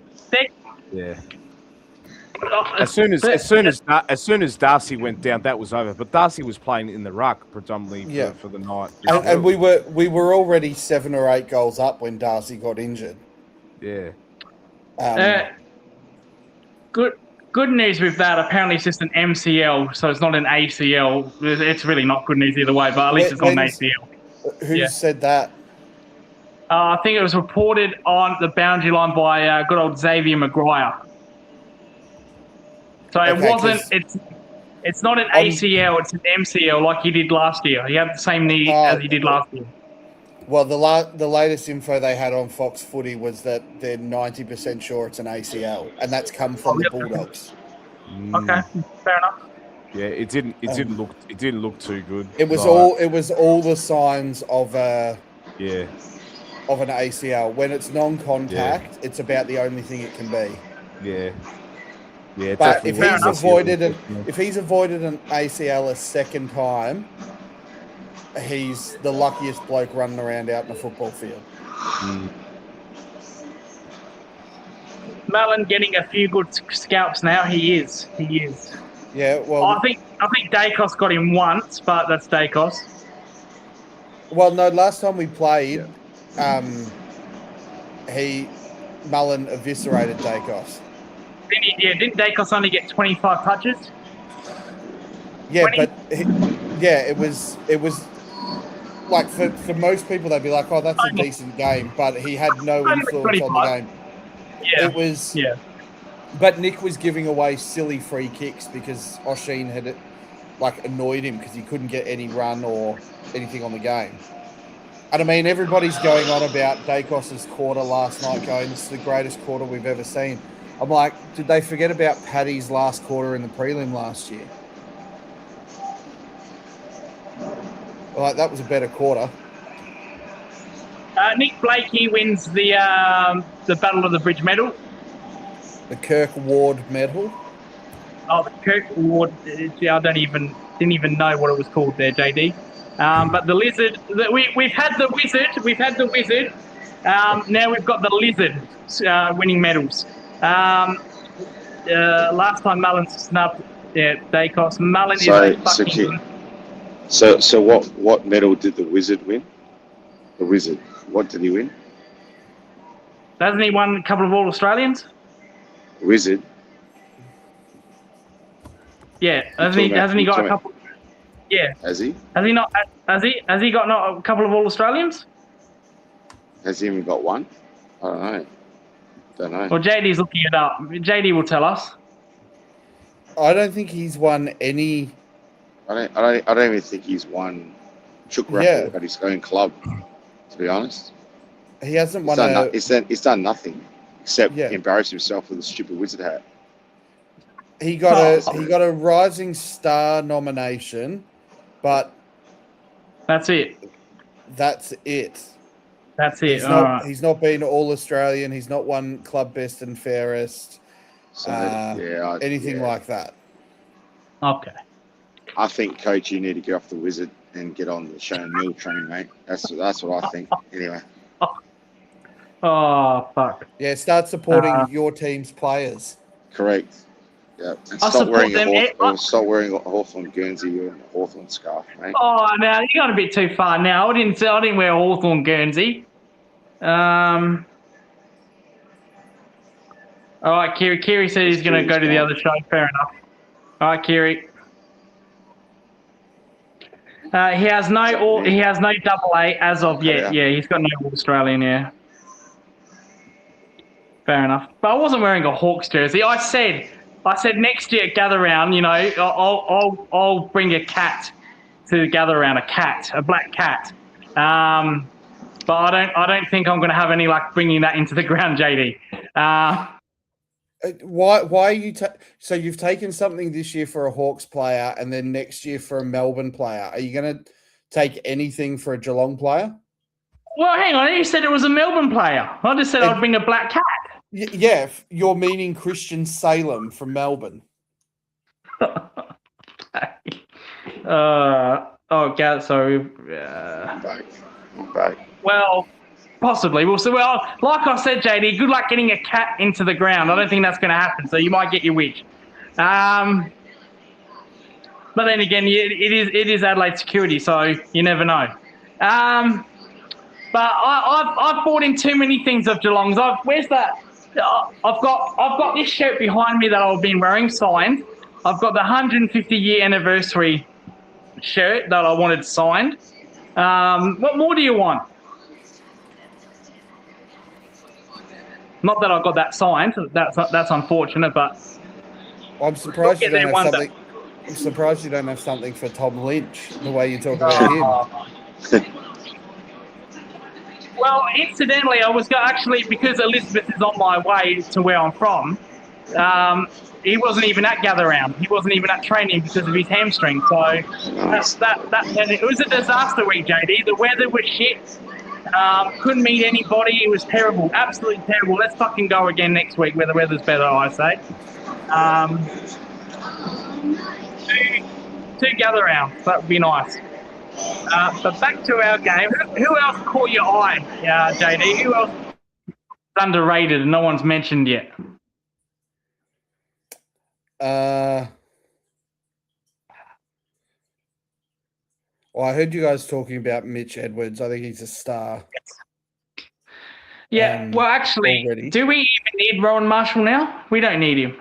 No, I wouldn't be getting Marshall. You've got Edwards, the progression that Joe Pike is making in the twos, and now that Jacob Mollier is back as well, we've got a bunch of big blokes that if we get game time into them, I think we're sorted. And not that I expect it'll happen, but if on the miraculous side of things, Toby Conway got his body right, the combination of Conway and Edwards would be fantastic because Edwards is just as good going forward and taking pack marks and that sort of thing. So I think there's a few things in the works. He does that at VFL level, but I'm yet to see him do that AFL, but it will take time to transition. Yeah, but he's playing predominantly in the ruck. He's not really resting forward. Like when he has a rest, he's off the ground. Yeah, fair enough. So, but his hit outs tonight, like that first one to start the second quarter where he just jumped over the Bulldogs bloke, smacked it into space for Baz, who kicked it inside 50. That was we haven't had a ruckman do that for a long time. What about you, Gaz? What did you thought? Anyone caught your eye that we haven't mentioned? Oh, Gaz is gone. Jesus. Okay, never mind. That would be a handy as JD probably thinks I'm being clever here. I still think Hawthorn's 1-2 ruckman Reeves and Meek is still the best 1-2 combo in the AFL, in my opinion. Except our combination arguably had more impact on the game on Easter Monday than theirs did. Yeah, true, yeah. Being Blitz Abs and Edwards with a little bit of Shannon Neal when it's in our forward 50. Yeah, true, but they've done well with those two ruckmen. I was just having a look at time on ground. Like no one played the whole game on the ground. Really? Person who had the most time on the ground was Ollie Henry. Who did nothing, incidentally. Yeah. Not a coincidence there. Well, he played 20% of the game more than what Dangerfield did. Yeah, there you So go. that's where I say he needs to figure out how to get involved in the game. I think he likes it just be sat up in the air and try and take mark of the year. He needs to be leading up at the ball more. This has to be the comment of the year. This is a hell of a flashback. Geelong hasn't had a good ruck combination since Damien Burke and Darren Flanagan. Holy shit. Wow, okay. I don't even know how to respond to that. Probably yeah. right. But, gee, that's a flash. That's a throwback. Wowee. Yeah, I mean, not quite as good, but, I mean, for a couple of years there, we had the combo of Brad Ottens and Stephen King. Yeah. That wasn't a terrible combination. Well, if you want to go back into the 70s, we had Polly and Sam Newman. That was probably more 60s. Sorry. Well, Polly Farmer changed the way rucking should be ahead of his time. So probably Newman and Polly for that one if you want to go back that far. Gazza, before you went off, I said to you, geez, that is a throwback to Polly and Newman. See there, JD, I do respect errors. I do mention errors. I wish AFL would have all their stats because I'm trying to do a compare errors thing. I actually wanted to do a Sam Newman stat with Polly, but fucking the AFL doesn't have the stats. How can you not have the stats? Gazza, who caught your eye that we haven't mentioned yet? Well, I've been offline for the last 10 minutes, so I'm not too sure where we're up to. So where are we up to this one? So tonight? Just someone who caught your eye. Yeah, anybody. Other than Cameron. Well, pretty much it was team performance, really, across the board. Like, there wasn't anything that really, besides Cameron, obviously, nothing really stood out. But I think it was just a complete performance. I thought we held our defence was good, midfield was solid. Forward line was competing. Like, it was just a good, solid performance, to be honest. There was nothing to make of it. Like, I thought the Bulldogs looked tired. I don't know if it's catching up with them, but they just look tired, to be honest. There's Darcy. Where did he go? Second quarter, was it? Second quarter he went down. Yeah. Norton looked like he was injured from day dot. He was cooked. Ed Richards was just floating. He wasn't doing much. Libba, he lasted a quarter, didn't he? Before he went off. It was late in the second quarter. Yeah, second quarter. But he wasn't really noticeable. Coach, if you didn't pick it up, he was diving for a ball, and basically dived into the path of danger, and so when he dived, Libba literally dived headfirst into Danger's knee and was out with concussion.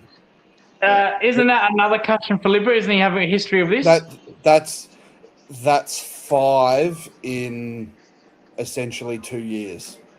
Oh, okay. Well, isn't there a retirement rule? Like, yeah, I don't know what it's at. I don't think he's quite at it, but it will be. He's getting there. I imagine he's been told he has to change the way that he plays the game. So, that'll be a watch and see, and then obviously O'Donnell and Lobb doing their hamstrings. Yeah. Oh, Lobb did a hamstring. I didn't see that. I knew that O'Donnell did, but not Lobb. It came off late. He might be okay. He jogged off the ground, so I don't think it's as bad as the O'Donnell one, but the O'Donnell one was worse. Yeah, O'Donnell was worse. I'm sitting right next to him. So O'Donnell was worse. He'll probably get a week or two, but I think Lobb was more tightness, so I think he'll be okay. But I'd be surprised if he gets up next week as well, to be honest. Yeah, it's a big couple of weeks for the Dogs. They've got the Swans next Thursday night. So Kerno and Amadi will feast on having no defenders, and then the following week the Dogs have got Fremantle. So Tracy and Amiss and Voss will feast on them too. And there's probably still no English. So Brodie Grundy and Luke Jackson could score 250 in Supercoach. Yeah. Like, they'll dominate those games. Going back to our game, I would probably say, make a comment around Danger. I think we're going to have to accept he's going to be like a 2-on-5-off type season. Yeah. I don't see him playing more than 2 or 3 games in a row. No, I don't see that either. Yeah, like he was fine, but there was something about it tonight that I don't know. I just don't think I don't think we'll see much of him this year. To be honest, I think 2 or 3, and then call it for 3 or 4, and then set him for late in August, September if we can get there. But I'd do what the Pies do with Pendles and basically just have him not get on an aeroplane. Yeah. Or start him on the bench. Yeah, I'd be good with that. I'd be happy with that. The ground wasn't that heavy tonight, to be fair. It was light rain, I think, in the third quarter, but it wasn't heavy. It was perfect conditions. It was light spit. There was nothing to it. It wasn't raining. It was light spit at the worst. So hang on. What happens when So this is where I think he hurts his team, Dangerfield. This is where he should have retired. So what happens when he has another prelim? Like, let's hypothetically, he has another prelim like he did last year. We know what's going to happen the next week. Do we just say, mate, you can't play? Well, what the fuck do we do? What do we do? To be fair, he wasn't alone in the grand final. I get that. But his effort was there, but his body couldn't go. So what happens? There were a bunch of our players whose kids all hang out together, who are all parents of young kids, that were all gastro the couple of days leading into the grand final last year. So were a bit underdone in that regard. But you had no one else. Our VFL team had finished, so you'd be pulling someone in cold to play in a grand final. So in hindsight, he wasn't the only one. We were good for a half, and then just when Jez broke his arm, we just ran out of gas. Yeah. It happens Fair sometimes. Can't be perfect every week. Yeah. So even next week, Coach, I wouldn't even be bringing Danger to Adelaide. Leave him home. I wouldn't bring him. Next week's an easy kill, to be honest. I don't see him coming to Adelaide. There's probably 1 or 2 that don't need to come to Adelaide, to be honest. I'd say Edwards would be one of them. I'd rest Edwards. Yeah, well, that's the plan. I think they're bringing back Stanley soon for a couple of games to give Edwards a Is Stanley playing rest. VFL? Is he playing VFL? Yeah. And still no Stengel. What do we think? Stengel will come. Stengel will come back after the break. Yeah, I would say that they didn't play Stengel tonight because VFL has a bye next week.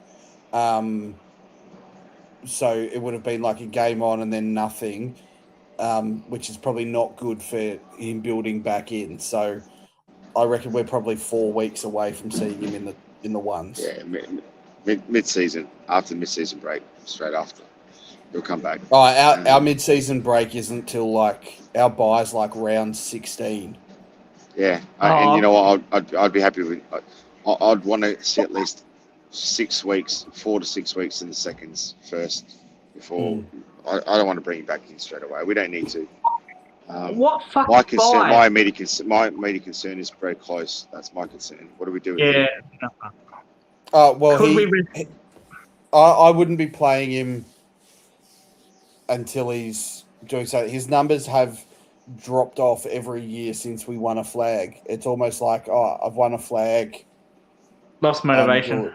I'm good. Yeah. Whereas the other boys happens. Haven't. It can happen with players. No, I disagree with that, JD. I think Sam DeConey's one of those as well.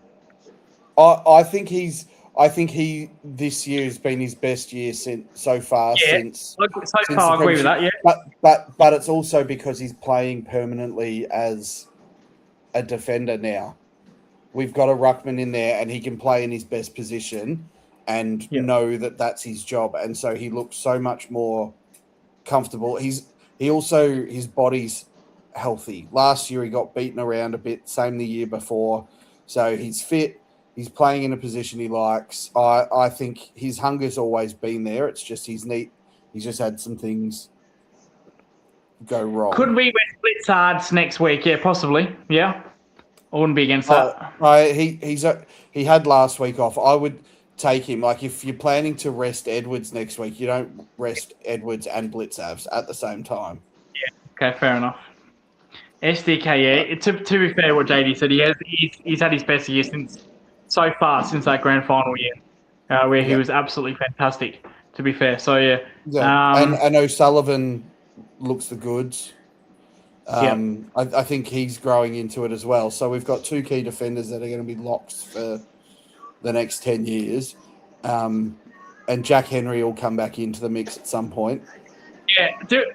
Is that it for Colo? He's got his milestone game and that's it? And we bring back Jack Henry? What do we do? Oh, I think there's a place. Like, I don't think he played terribly. I thought he was solid again. Like, he wasn't great. He wasn't bad. He was just solid.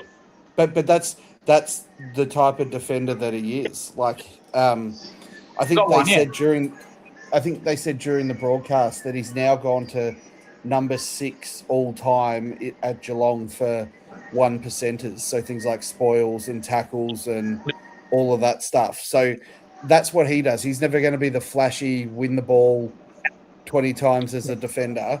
There's a place, and there are some teams that play 3 or 4 tall forwards, in which case you could play him, Henry, DK, and Sully. Sully could also play further up the ground. He's got a tank. No, I know that. He's got a. Yeah, he could easily play on the wing. Yeah, I get that. But can we just quickly go back to the ruck? Now that we've found Edwards, do we go back to the whole situation with Rowan Marshall, or do we just stuff it? We've got Edwards. Let's pivot. Let's look elsewhere now. Let's do something different. We don't need Rowan Marshall. I don't care about him no more. Yeah, like he'll be 30, nearly 31 come trade period. I wouldn't trade for him. So it's a blessing. We've got Edwards, and then we were saying before the progression of Joe Pike and Jacob Mollier in the twos, and if by some miracle Conway gets healthy, Conway and Edwards as a combination would be incredible. Yeah, I think Conway's done. I don't think we'll ever see him again. Oh, I think we will. He's contracted for next year, I'm pretty sure. Okay. But Edwards is clearly in front of him though. As we speak. Because physically he can get on the park. So yes. Yeah. But I think we haven't seen much of them play together. There was a little bit in the twos last year, and Conway main ruck, Edwards second ruck, and playing up forwards, and they worked so well together. Yeah. Yeah, I'd love because I know that Edwards does take pack marks in the VFL. I love to see him do that in the AFL. I love to see him go forward. He took one, I think it was on Easter Monday, like came across and threw a pack and took a big one behind the ball, which was good. So. Oh yeah, we forgot to mention that. Yeah, Colo kicked a great goal, and the whole team went up to him. That was a good moment. Yeah, I think the only thing we missed was Blitz kicking a goal. Yeah. Yeah, I think it'll be his last year, Blitz. I think he's playing well enough in the role that he's playing that he could go on again. I don't think Danger goes on again. No. Danger and Stanley are probably the two over 30 that I don't think go again. You wouldn't put Colo in that conversation? I think him and Buse are good depth. Yeah. Because we don't have, like, unless they blood Lennox Hoffman at some point this year, and you know, we've got no one in the twos other than Colo and Jed who have got any exposure at the top level. What is going on with Jed? We're not even playing him. What's going on there?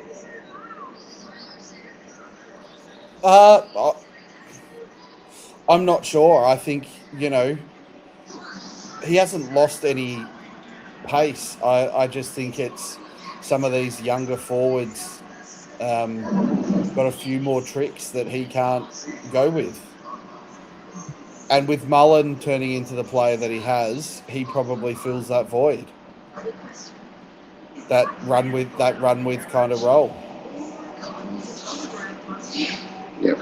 I don't think Mullen should be playing unless he's tagging. Which he He pretty much has a job every week. He pretty much has a job every week. He didn't do that against Hawthorn. I saw him free roaming by himself in the Hawthorn game. No, he had Wizard for the first half when Wizard didn't do much, and then he got moved off Wizard in the second half onto somebody else who was having an impact, and that's when Wizard got loose. Depth and experience is good for the youngsters around the club too. Blitzard apparently most popular guy at the club.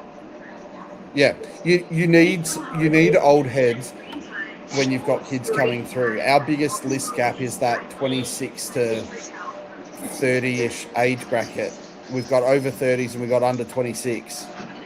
So having the experience is good. See, I think he's one of the worst 300 gamers ever, in my opinion. I don't think he's. Well, that's a harsh word. I would say probably. I'll rephrase that because he's not a Selwood, he's not a Hawkins, he's not a Sam Newman. There was a quote. I don't know if you saw this, JD or Gaza. Bailey Smith, also not Bailey. Who's the Hawthorn guy that played for us? Isaac Smith. He made a quote saying that Blitzard wasn't the most skillless player that he played with, but he was the most valuable player that he played with. Do you agree with that? Yeah, he's Mr. Fix-It. You got to understand where he came. You got to understand where he came from, Coach. He wasn't a pure footballer. He came from. Yeah, I get. Me saying he's the worst 300 gamer. No, I'm just comparing that with Hawkins, Newman, Selwood. You know, all the rest that played 300. Danger. Mate, I don't mean he's terrible. He's been the most durable player we've ever had. 300 games. He's Mr. Fix-It. He can play in defence. He can play in the midfield. He can play in right. He can play up forward. He can play anywhere. So he's actually two-time best and fairest, all Australian in a premiership in the year that Geelong won a flag. Fantastic. You know, you don't get those things if you're a nobody. Like, he plays a lot of football. He's played no less than 19 games in a season. Would you say he's the most underrated player to play 300 games? Jeez. Are you just talking for us or in general? In general. Oh, look, there's probably others, but him and Mitch Duncan come to mind. Like, Duncan was never an All-Australian, and never a best and fairest, but he was super important to what we did. So, and we're the oldest club, and Blitz is only the 8th player to play 300 games for the Geelong Football Club. You just got to appreciate for what it's worth, Coach. Yeah, of course I do. Of course I do. Anything else that caught your eye, Gary? Not really. I was just super stoked. Great night. I thought it was complete. I thought we'd just put him to the sword early. I guess after halftime it was just a bit of a kick, a bit of this, bit of that. But the first half was fantastic. It was elite. I think we're on track. I thought we can go back to the Hawthorn game. We played 4 out of 10 against Hawthorn. We nearly beat them. I think besides Sydney, I think we're in the top. We're in the upper echelon. I think we're top 3 at the moment. But yeah, let's just see. Let's just wait and see. It's early in the season. It's only round 6. But yeah, long way to go. Long season. So yeah, take it as Didn't it is. James Kelly play 300 games? He played 313, but he 13, played. did he? Oh wow. But he played. Yeah. But he played 273 for us and 40 for Essendon. Yeah. That's right. Yeah. I forgot he played for Essendon. Yeah. I forgot. Yeah, he Yeah, was so one did of I. those that went over during their supplements stuff, I think. Yeah, I remember. I remember that. Yeah. Shit. Yeah. So he Yeah. so he played 300, but he didn't play 300 for us. But wait, how was he a supplement coach? Was he delisted? Because he would have been delisted. Then Well, he went he got told he wasn't required, basically. Oh, Yeah, we had that period and people didn't like it from Scotty when there was like him and Stevie J and Paul Chapman and stuff like that wanted to keep playing, but we were at a point where we desperately needed to play kids, and that meant that we got more games into players like Duncan, the Guthries, Blitz, a whole bunch of them, which was beneficial for us. Did Stevie go over to the Giants same year that Kelly went to Essendon? Was that the same year? Do you know? They would have been pretty close, I think. So how many, what did Stevie got? 2 years at the Giants? 3 years at the Giants? I think 2 or 3. Yeah, From so recollection. Kelly did 2 years at Essendon, Yeah. and yeah, SJ did 2 years at the Giants, the same 2 years. So yeah, they left at the same time. And then he moved into assistant coach role or something, didn't he? From Yeah, recollection. and I think he's now media and local footy, Stevie Johnson. Yeah. didn't Chapman also do that? Didn't he play also for Essendon? Yes. Yeah. Yeah, he was 1 or 2 seasons, I think, max. But he was. Yeah, he played. Yeah. He played 2 seasons. So he left Geelong at the end of 2013. Steve Johnson and Kelly left Geelong at the end of 2015. Oh, okay. Yeah, that's right. Oh, and we're forgetting Stokes as well. Thank you very much. Yeah. Hey, Stokesy, yeah. Like You know him- as much as at the time, like I was one of those that was sad to see some of them go.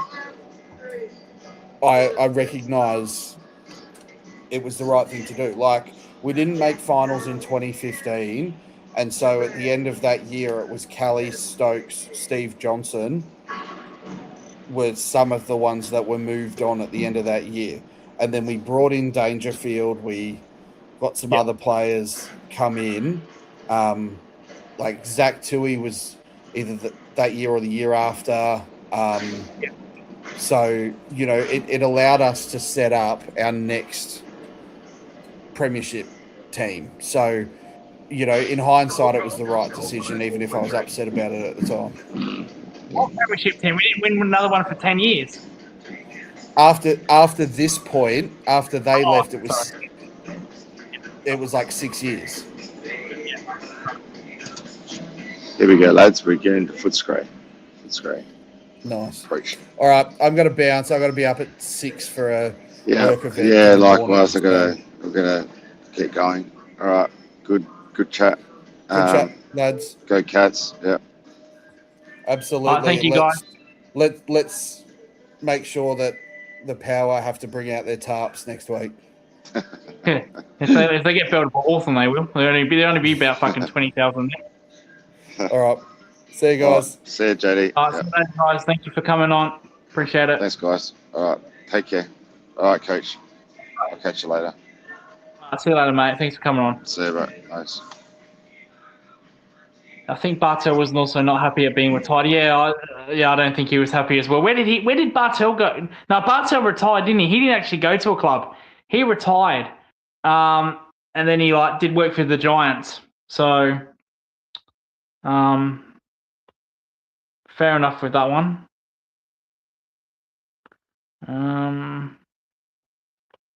Good night. Yeah, they're leaving. I'll be still staying because it's only 11 o'clock. Kiri will come back. Kiri will come back. So if you want to stick around, Kiri will be back. I don't know what he's doing. Where is he? Is he still on that other show?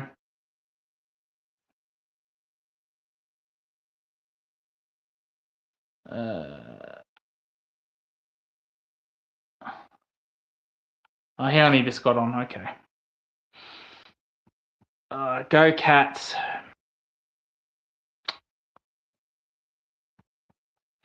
But as I said, this was before the game. This was my match preview. Mullins must have the tagging role on Libba, but he shut down Bont. Danger shouldn't have played, but he did. Big game from Neil. That didn't happen. Stopping the Dogs' run. That happened. Must start well. We started really well. That was like as bad as Footscray were. Thanks, coach. I'm off to bed. Nah, you're good, mate. You're all good, mate. You can go, mate. It's all good. Thank you. Make sure you join us for our preview show. Our review show on Monday. Make sure you do with us first time feature. You're bringing up players that are legendary. But anyway, thank you for joining. Danger played well up forward. I like to start. I'm still here, mate. Oh, Perth time. Yeah, you're on Sunday, mate. Gather rounds fucking this week for you guys. Oh, West Perth, Fremantle, East Perth. Nah, we crack shit on Perth, don't we? But we love it. It's all right. It's all good, yeah. Yeah, Danger, to your question, Danger. I think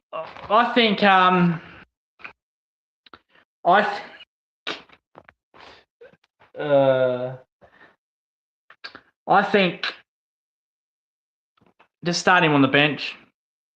Maybe hold off for him for a quarter. That's what they did with Pendlebury. So how the fuck Collingwood won that game last night, I'll never know, man. They are fucking done, Carlton. What a sad bunch of sacks they are at Carlton. Playing players that are fucking not all there. A coach that can't seem to coach. A leadership group that can't seem to lead.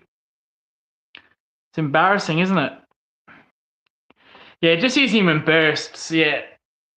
Because he's still got that explosive, he'll run, he's still got that explosive power coming out of the forward line, to run into space and take uncontested marks. He's still got that. You tip Blues. Holy shit. I tipped Collingwood. Glad I did that. Useless. They're useless, man. I can't believe I tipped the Blues.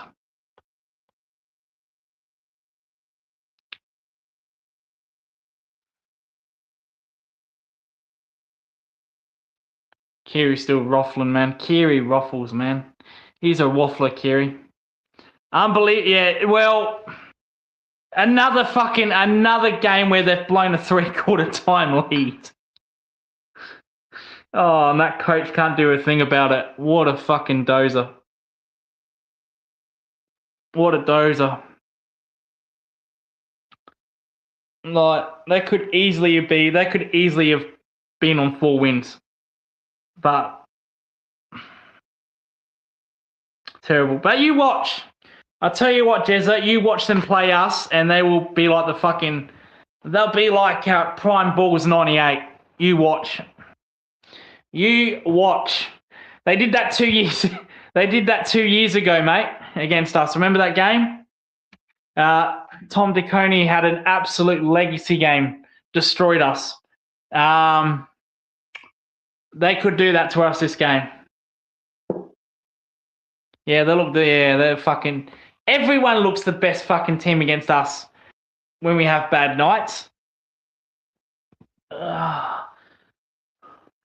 Just hope. I just hope when we when. I thought he was good. Yeah, well, we don't have to worry about St Kilda this year because they're playing us at Geelong. Thank fuck for that. Thank God it's not at Marvel. Kiri's still waffling. Fucking hell. No, I'm glad we don't have to play St Kilda at Marvel. That's good.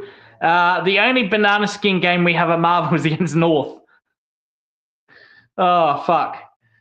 North, that's the game that could really, really upset me, mate. Like that, if you said to me, all right, we don't play well at Marvel, what's the games we could lose? And I looked at the schedule. St Kilda's Marvel, yeah, that's their grand final. Maybe they should have played that against us in 09. They should have moved it to Marvel. What's one game that could be the banana skin of all banana skin? And I looked at that fucking schedule and I said North at Marvel. I don't know why, but I have a bad feeling about North at Marvel, man. North have improved. They've improved. They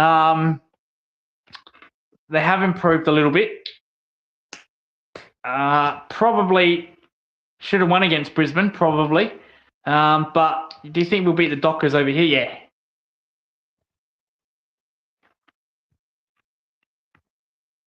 We already did, Jezza. We already did. Now you're confusing me. I think we did. Round 1, we bet the Dockers over here. Oh, you mean over here in Perth? Oh, fuck no. Goodness me, no. We won't beat them in Perth. No. That's gone, mate. No, we're not beating them in Perth. That's not going to happen.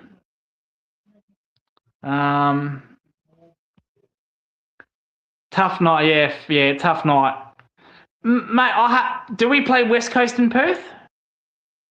Do we play West Coast? Remember that game last year against West Coast and Perth? Their third quarter, man. We were in trouble. We were in fucking trouble. I'm just glad they couldn't play 4 quarters. That's not going to be fun for over here. Are you going to that game? Are you going to that game? Or potentially?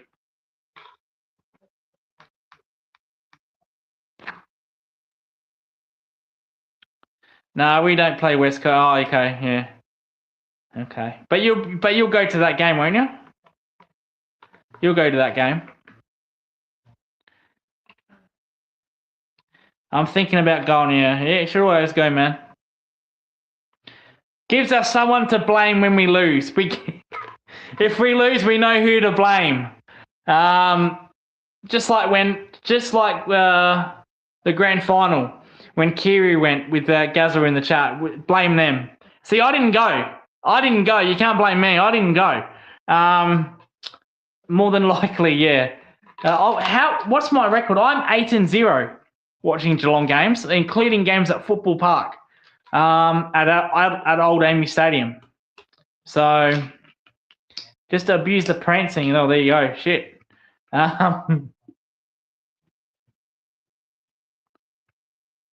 Would you guys take Harry Mackay for Shannon Neal? Jesus Christ. Never got me for my own takes. Fucking hell. That's a bit much. Just to abuse the prancing.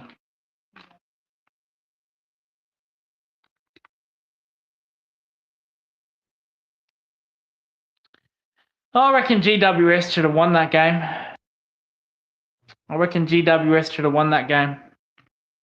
He's a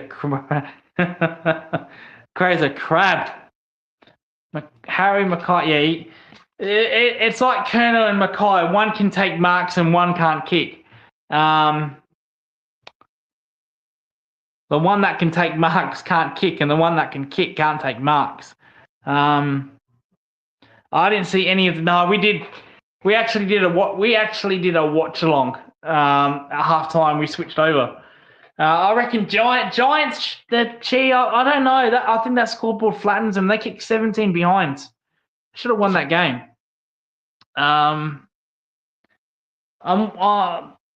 Should have won that game. Looks like I'm fucking waffling now, aren't I? Looks like I'm waffling now. How many other blokes could kick 7.5, 10 all up tonight, coach? Yeah, I didn't know Jezza kicked 7.5. Kiri came in the watch along and said that's 6. So this was in the second quarter. I'm like, fuck off, he hasn't kicked 6. And then I looked it up and I was like, holy fuck, he's kicked 6. I didn't even know he kicked 6. I didn't know he kicked 6. Jezza is a generation forward. But yeah, but yeah, when it said 6, I was like, holy fuck, what? Let's talk about some of our VFL players. We don't seem to talk about Mitch Nevitt a lot, do we? Destroys the VFL. But never, he just, I don't know with Nevitt. Annoys me. I'll never forget watching him play for the Giants one day as a young fella. I said, this guy will be the best forward in the comp. Premiership player. Coleman. Is he a Coleman? Did Jezza ever win the Coleman? Oh, yeah, last year. What am I fucking talking about? Last year. He won the Coleman. Last year. Of course he did. Never, yeah, 2-time Coleman. When was the first one? Now, was the first one, was he for the Giants or was he in Geelong? One with, there you go. Thank you very much. Hang on, what was that comment? Never is better than Wilshere, surely. See, I like Wilshere, but this is the first game this season where he went goalless. So he's not getting the ball either. Giants, yeah, one with Cats and one with Giants.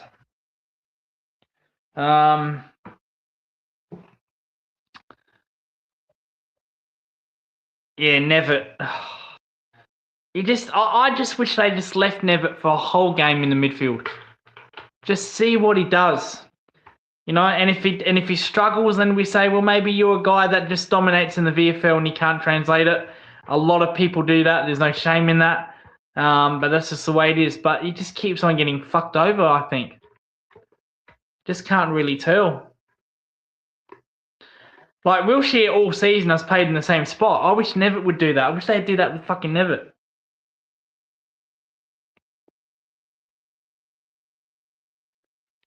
Oh.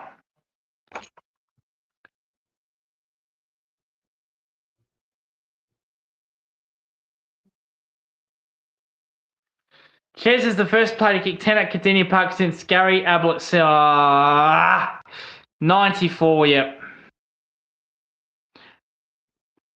Was that our grand final year? I think that would have been our grand final year against Carlton, was it not? Wearing the same number 5.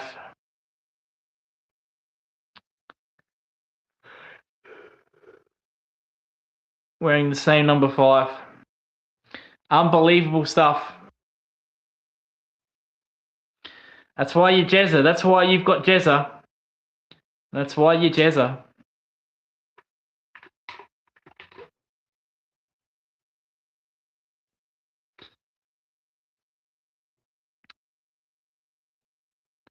Tonight's are the games you never forget, yeah. You never forget.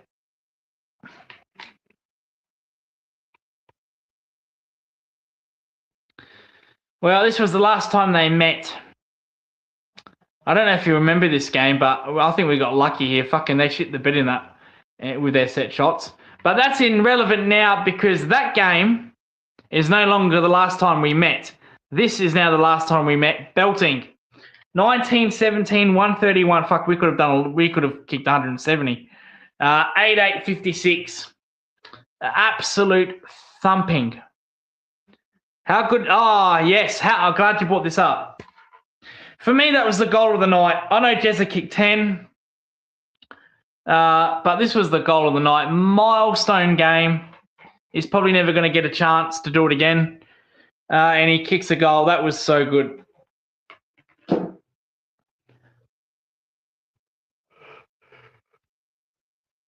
That was so good.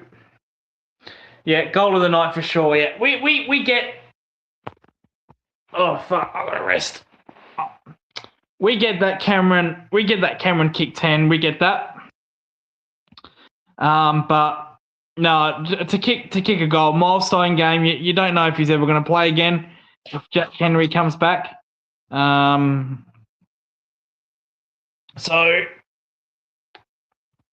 that was definitely the feel good. It was the feel good goal, wasn't it? It was the feel good goal. Moment goal of the night for sure.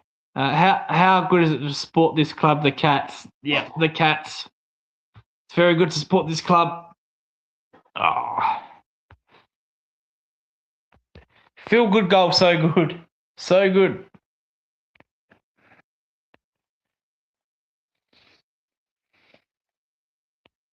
Fucking Kiri waffling, man.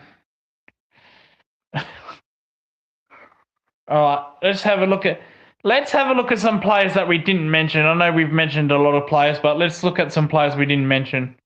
We're trying to buy some time to get because Kiri said he'll come back.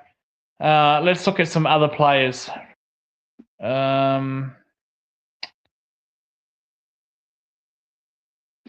Bose had an almost night, didn't he? Bose, he had an almost night. He's literally a dead-eye Bose, but he kicked 0 goals 3. He had some different boots on tonight compared to his other games. 15 touches, 0 goals 3. We mentioned last week that pity we couldn't get it. Yeah, well,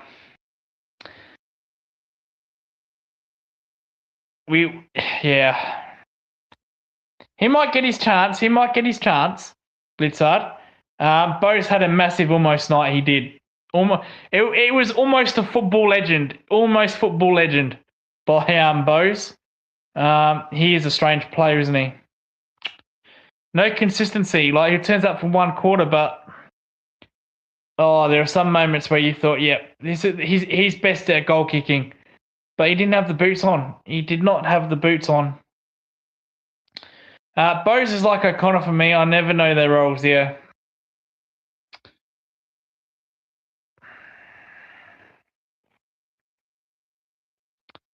Almost night. Let's check some other players. I was actually just about to check his stats. Let's check Warple's stats.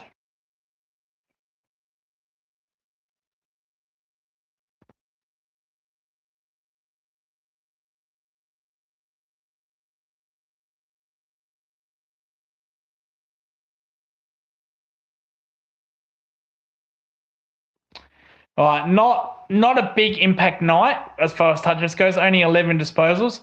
Had 6 goal. Still had 6 goals involvement. So that's pretty good. Yeah, he's an inside. He's a ball in there, isn't he? I like his contested and stoppage work. How many tackles did he make? Let's see.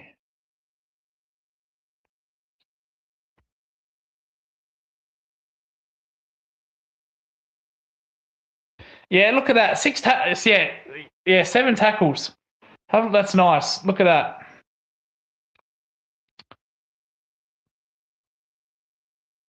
As long as he does that, man. As long as he does the defensive work, that's he plays the Atkins role. Atkins won't be there forever.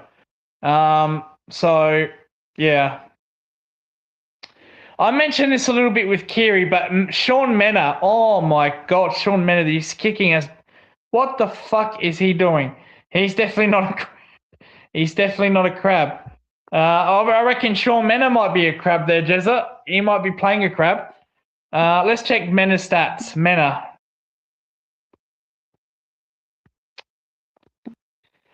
17 disposals, which is pretty good. That's okay. But at 59%, yeah, he did. Yeah, I think that's the right word, actually, Jezza. He played better, but his kicking was off again. 21. He had 21. Why is it saying 17? Fucking AFL app, man. 21. So, yeah, he played much better, but his kicking just needs to improve his kicking, wasn't it? Warple had...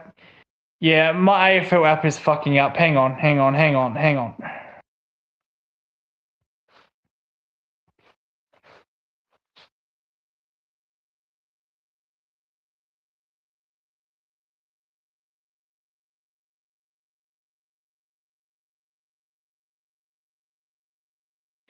Yeah, there we go. So Warple 17 disposals, 7 tackles. Fuck it. Warple went at 81% as well. Warple went at 81%. Yeah, Sean Menna. Let's see, update that. Sean Menna. Yeah, 21 at 57%. So he got more of the ball this time, which is good. He just needs to improve his kicking, doesn't he? Wilshere and Henry out for Stengel and Jack Henry. Yeah, I'm not sure about Stengel, mate. I'm not sure. I don't think you'll see him for a while. So Stengel will come in after he does a bit of VFL. He's not playing VFL, mate. It's disappointing. I'm really disappointed with Stengel with that. I think Jack Henry comes in for Colo. I think Colo's done. I think they'll. Oh, I don't know.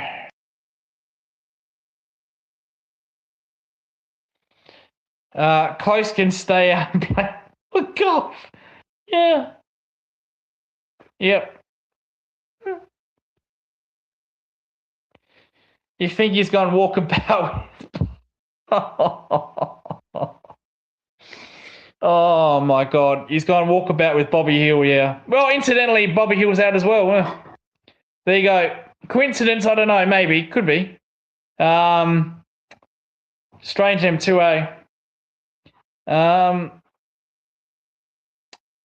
Yeah. Oh yeah, Colo didn't think he was in best. Yeah. See, if Henry comes in, I think it will be for Colo.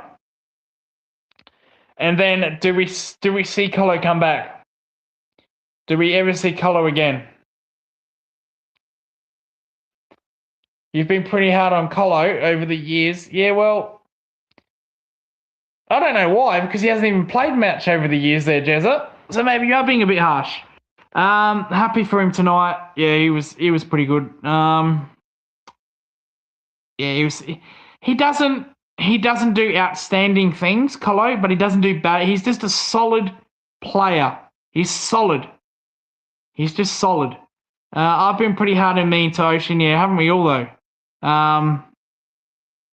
You've been pretty mean. I'll tell you who you've been mean to. You've been mean to Ollie Henry, I think. Oh, maybe not. No, I think you've been alright to Henry. You owe the Irishman an apology. You've been harsh on Mark O'Connor as well. But Mark O'Connor hasn't done a job like Mullen's done on Bont today, so that's probably next thing Mark O'Connor needs to do. We will consider that apology to the Mullen.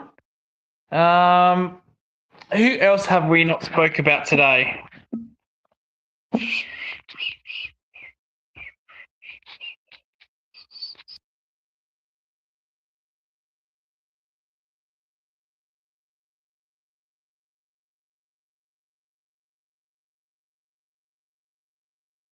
Tom Stewart. We're gonna O'Connor, Colin, Mully, Ollie Henry. Yeah, we've been in the gun, haven't we? Been in the gun. They're your 4 whipping boys. Yeah, my whipping boys are Shannon Neal, Jezza Cameron. Jezza Cameron should not be a whipping boy at any club. Yeah, Mullen. Yeah, when he tags, man, he's a fucking nagging little tagger, man. I'll tell you. He does all right, Mullen, doesn't he, with his tagging? Tom Stewart had a shocker last week. He was back to his best, Tom Stewart. 15 disposals, 87%. 87%. Yeah, he is a weapon when he tags. Only when he tags. If he can't tag, he shouldn't be in the fucking team. But that's not really whipping him, is it? That's not a whipping boy. That's more of a coach. See, I whip the coach a lot. See, so the coach is a whipping boy as well. But when he tags, yeah, he's pretty fucking good.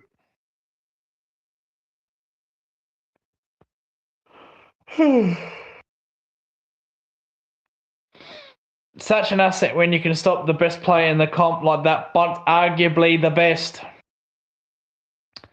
Yeah, he's lost some votes to Dacos though, hasn't he? Dacos will get some votes. If he's not tagging, then it's a bit of a problem. Yeah, he needs to be tagging, man.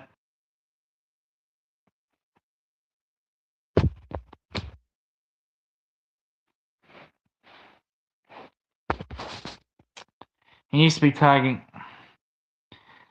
I'll tell you what. If Shannon Neal kicks 5 next week, I will cut off my hair.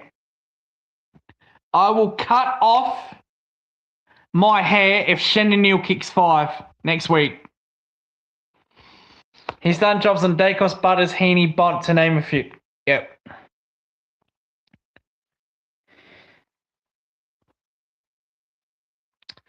He sure has, Jezza. I'll tell you what, Jezza, what has been the weather like in Perth? What's been the weather like? Has it been good? Windy, cold, raining? Fuck, what's it been? What? He's tough too, Mullen. Yeah, he's pretty tough.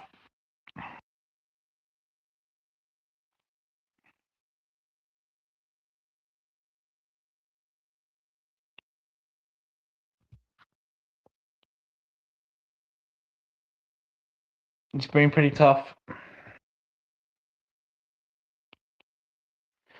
We are coming into the 5-hour mark. Holy fuck, this is our longest stream ever on the Geelong zone. We have finally hit 5-hour mark.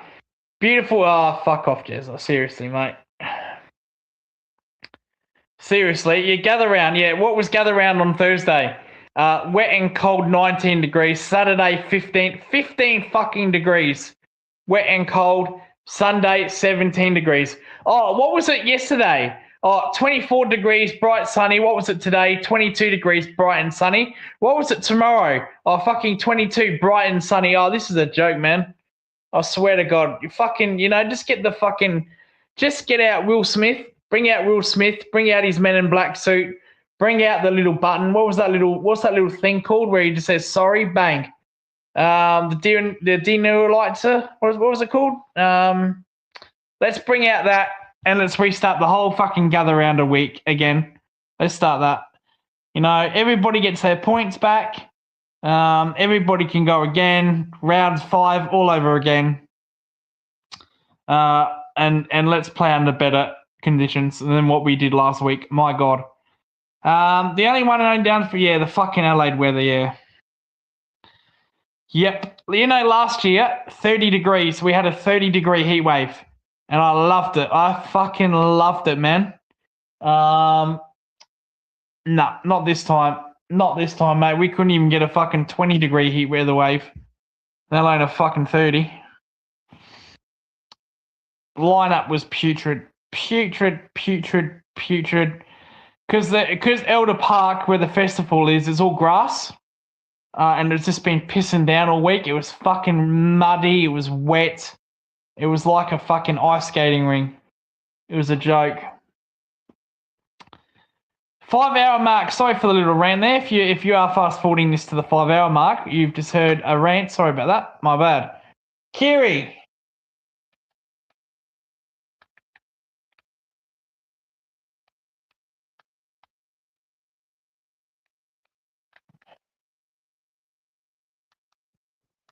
Kiri's still waffling. Can you believe that? Can you believe he's still fucking waffling?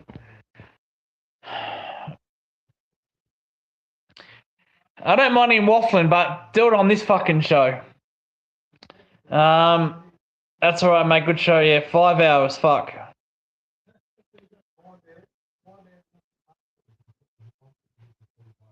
Oh, he's doing his vote, so he should be back soon, Kiri. He should be back. We're going to go on for another 5 minutes, and then if he's not on, we're going to end it. We're going to end the stream. So hopefully he returns. We've waffled on. I'm pumped for Monday. Oh, yes, the NBA game. This will get us to 5 minutes. One, Spurs versus Blazers. Hasn't seen us in playoffs in 6 years after 22 years of football. Let's go. Of basketball. Yeah, not good for the Miami Heat. Fucked it against, who did we lose to? The fucking Hornets. Fucked it, man. Let's go, Wembenyama. Lakers play the Rockets. I don't know who's going to win that one. That can be fucking anybody. I'm so fucking jacked for Monday. It's not even funny. He's ready to go. He's going to get up. Is there any 5 a.m. games? Because I know playoffs in the first round, some of those games can be like at 5 a.m. or 4 a.m. They play them during the day and not the night. Have you got any of those games in the nighttime Australian time where you have to stay up to like 4 a.m. because they're going to play in the day? Because the Miami Heat do that. They fucking play playoff games in the day, like in USA, and you have to wait till like 3 a.m. It's crazy. Rockets will smash the Lakers. Yeah, they got no Luka. Yeah, they're fucked. Oh, South fuck. Yeah, 1 a.m. So you got fucking a few. You've got 4 of them, man. Yeah.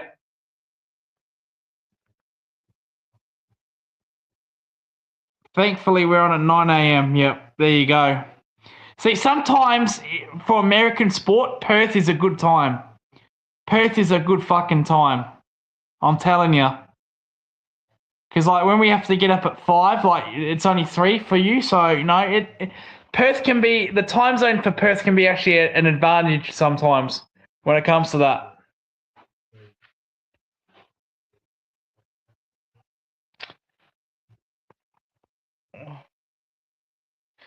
I'll tell you what, though, Jezza, it wasn't good. It wasn't good when all the West Coast fans had to wake up at 10 a.m.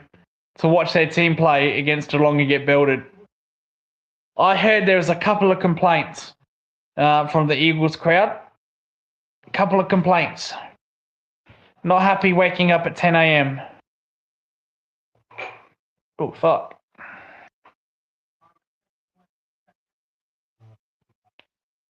Yeah, fucking sucks. Fucking sucks.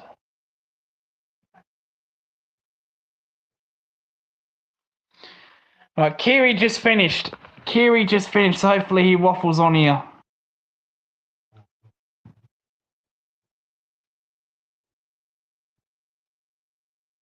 Oh.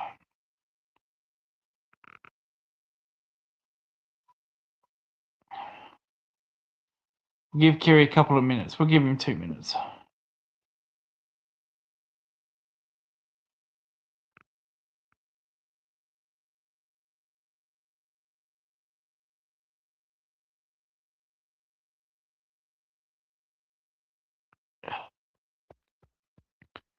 Yeah. Talk our nice slot. We'll leave that one. We'll leave that one for later. We'll leave that one when he comes on. Ah, yes, PSD catastrophe, eh? Yeah. No, he wasn't happy. He was not happy. See, Champions League's a good time for Perth as well because it's not only 3 a.m. Like if they start earlier, like the 4 a.m., 5 a.m., it's something like 2 a.m. for you. So another advantage. I watched that game, yeah. Missed opportunities from the first leg, man. That was a great second leg, though. That was fucking a great football. You think I was going to watch fucking Sporting and Arsenal? You got to be kidding me. 3 a.m., yeah, fuck, I wish I could. See, man, I used to watch Champions League religiously back in the day, man. I used to watch it religiously. I couldn't give a fuck about any other sport unless I saw Champions League.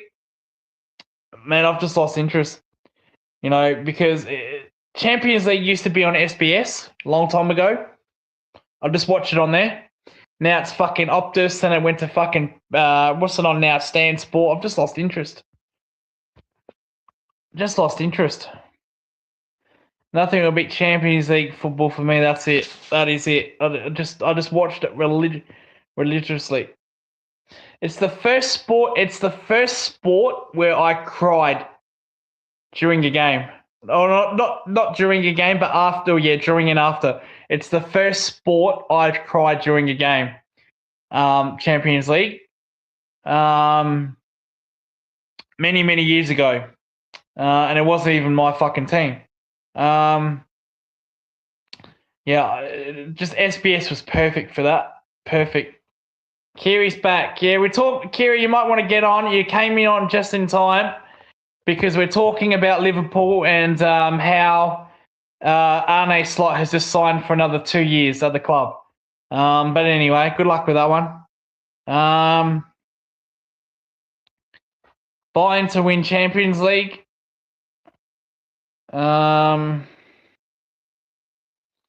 Nick.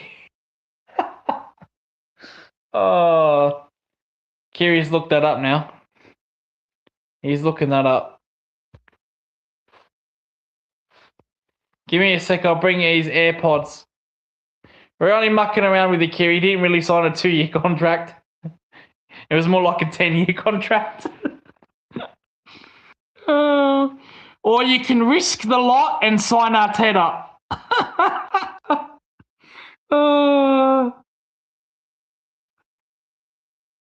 It'd probably be an upgrade of it. Arteta would be probably an upgrade of Anslot, to be honest.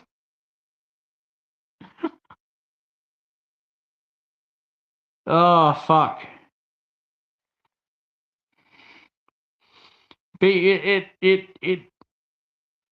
Arteta would be a huge upgrade of Arne Slot, to be fair. So.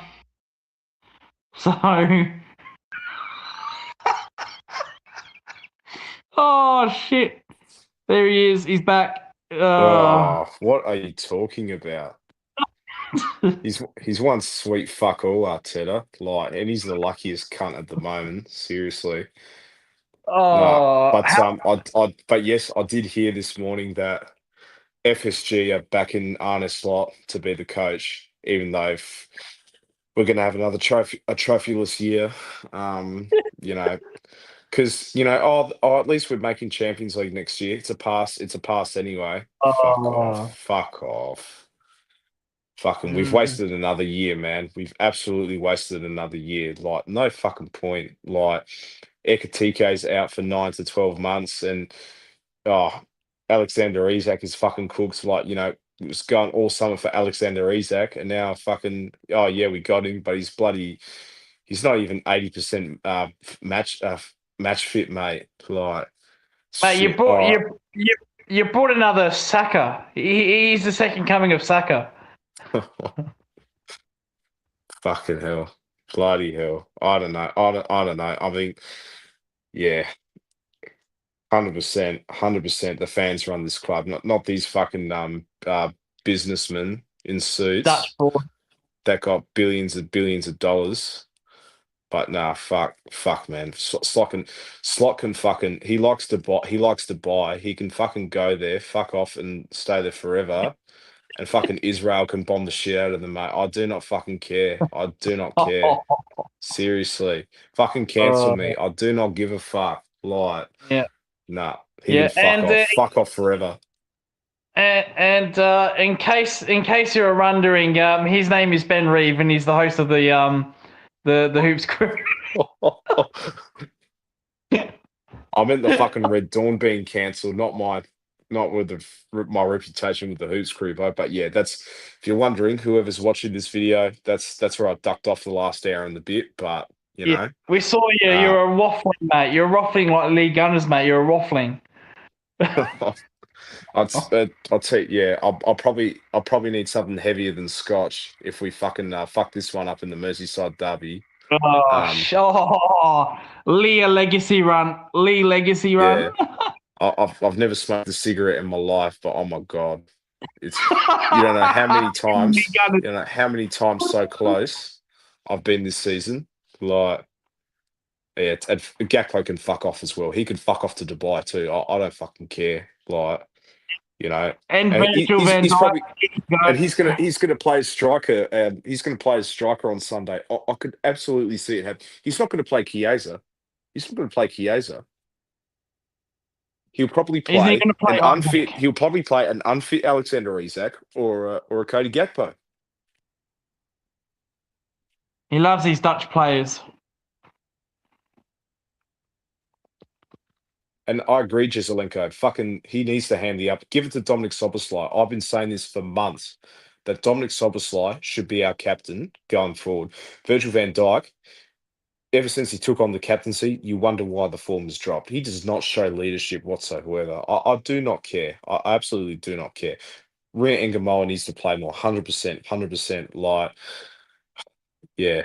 Again, in the chat, like he starts against Fulham. He was the reason why we won that game. Why didn't he not start in Champions League? He's probably not good against the bigger bodies of PSG. That's bullshit. That's bullshit. That's bullshit. I'm fucking going like Mars here, bro. Like, seriously. Yeah, Hello, Florian. Yeah. darkness, my old friend. Florian Wirtz. No, he's I don't know. I'll give. I told you said I'll about give him the him. Did I season. not say German players do not work well in the Prem? Did I not fucking say that? Did I not say that? Nah, he's been shit. He's been shit. Not gonna lie. But nah, it's shit coaching, mate. Shit coaching. Mate, Nah, German players have never He'll be done good. well in the Prem. He'll be good. He'll be fine. He'll be fine. Just watch him cook under Xavi Alonso, mate, when he comes in. He's actually cooked. He's on one leg. He's on one leg, Jesselenko. Like, look,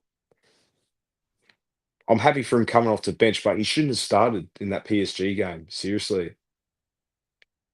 Nah. Liverpool were actually good after the second half. We were good for like a 20-minute patch, but fucking hell. You benched Salah. You benched him all fucking game. He's like as soon as Salah came on, was instant impact already. Like fed a ball through Kirkes and I think he sprayed it over the net. Like, I don't know. It's sad. It's absolutely sad what this club has gone to be. Like we're losing Salah, Andy Robertson's going as well.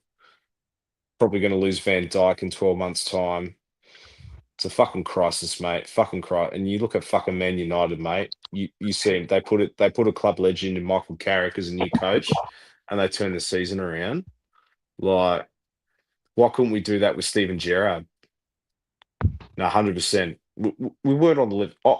I knew we weren't. I knew we weren't going to be. There was no way we were going to come back. And I'm an optimistic guy, but no chance we were the same level as PSG. 100%. 100%.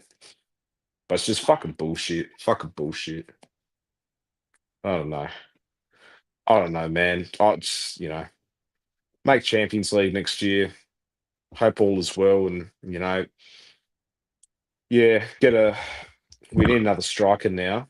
That Ekatike's out. We need a left winger. We need a right winger to replace Salah. Another right back, because Frimpong's not a right back. He's a right wing back. Like, he always gets caught out defensively. Yeah, 100%. Luis Diaz. You're not going to get him back. Man. That's the one you let go, man. We fucked up. I mean, I knew we always knew he was going to leave, but we had to replace him. Fuck, man. He's top 3 for Ballon d'Or. Like, and he's going to be purely the reason why Bayern will win the Champions League because of him. Like, yeah. I've heard that Declan Rice is available for you. I'll take Declan Rice in a heartbeat over Ryan Gravenberch, 100%. He's another cunt that should be sold. Seriously. Oh shit! He's another Dutch fraud. I'm sorry.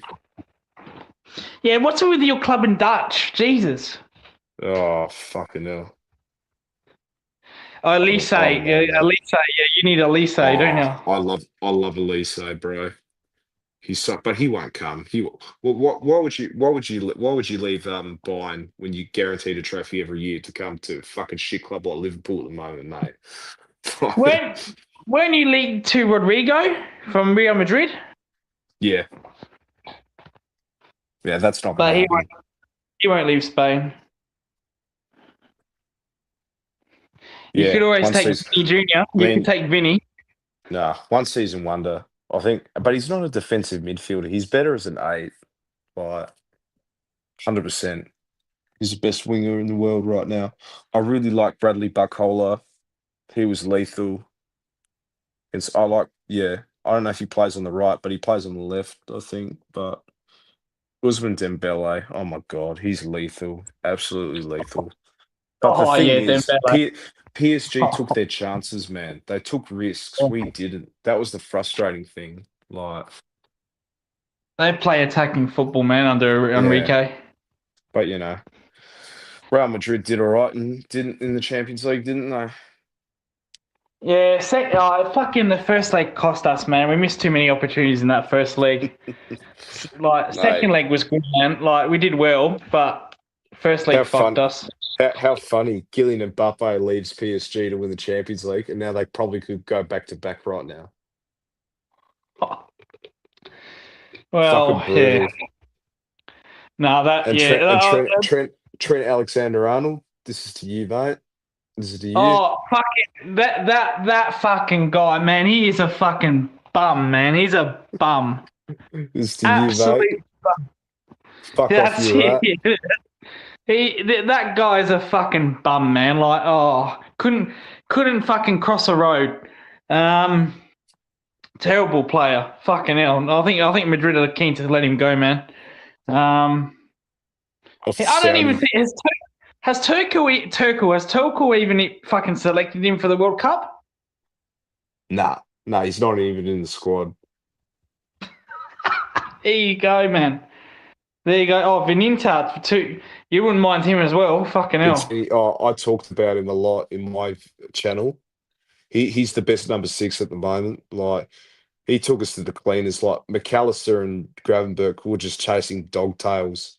Like, he was unreal. Absolutely unreal. I'd take Vitinha in a heartbeat. Yeah.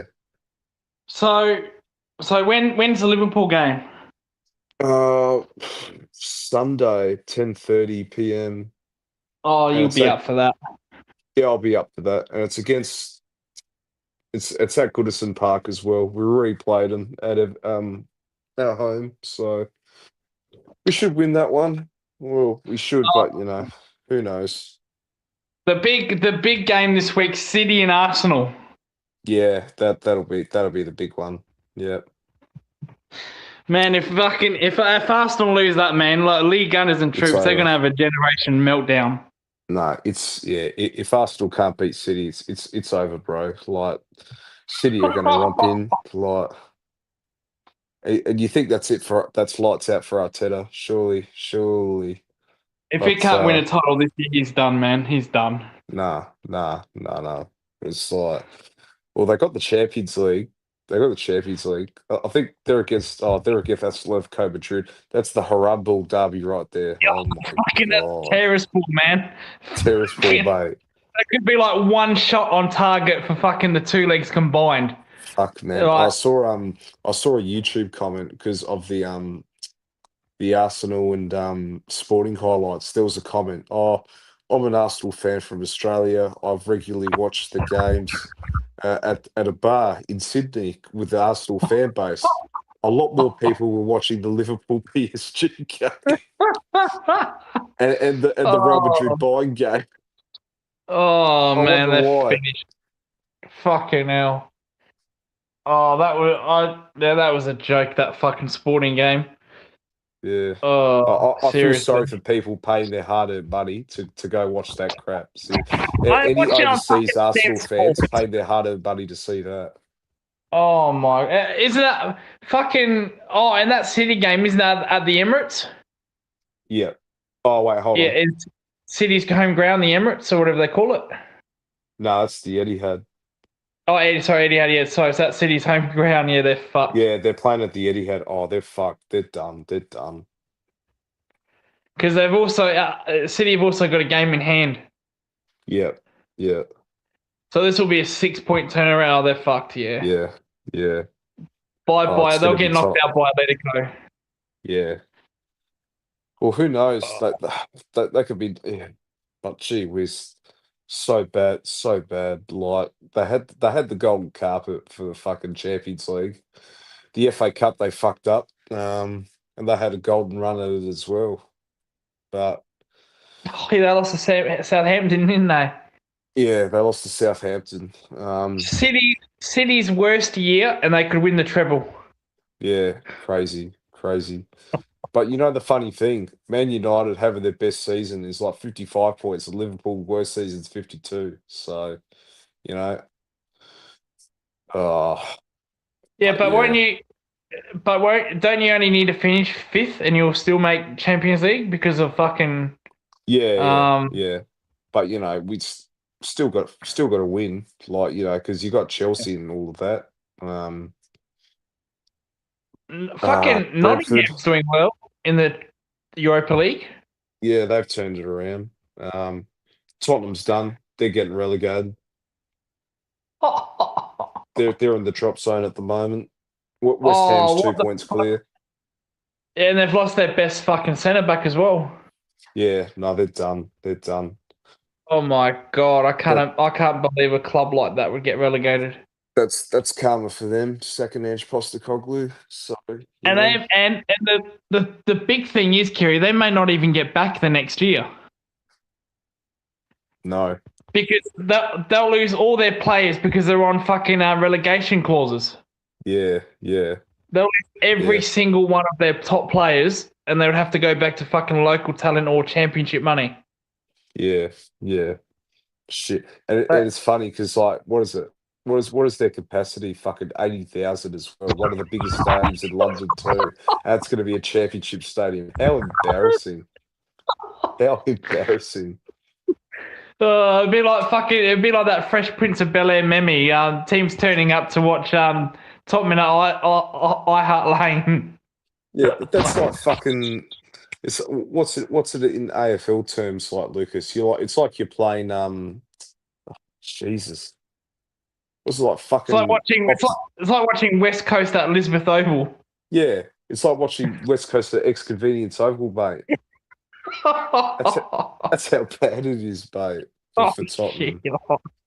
Oh, West Coast selling their home games to fucking Elizabeth.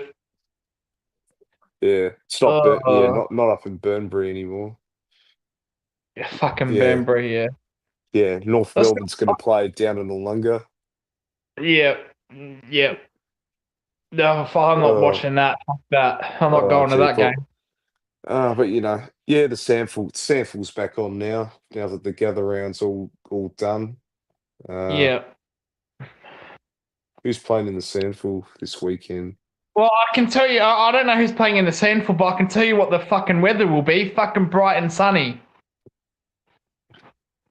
Okay, so Norwood beat South Adelaide tonight. Oh, they played tonight. Oh, Norwood. Gee. See, there you go. You can have a fucking Norwood game on Friday night, prime time. Yeah. In gather round. Well, that's what they did the first year. Gold Coast played Fremantle. I can't see why not. We can have a primetime game at the Nord. Maybe have a Saturday twilight at the Barossa. Yeah, exactly.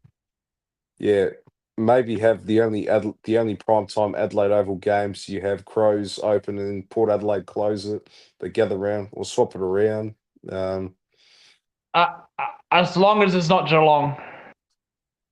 Nah, as long as it's not us. Yeah, because we want to travel that extra game. We want to go see that extra game. We want the extra game, and we see Crows and Port pretty much every weekend as well. So it's like I'd rather face a big Victorian club. Like, yeah, we got the easy kill over West Coast, but give me a Bulldogs. Give me a St Kilda. I'd love to face a St Kilda. Yeah, give us St Kilda their home game. Yeah, that's what we need. Yeah, so we don't have to go under the roof. Fucking marvel. I tell you what, we've got a banana skin against North, man. That could be our St Kilda this year. Oh. What do you reckon about? Oh, forget about that. What do you reckon about next week? What do you reckon? No, next week there won't even be fucking 20k there. They'll be out the fucking tarps. So fucking tarp days, man. Oh, gee. I hope there's 40,000 there, but that's wishful thinking. That is wishful thinking. It's Anzac Day, man. Come on, Port fans. It's Anzac Day. What the fuck are you going to do? There's no Centrelink open for you. What are you going to do? Saturday, we're all going to that game, so No, that should be. Yeah, No we'll watch be there. along required for that game. There won't be any watch alongs. No. I'll tell you what, we'll do our preview. I think our preview we did in the streets of Norwood was pretty good. Yeah, I thought it was all right, wasn't it? The nice Yeah, quick match reaction. Your preview video when I first gave it to you, that's now up to 150 likes now. I fucking know. I hit on one of my shorts. I hit fucking 2K on one of my shorts. That was you streaming that stupid fucking kick I made against the goal with the goals. I'm telling you, I'm bringing all the views, mate. Bring all the views. I'm taking over. Yeah, it had to be me fucking kicking. It's embarrassing that game. Fucking my ankle was fucked.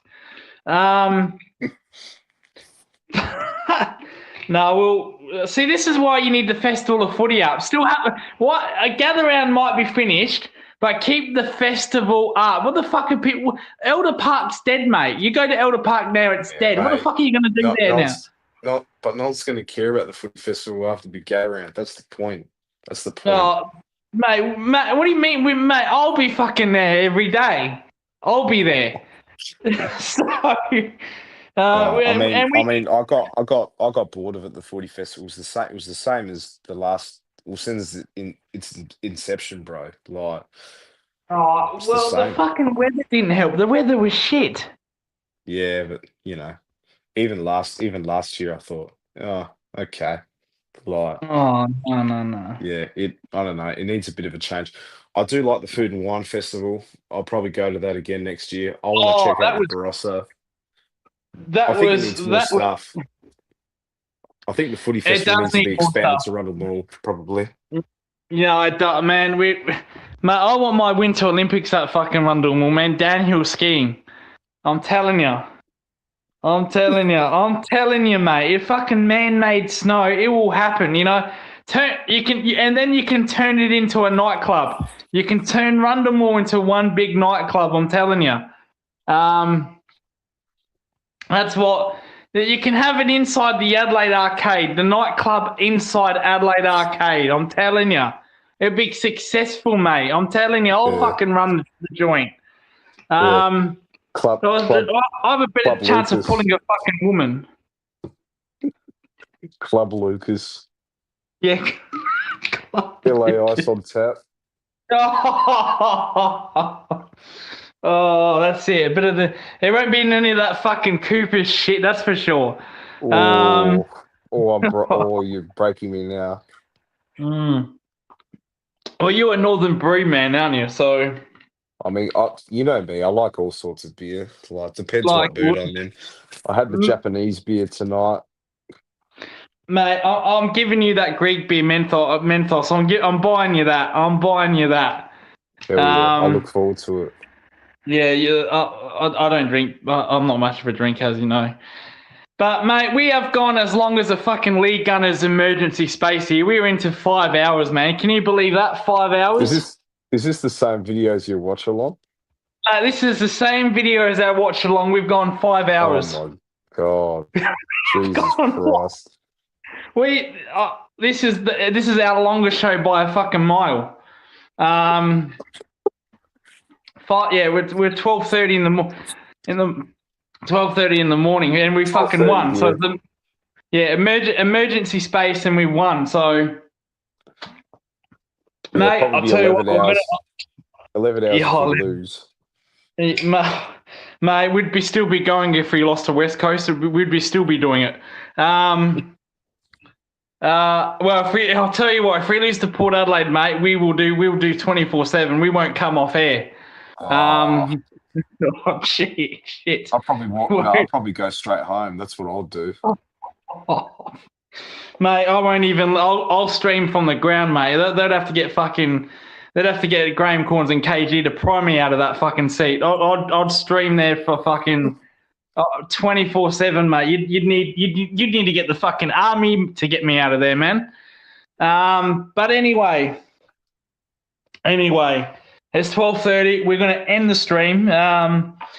we've got our preview show, or our review show. So hopefully you can come on for that on the Monday. Yeah, no worries. Maybe we'll just let you do that by yourself because I can't be asked. I think it's my turn this week. So, well.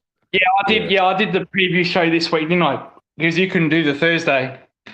Yeah. So, no you'll be taking over on Monday, and then we'll be meeting up. When's our game? Is it Saturday? Yeah, Saturday. Or Sunday? Saturday. Oh, there we go. We'll be meeting up on Saturday with Gary and that. But no, thank you for joining me, Kiri. I really do appreciate it. 5 hours. This is our longest ever space. I'm so glad we won because if we didn't, we'd be doing it for 10 hours. Thank you so much, Kiri. Thank you so much for watching. This has been the Geelong Zone, and we will see you next time. I'll come on camera. I've actually got my shirt off, so that's why I've been off camera.